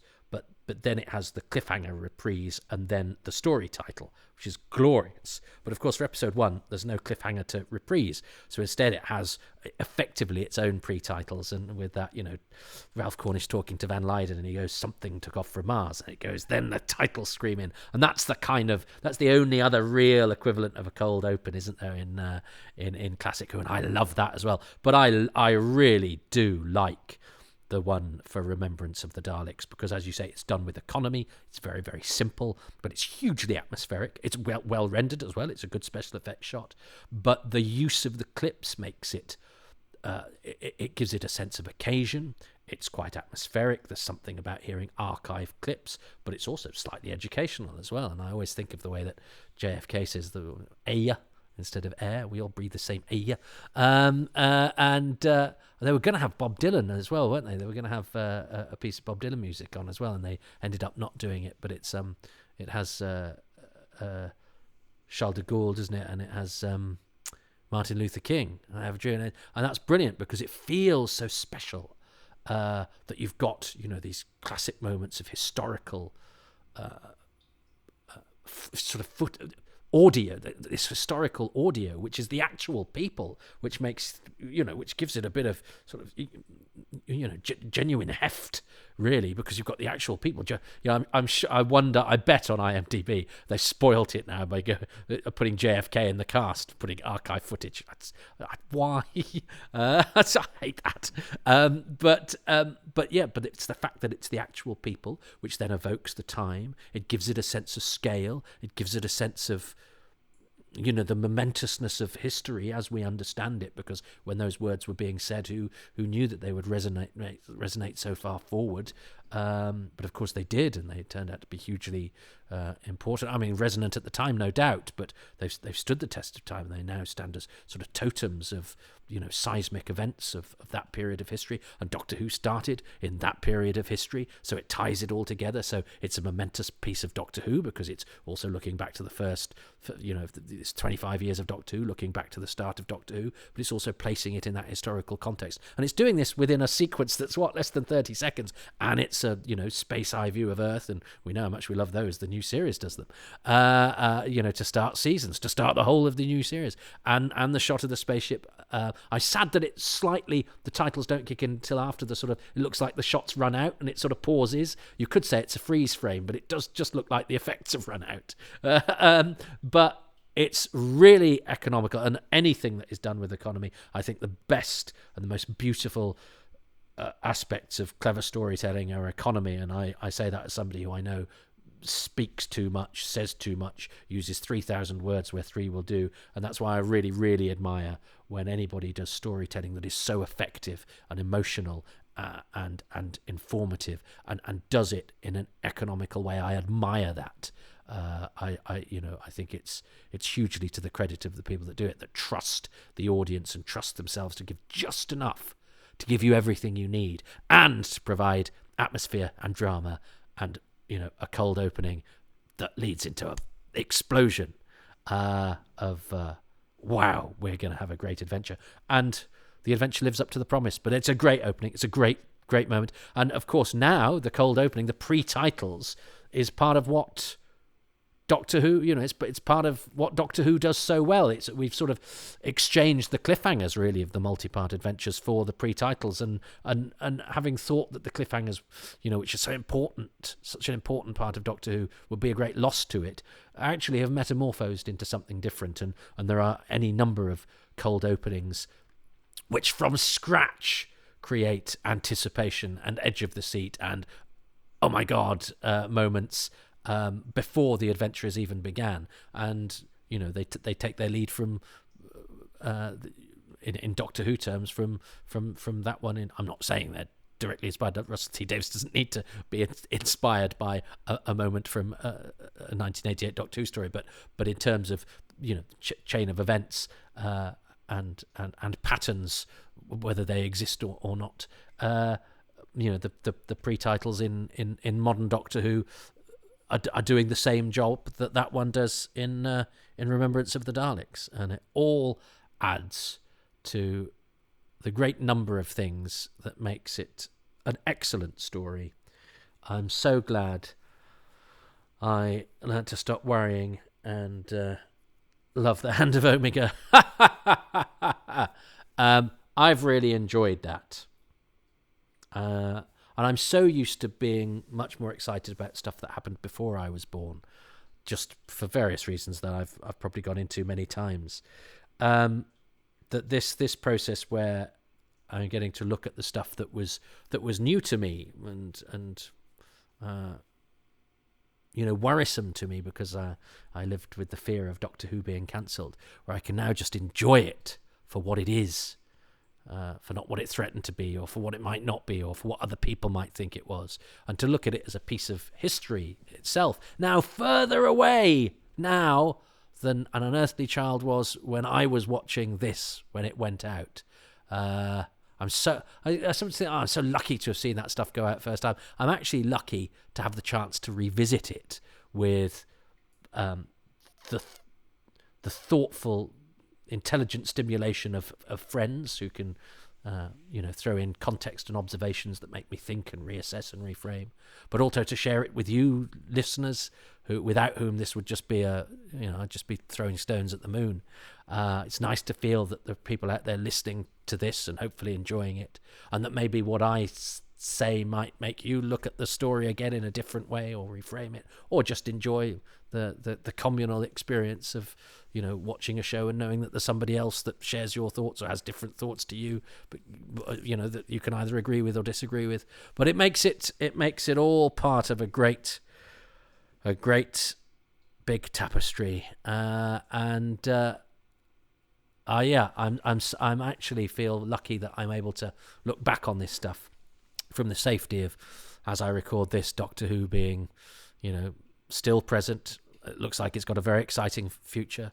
It's fondly regarded. People are excited by it. I'm excited by what's to come, but I'm also thrilled to revisit what is gone. So, yeah, there's a lesson there. It's worth sometimes checking in with your past, just in case you've left a planet-destroying device in a coffin and you kind of need to attend to it. I'm just going to nip down to the local undertakers to see if I've left any genocide machines kicking about. I think you'll find. I think you'll find. I think you'll find. I think you'll find. Okay, we haven't had one of these for a while, and it's not for me.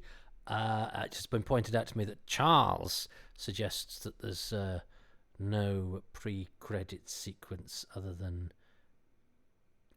Castrovalva, and of course there is one in Time and the Rani, the pre-credit sequence that leads to the Doctor's regeneration in Time and the Rani.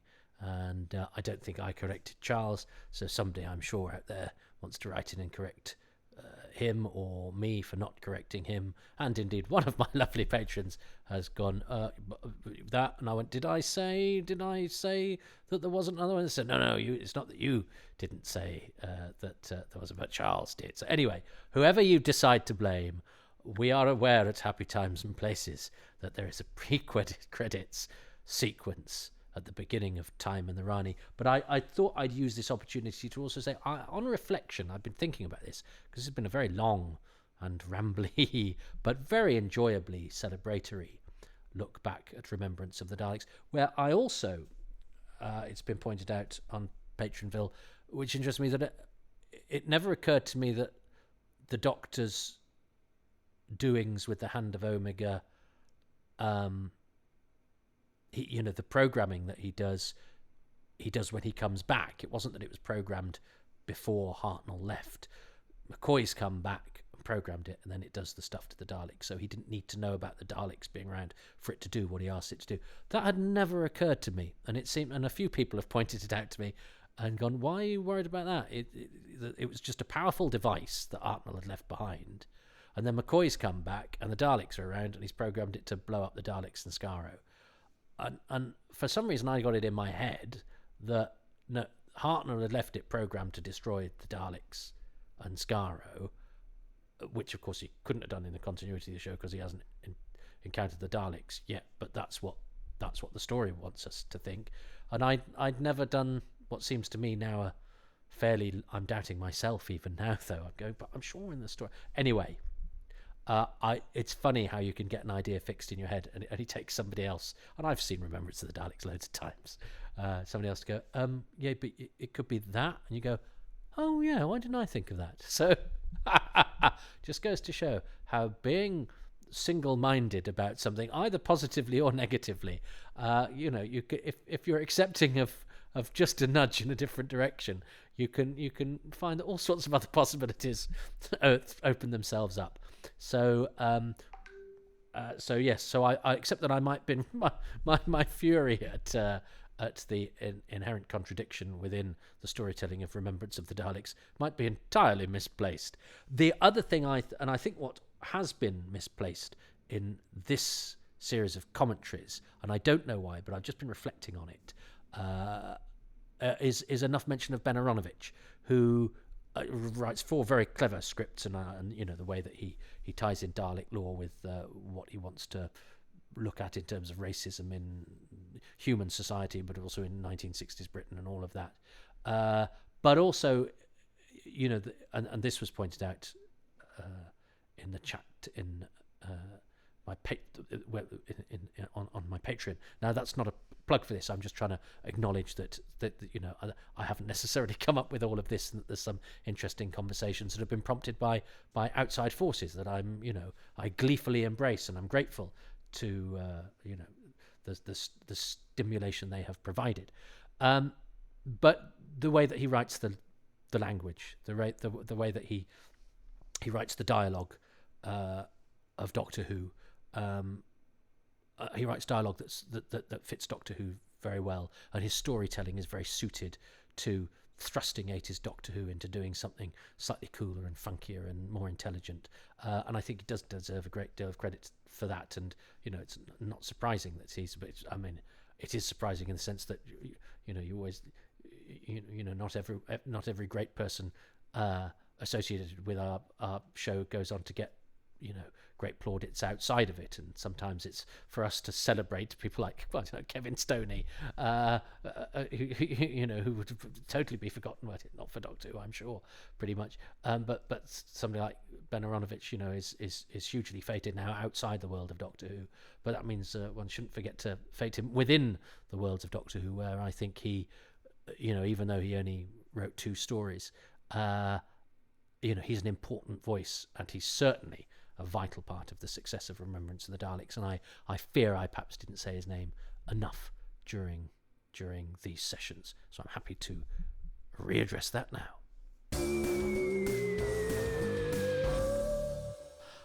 Hopefully that was more than just another podcast. I certainly enjoyed it. I hope you did too. It has been pleasant. Happy times and places.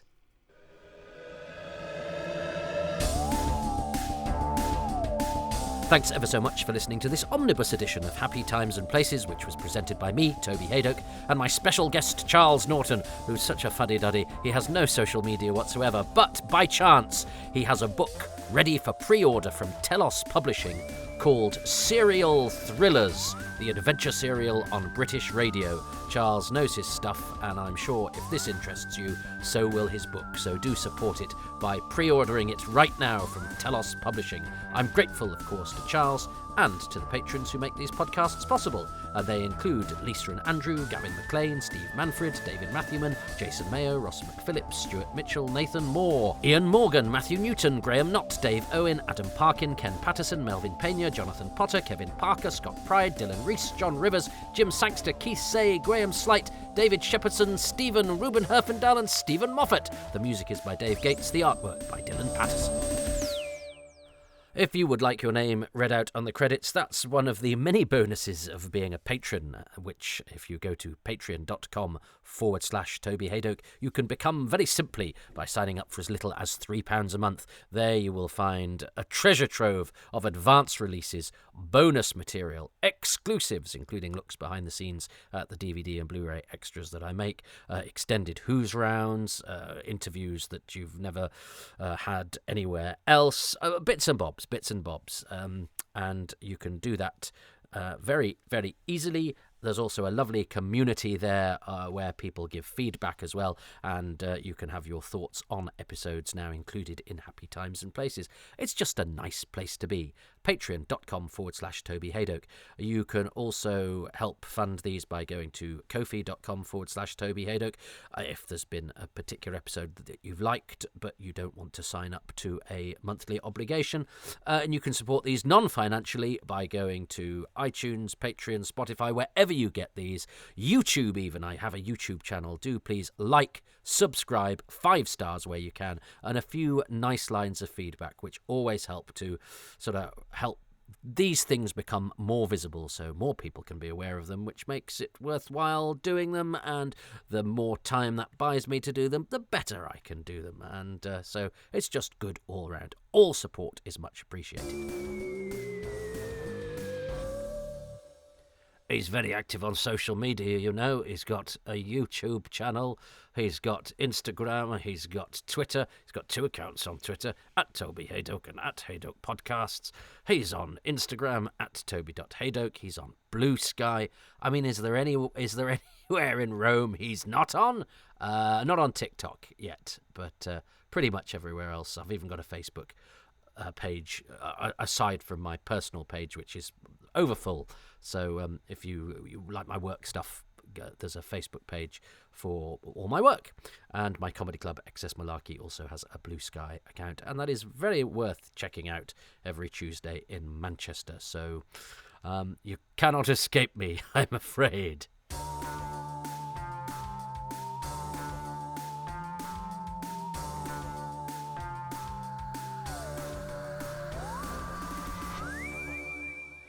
And I suppose as I re-record these end bits for the omnibuses, I don't know why, it's a way of giving me extra work for these omnibus releases, which were designed to give me less work because it's basically repackaging something I've already done, but I like to make life difficult. And anyway, I suppose it shows that I'm not being entirely lazy.